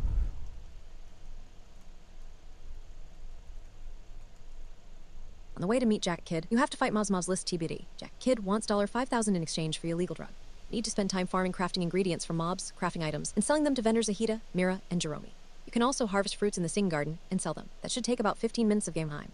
Base amount of money required to fulfill the quest after playtesting. After collecting the required amount, you give the money to Jack Kidd, but he refuses to hand over the medicine. You have to fight Jack Kidd first boss fight and his minions to take the drug by force. You get the drug. You give it to your dad. It shows more promising results than the mushroom medicine, with his glow stabilizing for a long period, but it still falls back to flickering. Balance the amount of money required to fulfill the quest after playtesting.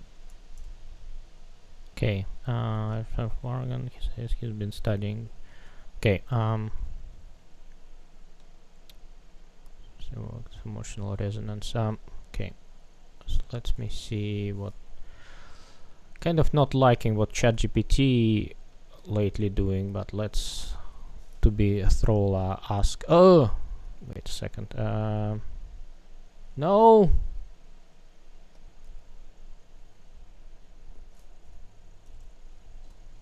Send.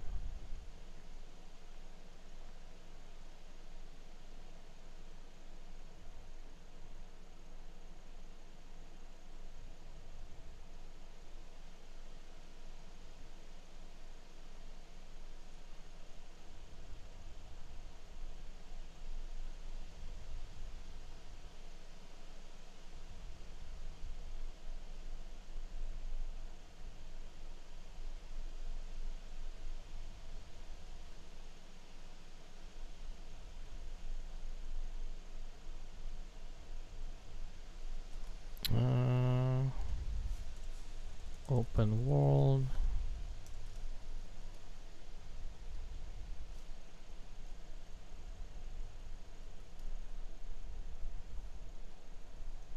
This is a very solid foundation for a small 4-hour RPG. What you wrote is actually closer to a vertical slice production plan than a typical GDD. It already has scope discipline, which most indie projects lack. I'll review it from 3 angles. Scope real in-game design strengths, potential problems, and improvements.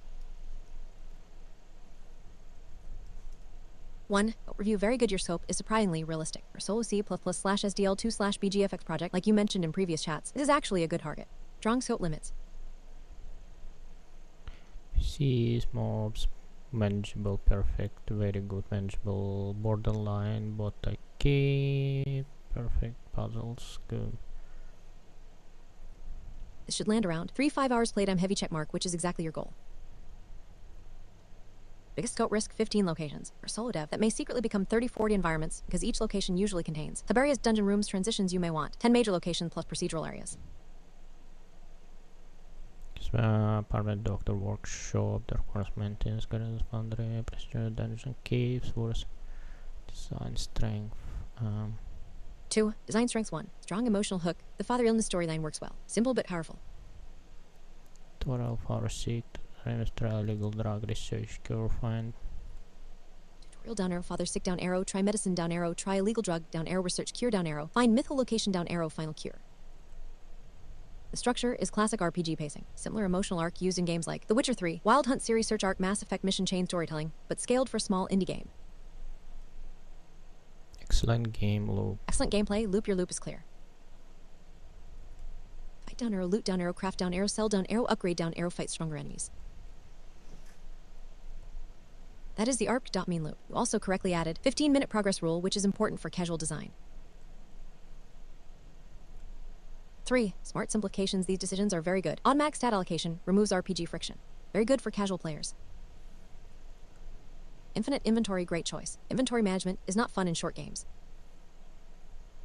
Death penalty equals none, perfect for casual design. This aligns with games like Diablo Roman 3, Borderlands 3. Elemental crafting system. You simplified loot dramatically. A water, fire, earth.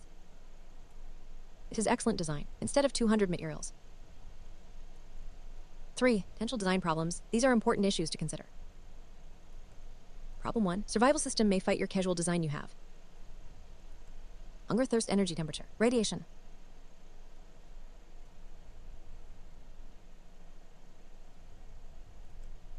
These conflict. Survival mechanics tend to punch the player. Example survival games. Subnautica the Long Dark, though system creates stress.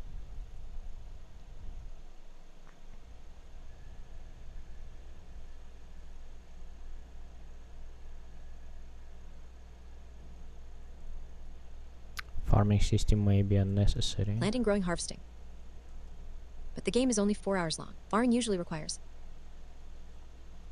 plant, wait, return, later harvest. That works in games like Stardew Valley, but not in short games. Adjust and change, farming do.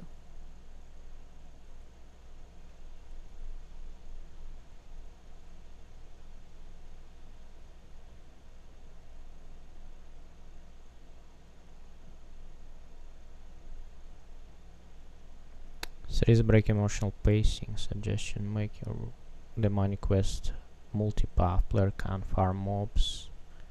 Sell fruit. Yeah, I don't know. Yeah, ChatGPT is only 2 bosses.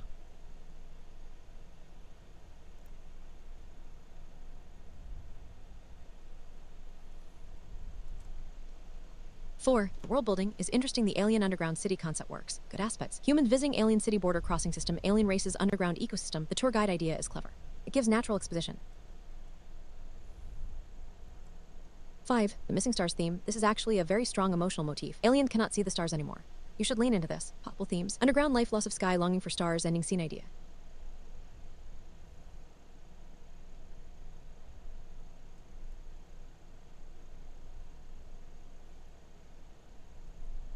Six, technical design that helps development. These decisions are excellent for a solo engine project. First person, no complex character animations.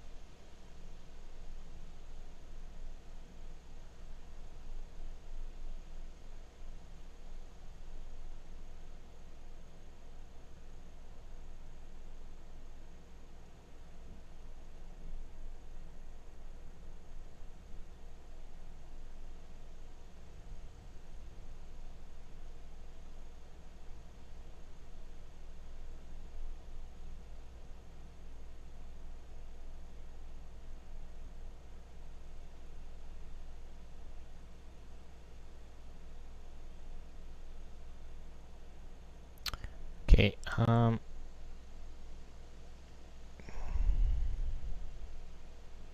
so I guess I can copy. Can I copy it?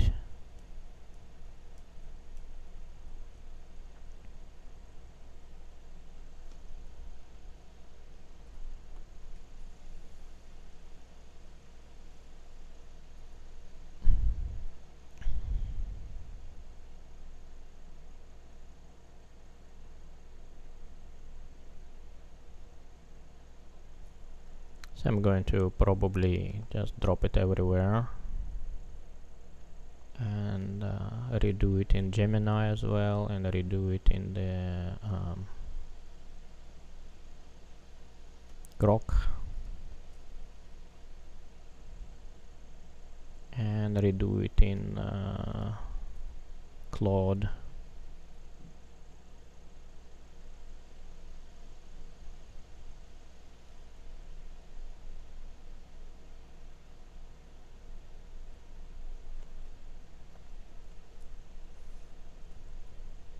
This is a solid foundation for a mid-scale AA or high-end indie project. A 4-hour target playtime is a sweet spot for a narrative-driven action RPG with survival elements long enough to feel like a journey, but short enough to keep the pacing tight.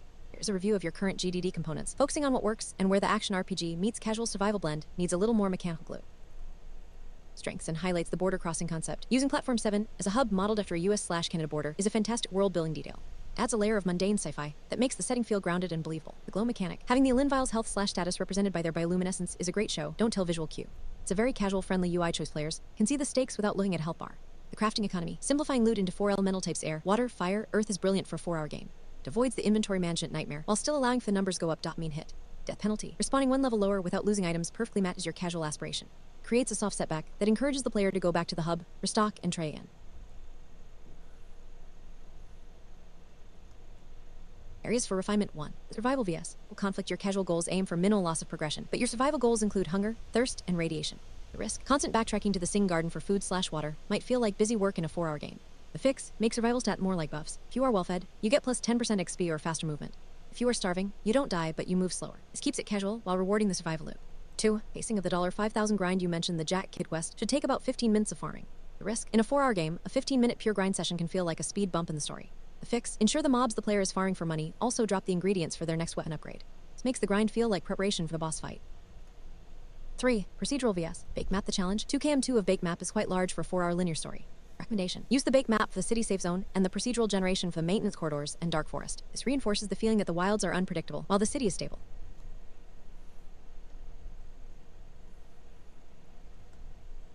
Suggested additions to fill TBDS missing NPCs to reach 10 Unit 04 Chromeforge, a malfunctioning robot in the maintenance corridors who gives a side quest but also provides a hint about Jack Kid's weakness. The gatekeeper human, the head of security at Platform 7. He doesn't like aliens and provides social friction in the story.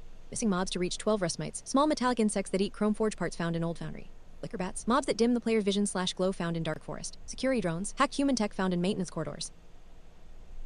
Suggested puzzles. Elevator calibration, a symbol sequence puzzle at Platform 7 to reroute power to the city. Mushroom sorting. At Worgens, a color-coded puzzle to brew the medicine. Foundry logic, connecting thermal pipes to open the door to the wrecker's room.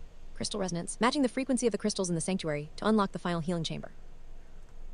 Technical note on the loot mag. Since you mentioned Minecraft-style loot with gravitational attraction, ensure the magnet radius increases with a specific artifact or stat. It's a very satisfying horizontal progression upgrade for players. Would you like me to help you brainstorm the specific fix combinations for your 4-element crafting system, e.g. fire plus earth equals magma armor?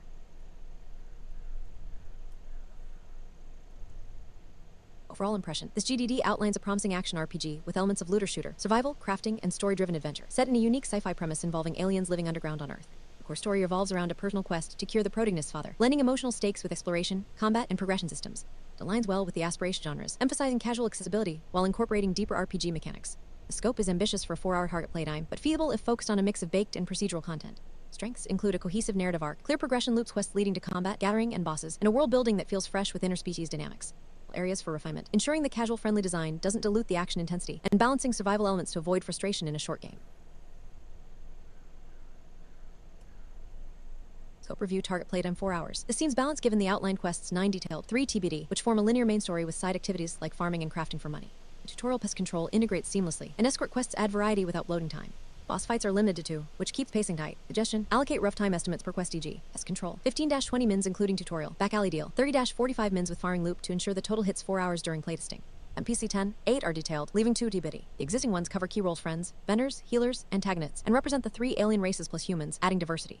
They tie directly into quests, avoiding filler. Quest 12, 9 are fleshed out, forming a clear chain from tutorial to finale.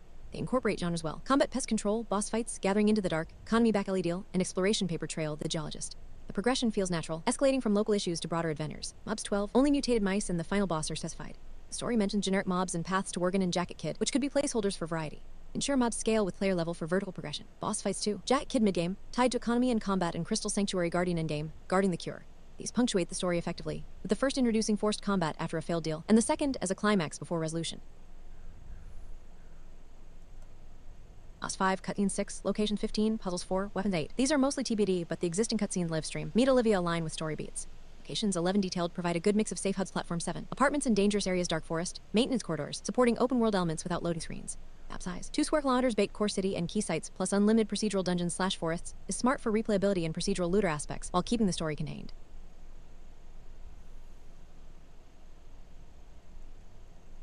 Aspiration genres alignment casual, strongly supported. No progression loss on death, respawn 1 level lower. Automatic stat increases on level up, infinite inventory, and guaranteed progress every 15 minutes fit perfectly. A mobile teleport back to city reduces downtime, and simple loot system, 4 elements avoids overwhelm. Action RPG. Core mechanics shine here, real-time combat, leveling /XP, gear upgrades via crafting, vendors, and stats HP mana. Vertical levels /stats and horizontal items, /affixes progression are clear. Dungeons implied in procedural areas. Looter shooter. Loot from mobs, air /water /fire /earth elements. Minecraft style pickup. Rarity system mentioned but not detailed, and procedural dungeons align well. FPS view enhances gunplay feel. Story rich. Quests drive the narrative, with cutscenes and artifacts, for example, old records, journals. The premise is emotional core, curing data adds depth, and in-game elements like the Sing Garden tie into world lore. Survival. Hunger /thirst /energy require return to Sing Garden, adding environmental pressure without harsh penalties. Other stats, temperature, stamina, radiation, are mentioned, but not expanded, ensure they're optional or auto-managed for casual play. Crafting /farming. Gathering ingredients, mushrooms, fruits, crafting items from elemental loot, planting /harvesting in Sing Garden, and trading with vendors create a loop. Ties into economy for quests like Back Alley Deal. Action /adventure /open world /FPS. High energy combat with telegraphs. Non-linear exploration, big map, portals, puzzles TBD, but implied in Sanctuary access. First person view. And mixed content, baked story areas plus procedural all integrate smoothly. The genres blend cohesively, with the story providing structure to prevent procedural elements from feeling aimless. One note. Survival stats could conflict with casual if not tuned, for example. Make replenishment quick via farming mini-aims.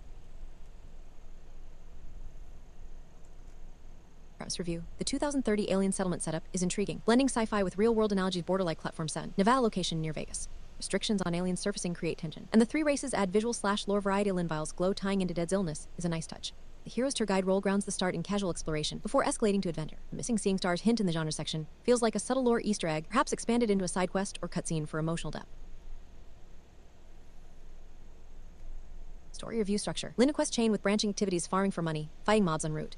Starts with casual tutorial, builds emotional investment via Dad's illness, and escalates stakes through failed cures leading to legal /ancient solutions. Ends on a positive note with full cure. Pacing. Cutscenes bookend key moments, live stream intro, Olivia Convo. Messages from friends Mata, Jerome, Mira, work and drive progression naturally, like a modern RPG with phone notifications. Consistency. Illness progression flickering low, temporary stabilizations builds urgency without rushing. Quests link logically. Tutorial, right arrow Dad's visit, right arrow alternative healers, right arrow drug deal, right arrow historical search, right arrow finale. Themes. Touches on interspecies cooperation, illegal activities drug deal, and ancient mysteries crystal sanctuary. The escort finale adds vulnerability, contrasting action elements. Potential issue. The $5,000 farming loop, 15 mins risks feeling grindy balance via playtesting, perhaps with variable mod drops or vendor prices based on player level. Characters review. Player Alar /Alara. A Linvile race fits the glowing skin lore, with gender choice for inclusivity. As a young tour guide, they're relatable and positioned for growth. NPC, well distributed across races /genders. Foreign Dad provides emotional anchor. Mata /work in contrast, modern vs traditional healing. Friends Mira. Jerome aid progression and economy. Antagonists Jacket Kid add conflict. Olivia ties into exploration. Vendors Ahita, Mira. Jerome support item economy. The 2 TBD could be side characters, like a tourist for Kant relief or a rival guide. Quest review. The 9 detailed quests form a solid mainline, incorporating tutorials, combat, gathering, economy, and bosses. They advance the story while allowing horizontal progression, crafting /selling. Escort quests under the weather. Homeward bound add variety, but ensure Dad isn't too fragile to frustrate players. Mobs and boss fights. Review. Mobs. Mutated Might is easy intro. Generic mobs and paths suggest variety, for example, forest creatures, corridor thugs. Final boss is Guardian fits thematically. Bosses. Jack Kid Human Dealer plus minions introduces betrayal /combat twist. Crystal Guardian as Cave Protector escalates scale. Ensure telegraph for skill-based action. Gameplay mechanics. Review. Combat /loot. Real-time FPS with elemental loot. 4 types for crafting weapons /armor /affixes, simple yet deep. Minecraft style drops encourage exploration. Progression. Automatic stats on level up keeps it casual. No death penalties align with genres. Survival /teleport. Stats add light pressure. Forwarding garden visits for replenishment ties into farming. City portals and one-way mobile teleport manage travel without frustration. Crafting from loot, selling to vendors, buying upgrades, solid loop, especially for money quest. Infinite inventory, no loading screens, day /night /weather. Mentioned in survival, enhance immersion. Overall, the existing parts form a tight, engaging design. Focus playtesting on balancing the 15-min progress rule and economy grind to maintain casual appeal. If expanding TBDs, prioritize mobs /weapons to flesh out combat variety.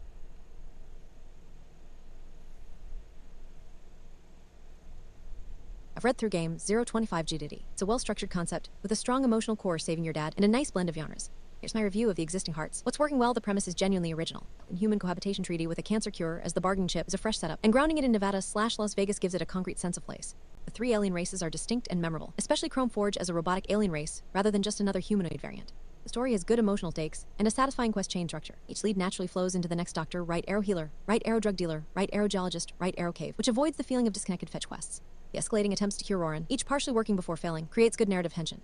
The genre blend is ambitious but coherent. Plus action RPG plus looter shooter is a proven combo. Think Torchlight, and the survival layer hunger /thirst is kept light enough not to conflict with the casual feel. Things to reconsider: the survival stats feel like a tension point. Hunger and thirst requiring teleport back to the Sing Garden. Every session could feel like a chore rather than depth, especially for a casual audience. Consider whether this adds fun or just friction. If kept, the Sing Garden needs to feel rewarding to visit, not just a vending machine. The $5,000 farming section is risky. 15 minutes of mandatory grinding before a boss fight can feel like a wall. Post playtesting, you may want an alternative path, a side quest, a loan from an NPC, etc., to give players agency in how they earn it, not just that they must. The 2 TBD NPC, 3 TBD locations, 3 TBD quests, and most mobs/weapons leave a lot of the game undefined. The 4 puzzles have no design yet, and puzzles in an action RPG need careful integration so they don't break pacing. Gaps worth filling soon. The weapon system is entirely blank, but the elemental loot system, air/water/fire/earth, is a strong foundation. Defying even 2-3 weapon archetypes early would help validate how combat feels. OSTs being all TBD means the tone of the world is still undefined musically. Even a short reference lists something like X for the Dark Forest, Y for Platform 7 would help. The Starry Sky moment mentioned in the notes is a lovely character detail. It deserves a proper cutscene slot rather than a footnote.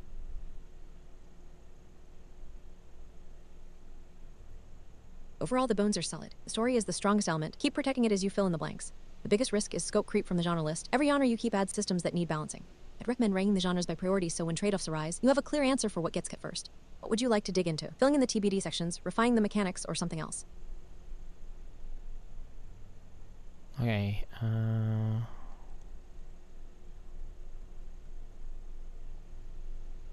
I do not remember if I read Gimme.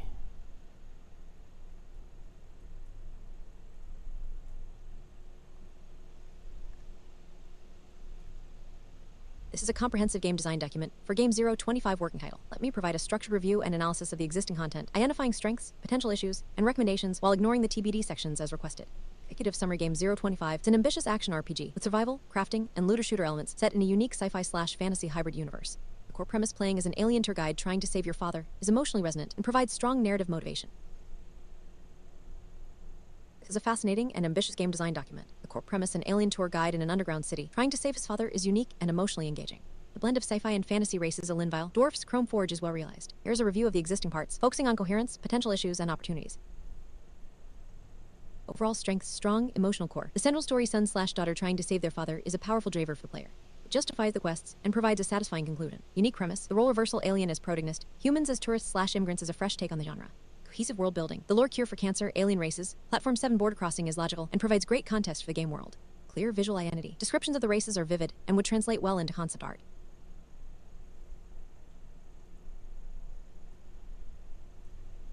Killed feedback and analysis. 1. Cope vs. Ambition. The core tension: this is the most critical area to address. The document lists features from 8 different genres: casual, action RPG, looter-shooter, story-rich, survival, crafting, farming, FPS for a game with a 4-hour playtime.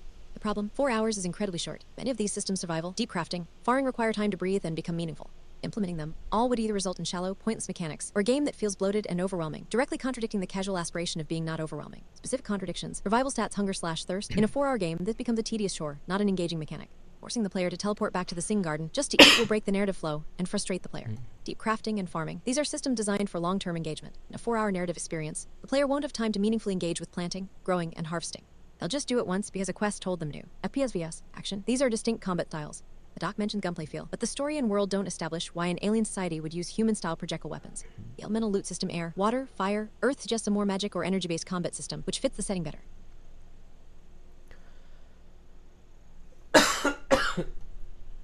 Recommendation: prioritize ruthlessly. Story-rich and action RPG pillars are the strongest and should be the focus. Cut or heavily simplify survival stats, farming, and perhaps even the looter-shooter depth. Keep the loot, but simplify its application. Refine the FPS idea. Frame it as a shooter, but with energy-based weapons that fit the alien aesthetic. This aligns with the elemental loot system. 2. Regression systems. Potential conflicts: numbers go up vs. automated stats. The document states the player doesn't allocate stat points on level up. This is a very casual design choice. However, it conflicts with the action RPG promise of a rich stat system. Stats increase automatically. The player's sense of ownership over their build is removed. Progression then comes entirely from gear. Infinite inventory. This is a great casual choice that reduces friction. It also simplifies the looter-shooter aspect, as the player never has to manage inventory space. This is a smart decision.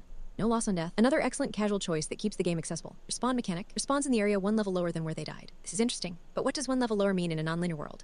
Does it mean a lower level zone? This needs clarification. If it just means the previous room or section of the dungeon, that's a good checkpoint system. 3. Gameplay loop and economy. The $5,000 grind. The quest back alley deal explicitly calls for a 15-minute grind to get the money. This is a dangerous design choice in a 4-hour game. 15 minutes represents over 6% of the total playtime. If the core gameplay isn't incredibly fun, this will feel like padding. The player has already been fighting for 2 quests at this point. Alternative: instead of a pure gold grind, have Jacket Kid ask for a specific rare item that drops from a specific, challenging mob in the maintenance corridors. This feels more like a quest and less like a job. Crafting with elemental loot. This is a fantastic, elegant system.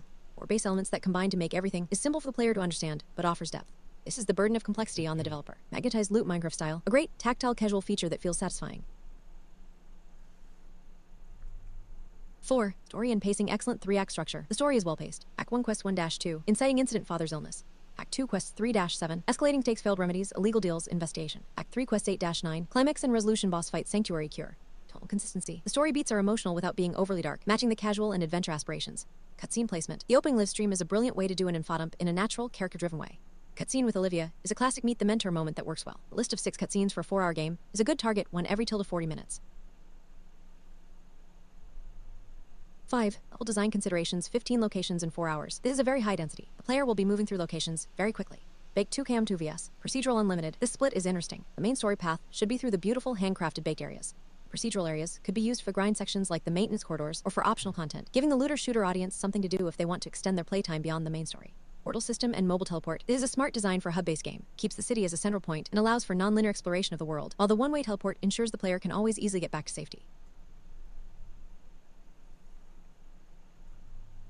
Summary of recommendations, focus the scope, choose your core genres. Story-rich action RPG is your strongest suit. Lighten or remove the survival and firing mechanics to avoid bloat. Refine the progression, decide if you want player choice and stats. If not, lean even harder into gear-based progression and make the loot feel exciting and impactful. Reevaluate the grind. In a short game, every minute counts. Replace the gold grind with a more narrative-driven task. Define one level lower. Clarify the respawn mechanic to avoid player confusion. Use procedural generation wisely. Keep the critical path in the beautiful, handcrafted baked world. Use procedural areas for side content, resource farming, or optional dungeons. Finish the TBDs with the core in mind. When filling in the blanks for mobs, weapons, and puzzles, always ask, does this serve the 4-hour story-rich experience? This GDD has a fantastic foundation. The challenge will be in the execution resisting the temptation. Add more and instead polishing the core emotional and gameplay loop to mirror shine.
All cutscenes are in the live stream style, with interaction with the chatters in the stream.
Hunger and thirst require the player to teleport back to the city, where the player can harvest food in the Sing Garden or buy from vendors to replenish food and water. It also allows crafting using collected elemental items to get better gear and modifiers affixes. Hunger first if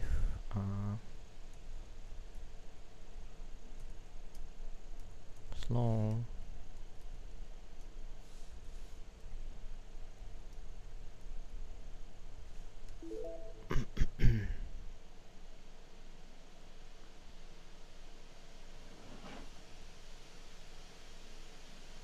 Hunger and thirst, if supplies are low, require the player to teleport back to the city, where the player can harvest food in the Sing Garden or buy from vendors to replenish food and water. It also allows crafting using collected elemental items to get better gear and modifiers affixes.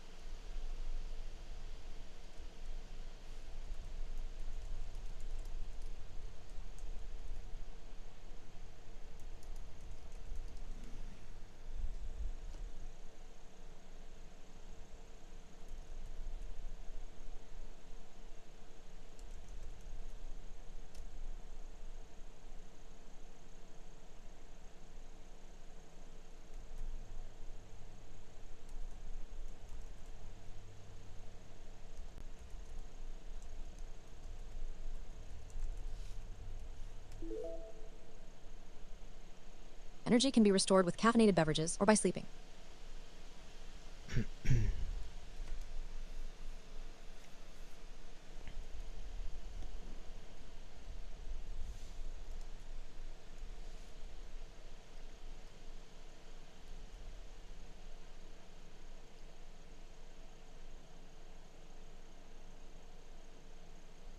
That should take...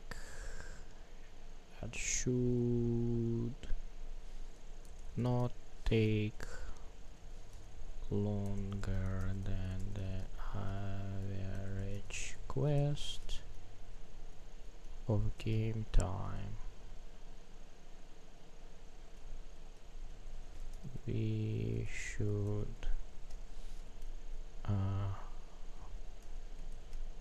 balance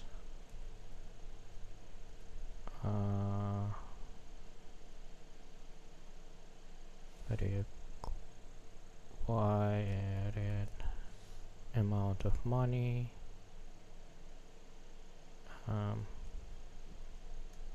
after play testing, so it may be more or less than 5.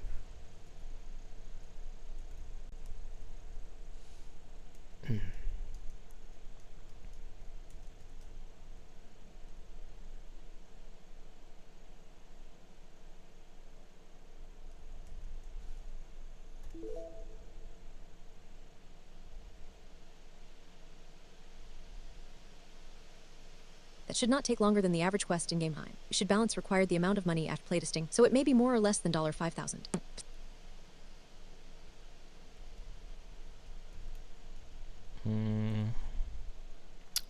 What is it? Fuel paragraph.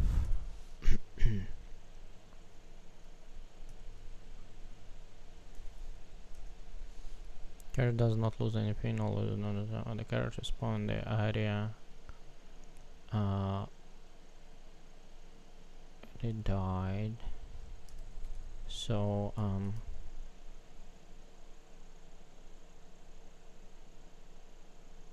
if the area is too high level for the player, the game will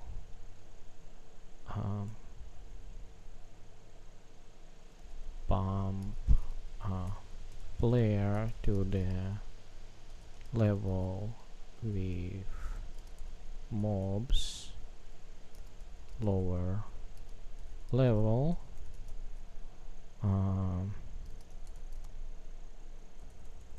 and will require player if player is stubborn. Traverse through the area with the lower level mobs naturally leveling them up.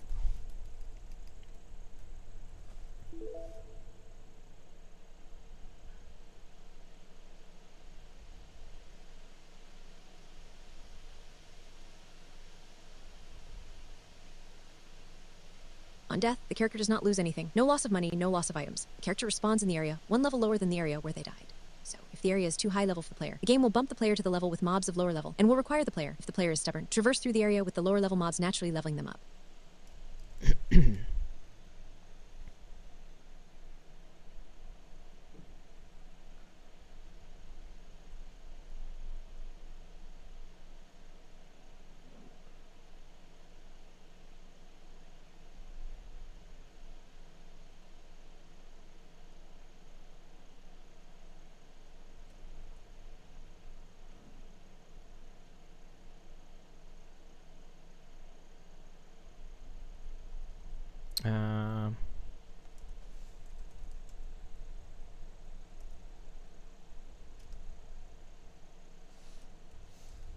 To not overwhelm the player, it is going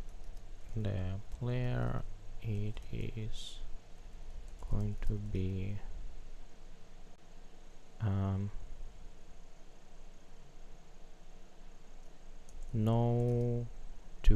or 3 choices.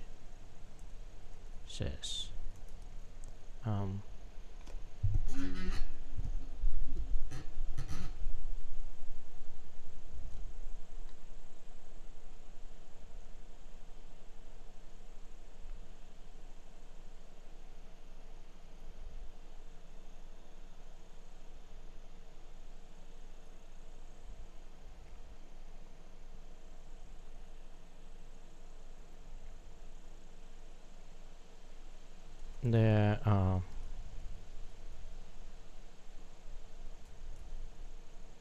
T of reach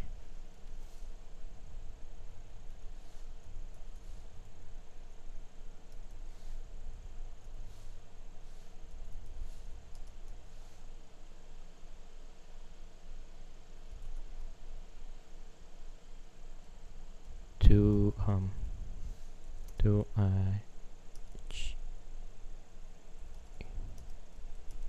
start system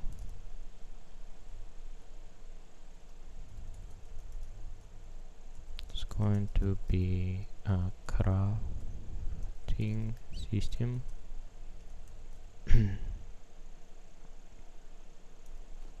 But crafting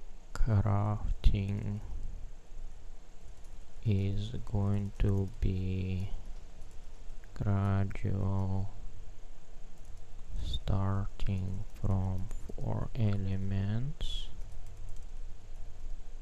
air, water, earth and fire, and after crafting more items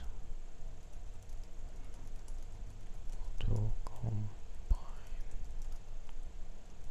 this to craft.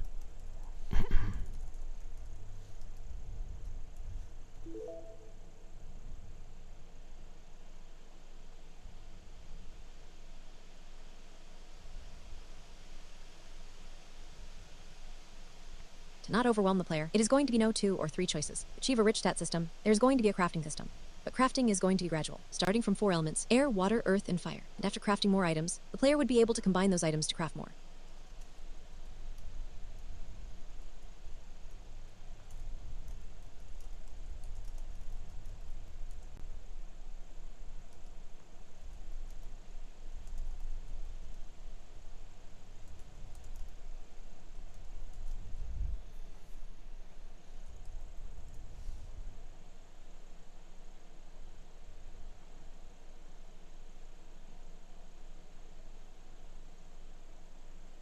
Recipes are going to be unlocked one by one.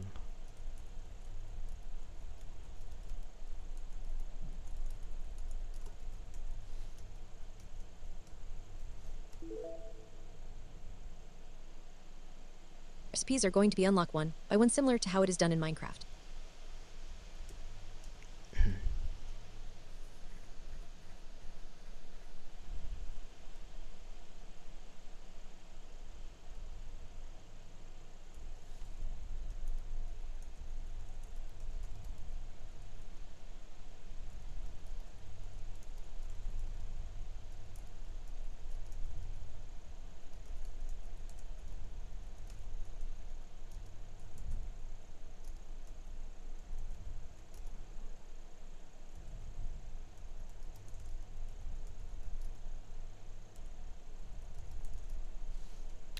Higher and higher level, higher and higher level mobs in the infinite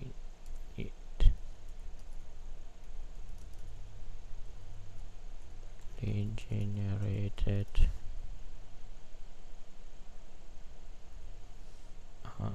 areas.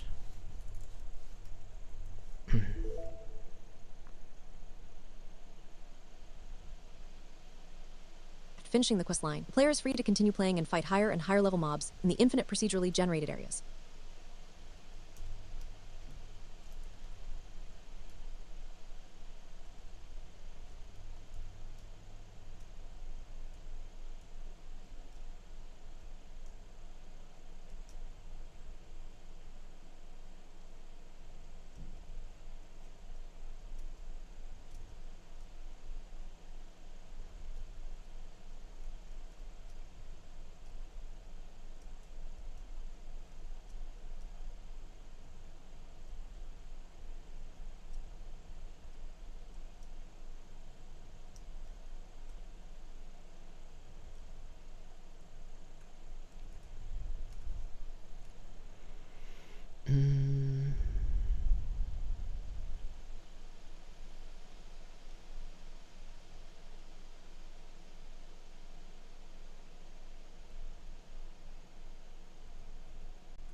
Low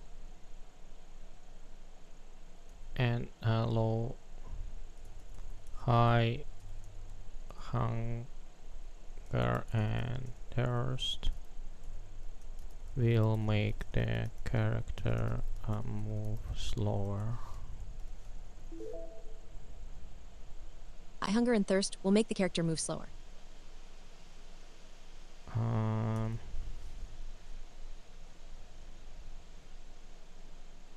Low mana would 10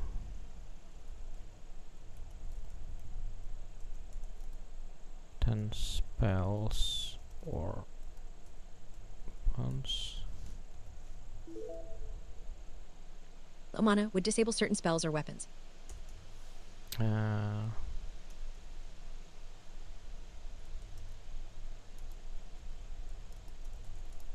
Zero will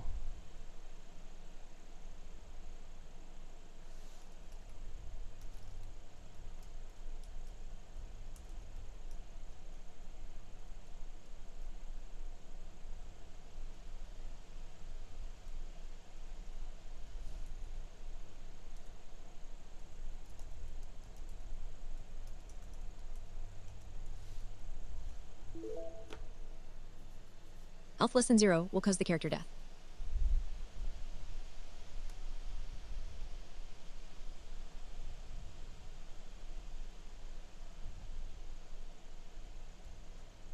Hmm.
Energy can be restored with caffeinated beverages or by sleeping. Energy lower than 0 will force the character to fall asleep, but sleeping not on the bed will dramatically reduce health. To preserve health, the player has to sleep in the bed.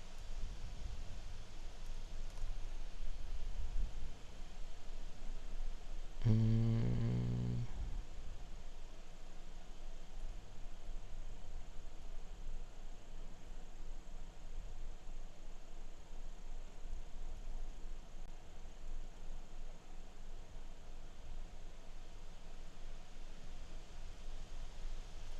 Um.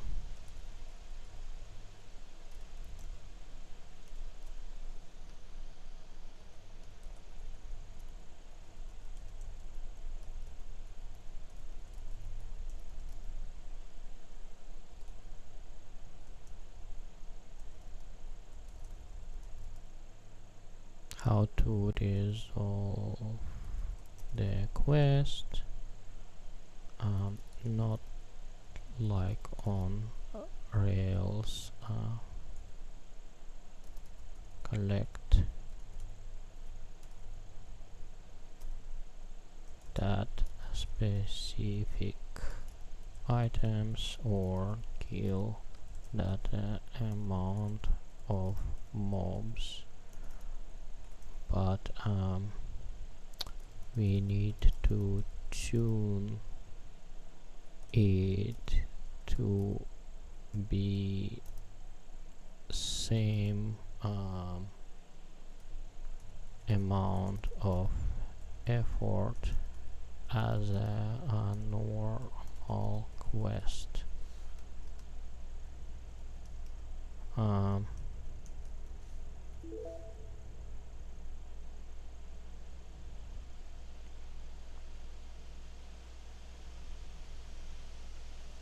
The idea of the $5,000 quest is to give a player a bit of variety on how to resolve the quest. Not like on Rails, collect that specific item or kill that amount of mobs. But we need to tune it to the same amount of effort as a normal quest.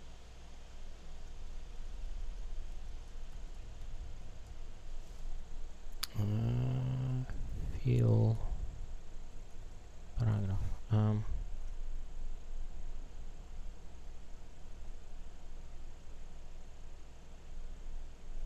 Okay. Pacing.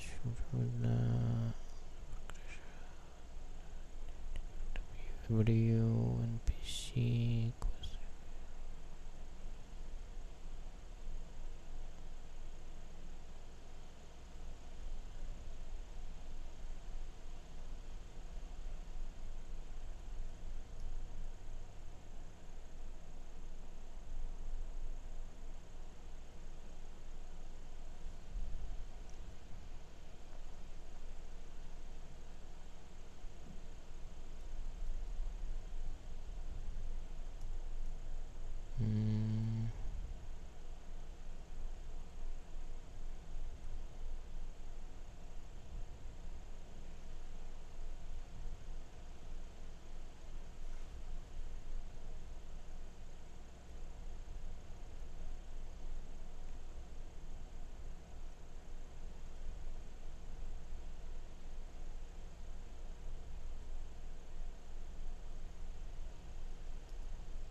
Okay.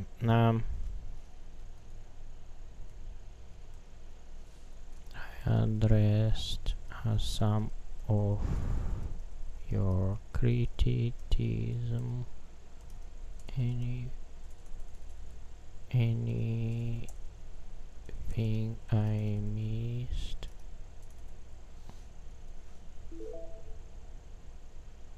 I addressed some of your criticism. Anything I missed? Okay.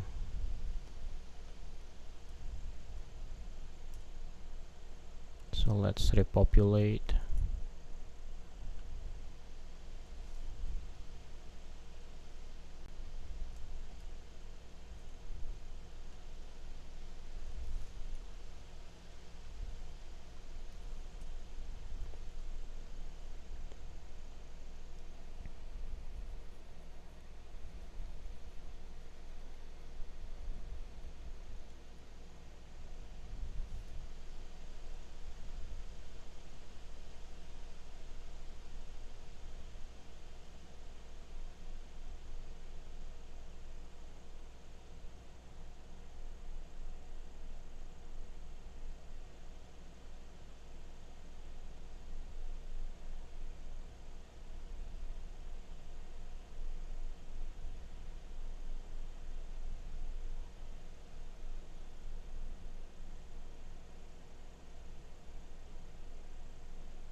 energy/sleep system is the most punishing mechanic in the document. Falling asleep outside a bed and taking heavy health damage feels out of step with the casual ethos.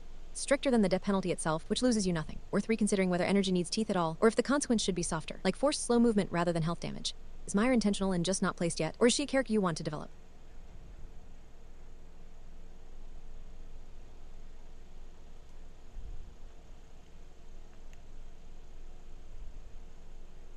Okay, so Maya, Mira.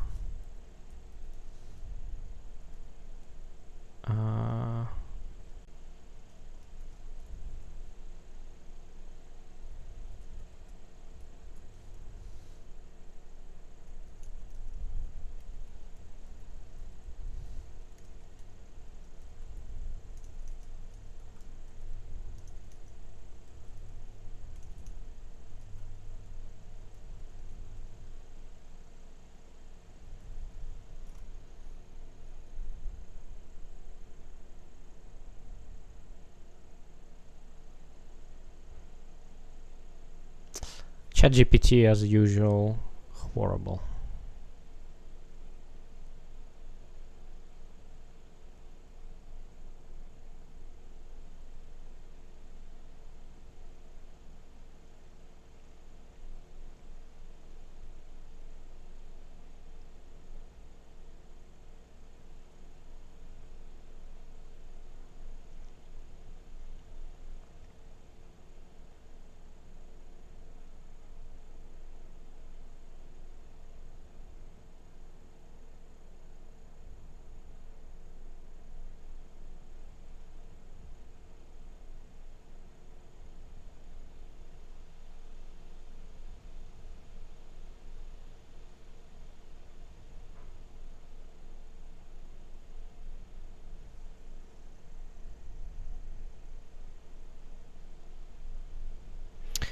Yeah. So I don't know why ChatGPT is so bad.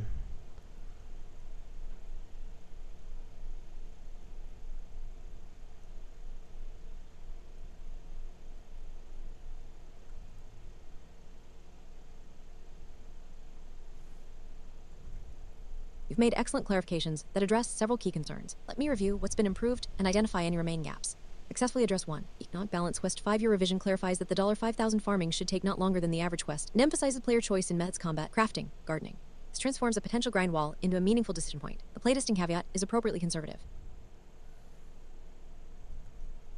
2. Death penalty clarity. The respawn system now makes sense. One level lower refers to dungeon/area tiers, creating a natural difficulty adjustment rather than punishment. The stubborn player traversal mechanic elegantly handles edge cases without explicit hand-holding.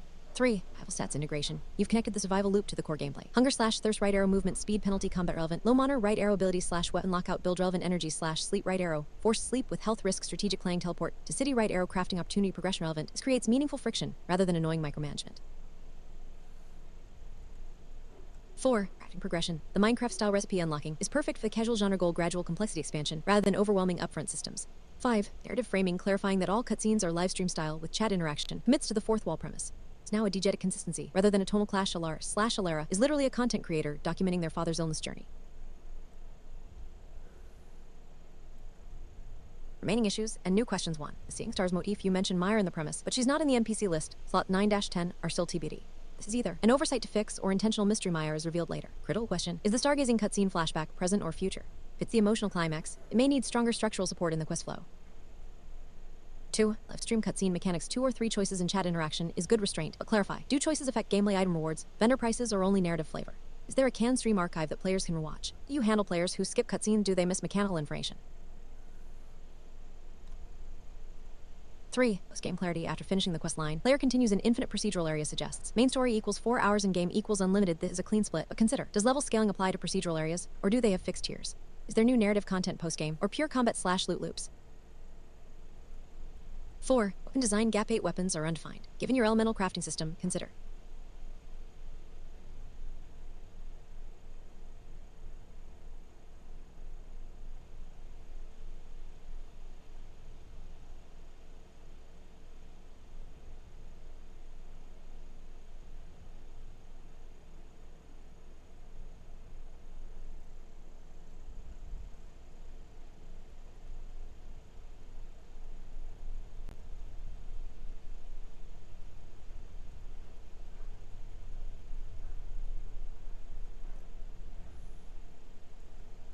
We've made some excellent clarifications and adjustments. The design is getting tighter and more coherent.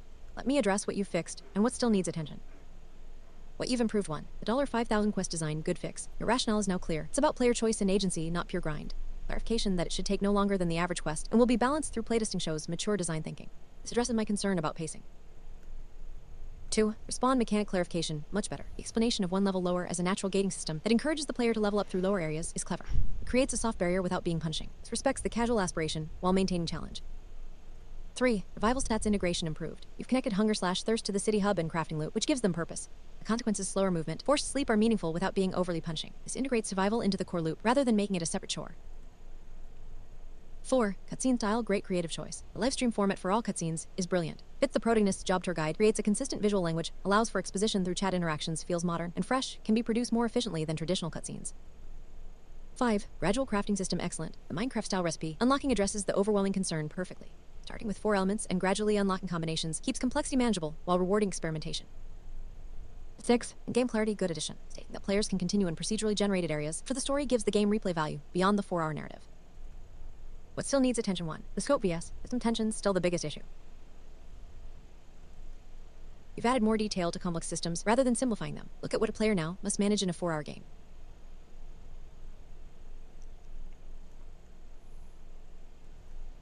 The concern: this is a lot for 4 hours. Players will spend more time managing systems than experiencing the story. Recommendation: consider which systems are essential to the core experience and which are optional depth. For example, could hunger/thirst be simplified to a single vitality stat? Could energy be removed entirely and tied to rest at save points? Is farming necessary, or can the Sing Garden just be a harvest once location? 2. The 2 or 3 choices system. You mentioned dialogue choices to not overwhelm the player, but don't show where they appear in the quest structure. Question: where do these choices occur? The current quest list is linear. If choices matter, they need to branch. If they don't matter, why include them? Suggestion: if you want choices, place them at key emotional moments. How you comfort your father after failed treatments, how you confront Jack at kid threaten, bargain, etc. What you say to Olivia about your father's condition. Keep them impactful but low branching. They affect dialogue, not quest outcomes.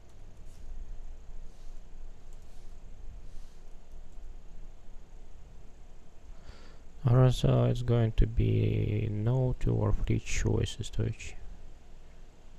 Level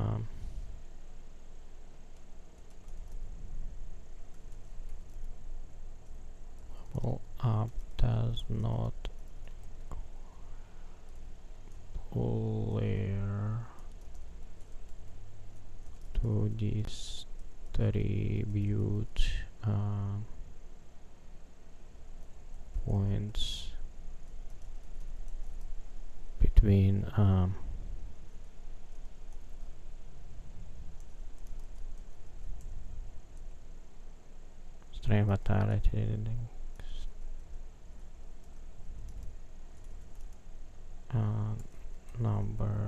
points between stream vitality numbers go up.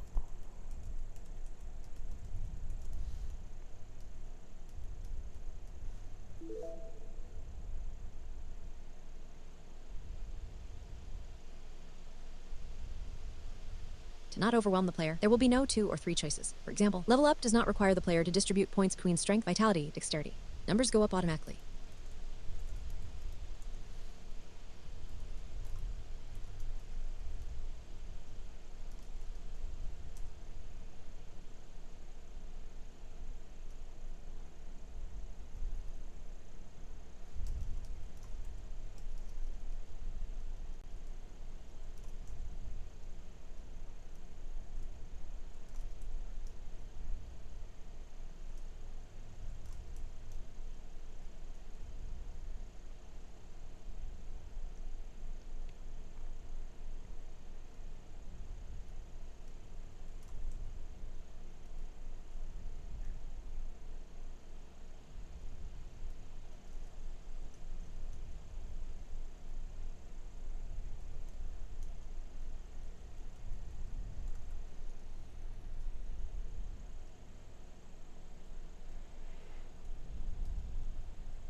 3. Mana and energy confusion. You've introduced 2 separate resources that serve similar purposes. Resource depletion, effect replenishment, mana disables spells/weapons. Not specified energy force sleep, health loss caffeine, or sleep the problem. In a 4-hour game, 2 parallel resource meters feel like complexity for its own sake. Many games combine these mana for abilities, stamina for movement/actions. Recommendation: consider merging them or making one clearly primary. For example, option A, keep mana for combat, remove energy sleep, just restores health/mana. Option B, keep energy for survival, have abilities cost energy instead of mana. 4. Weapon system. Gap, you still have 8 weapons TBD, but the crafting system suggests they're made from elemental combinations. This is a great opportunity. Define the weapon types by their elemental composition. Element combo weapon type effect: fire plus earth, magma blast damage over time, air plus water, frost shooter, slows enemies, earth plus water, spore launcher, poison/area denial, fire plus air, plasma rifle, high damage, low accuracy, all 4 elements, crystal cannon, rare, powerful, ammo consuming. This ties weapons directly to your elegant elemental system. 5. Puzzle integration. You have 4 puzzles planned, but no hints about where they go. In a story-driven game, puzzles should feel organic, not inserted randomly. Place puzzles at these narrative moments. Old Foundry unlocking records about Olivia machinery puzzle. Path to Crystal Sanctuary navigating crystal reflections /light puzzle. Dark Forest finding mushrooms through sound/glow cues. Maintenance corridors restoring power to reach Jack Kid. Okay. I think this is the solid start for TDD. There is plenty has to be written down, but let's read through it again. Aspiration genders. So let's see. Target playtime 4 hours. NPCs 10 NPCs. 12 quests. 12 mobs types. 2 boss fights. 5 OSTs. 6 cutscenes. 15 location, 4 puzzles, 8 weapons. Map 2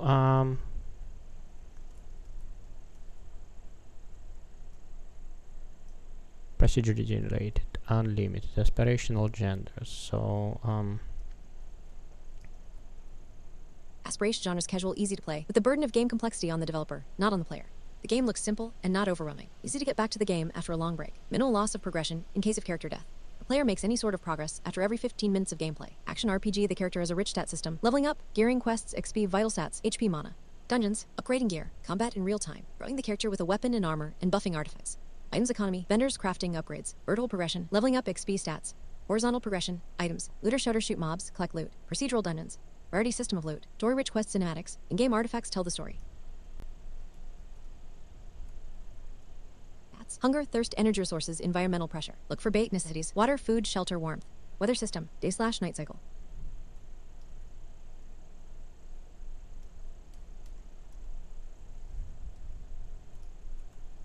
Collecting raw ingredients, crafting useful items. Planting, growing, harvesting, using it in crafting. Trading. High energy combat, skill-based combat, enemy telegraphs.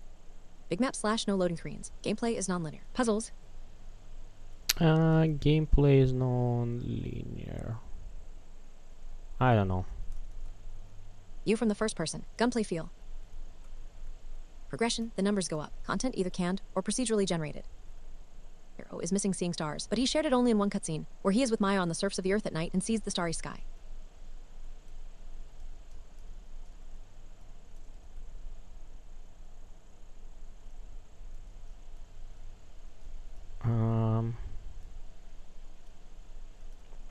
So I guess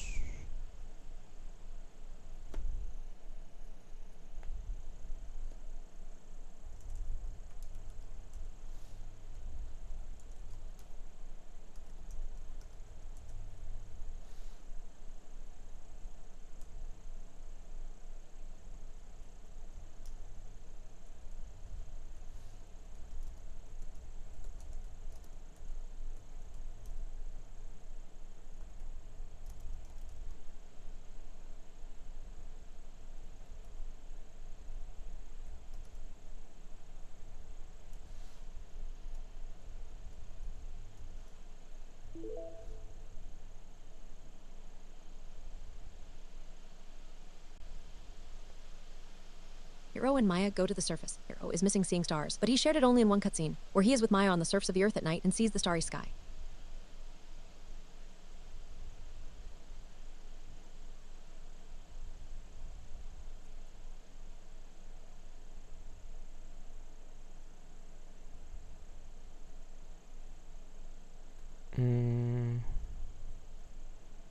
on the surfaces that off at night and see the sky on the surface and see the sky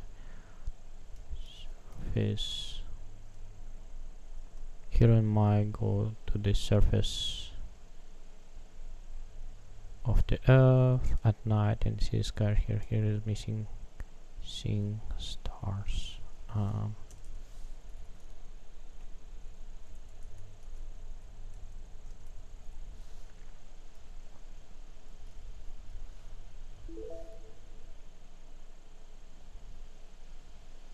Hero and Maya go to the surface of the earth at night and see the starry sky. Hero is missing seeing stars. At meeting.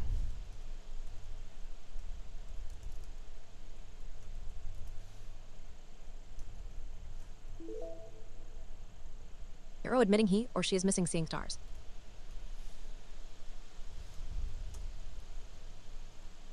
Credits. Okay.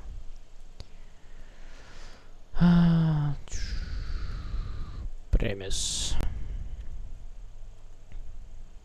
Premise around 2030. Aliens approached Earth and asked for shelter. After a couple of years of negotiation, both sides reached an agreement. The aliens would give humanity a cure for cancer in exchange for being allowed to settle in Earth's underground. By the year 2080, you play as a young adult alien, or the tour guide for humans, showing them the alien underground city called Caraden. The aliens have 3 races: the Ilinvile, the Dwarfs, and the Chromeforge. The Ilinvile resemble elves, with bluish-toned skin, tall stature, blue eyes, long white hair, pointed ears, and a glowing skin. Dwarfs look like classic dwarfs, short with a lot of red facial hair and a potato nose. Chromeforge is an artificial alien race, essentially robots. Metallic shine, rounded features, relatively tall at about 2 meters, and very strong. Aliens in general are not allowed on Earth's surface with some exceptions. However, the human race is welcome to visit Caraden. There's a hub called Platform 7, where humans can access the underground city of Caraden via an elevator system. 10 elevators arranged in a circle.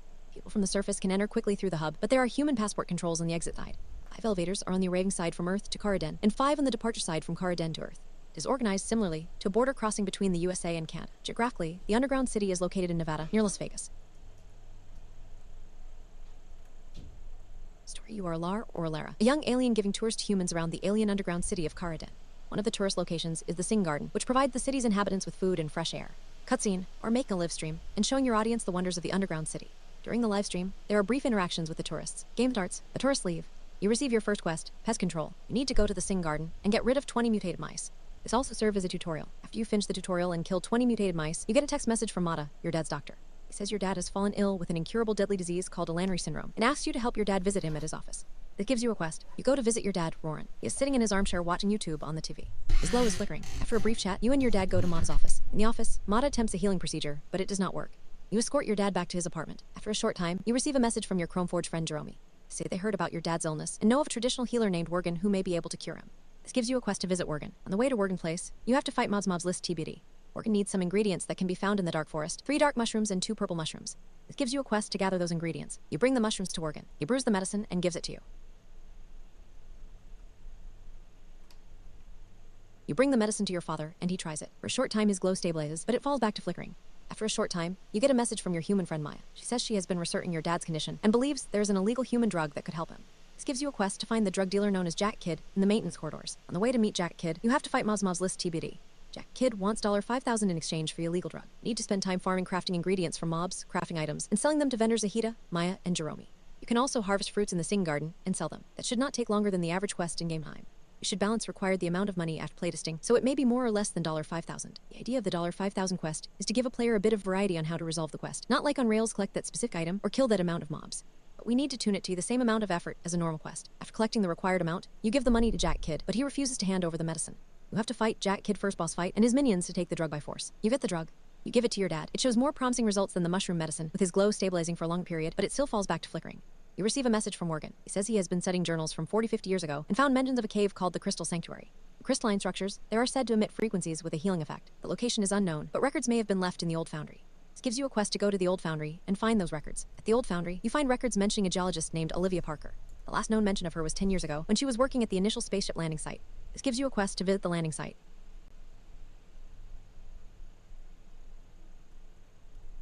You arrive at the spaceship landing site. Olivia is still working there, along with a few other people. Cutscene. A conversation with Olivia about the Crystal Sanctuary. Olivia gives you coordinates to the Crystal Sanctuary. This gives you a quest. You travel to the location, but a boss mob guards the entrance to the Crystal Sanctuary cave. You must defeat the boss and his minions. After winning the second boss fight, you receive a quest to escort your dad to the cave. He cannot use the teleport system because of his condition. You escort your dad to the cave. He enters the crystal sanctuary and is fully cured of his illness. Final cutscene. Hero and Maya go to the surface of the earth at night and see the starry sky. Hero admitting he or she is missing seeing stars.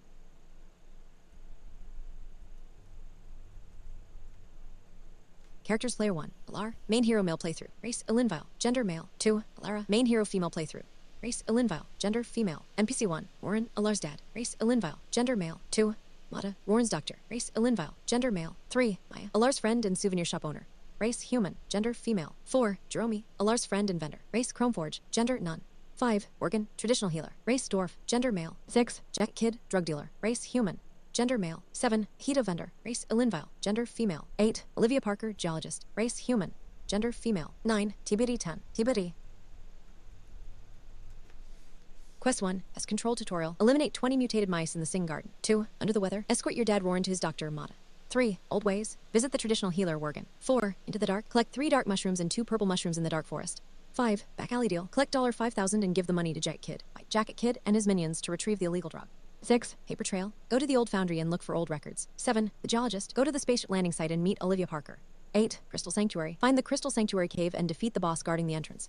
9. Homeward bound. Escort Warren to the Crystal Sanctuary. 10. TBD 11. TBD 12. TBD.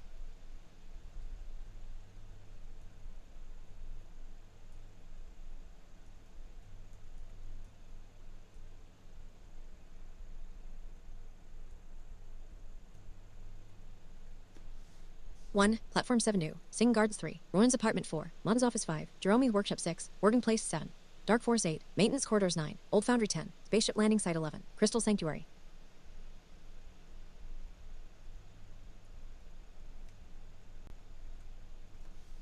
Classic action RPG. Fight mobs, collect loot, craft items. There are only 4 types of loot. Air, water, fire, and earth.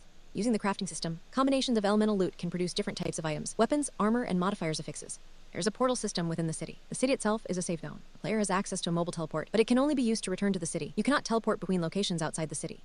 On death, the character does not lose anything. No loss of money, no loss of items. The character respawns in the area, 1 level lower than the area where they died. So, if the area is too high level for the player, the game will bump the player to the level with mobs of lower level, and will require the player, if the player is stubborn, to traverse through the area with the lower level mobs naturally leveling them up. Items can be sold to, or bought from vendors Ahita and Jerome. Maya's souvenir shop also accepts certain items. On level up, all stats increase automatically. The player does not need to allocate stat points. Inventory is infinite. Survival stats: health, mana, energy, hunger, thirst. Hunger and thirst, if supplies are low, require the player to teleport back to the city, where the player can harvest food in the Sing Garden or buy from vendors to replenish food and water. It also allows crafting using collected elemental items to get better gear and modifiers affixes. High hunger and thirst will make the character move slower. Low mana would disable certain spells or weapons. Health less than 0 will cause the character death. Energy can be restored with caffeinated beverages or by sleeping. Energy lower than 0 will force the character to fall asleep, but sleeping not on the bed will dramatically reduce health. To preserve health, the player has to sleep in the bed. Loot falls from dead mobs in the same way as in Minecraft, and being gravitationally attracted to the character. Not the chess mechanics like in World of Warcraft. Open world, all cutscenes are in the live stream style, with interaction with the chatters in the stream. To not overwhelm the player, there will be no 2 or 3 choices. For example, level up does not require the player to distribute points between strength, vitality, dexterity, and so on. Numbers go up automatically. To achieve a rich stat system, there's going to be a crafting system, but crafting is going to be gradual. Starting from 4 elements: air, water, earth, and fire. And after crafting more items, the player would be able to combine those items to craft more. Recipes are going to be unlock 1 by 1 similar to how it is done in Minecraft. After finishing the quest line, the player is free to continue playing and fight higher and higher level mobs in the infinite procedurally generated areas. Okay, so looks good. Let me do, let me see.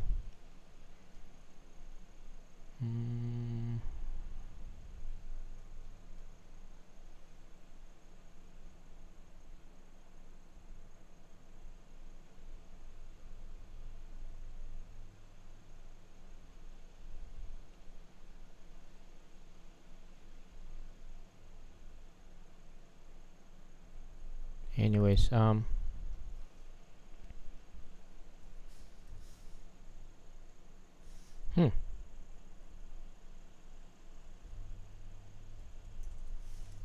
Can you proof read text above for me?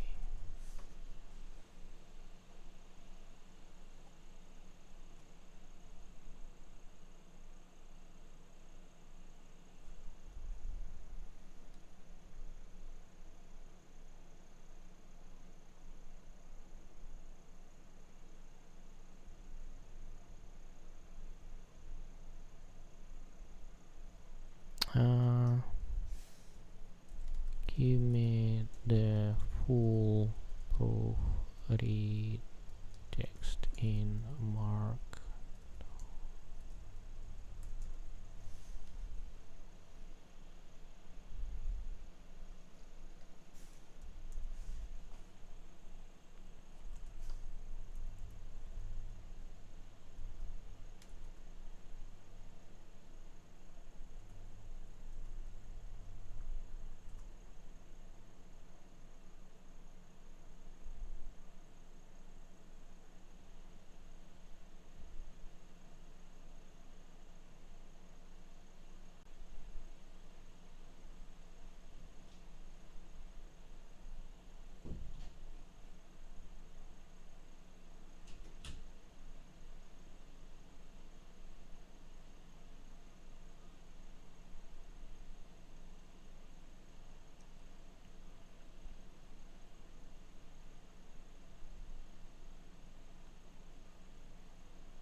What the difference here?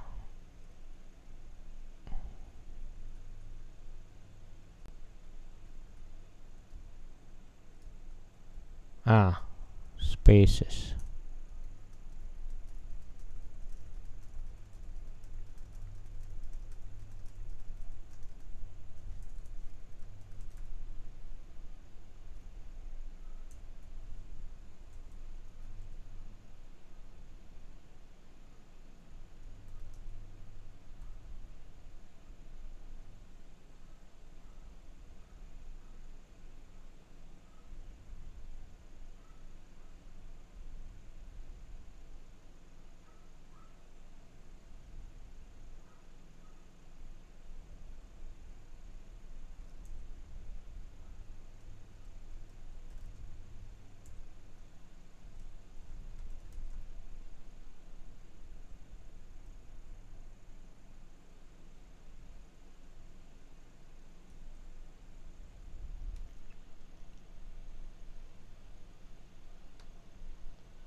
What the difference here?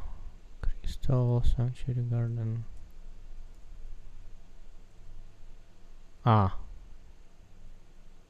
Garden. Final cutscene.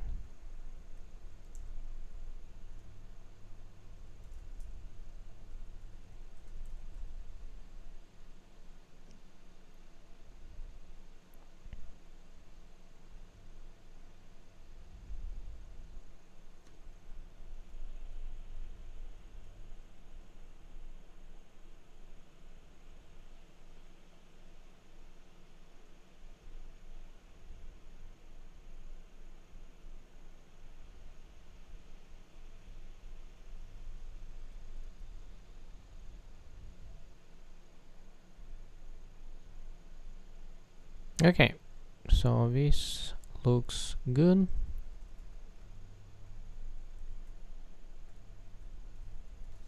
Work in progress, game design document.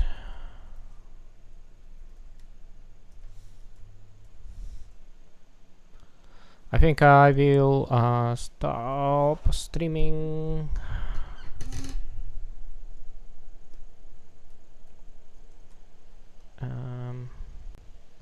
So let's see.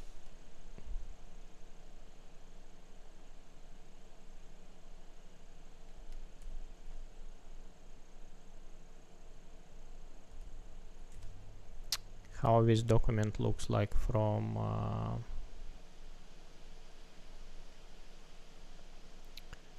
GitHub docs GDD.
Okay, that's it. I'm done for today.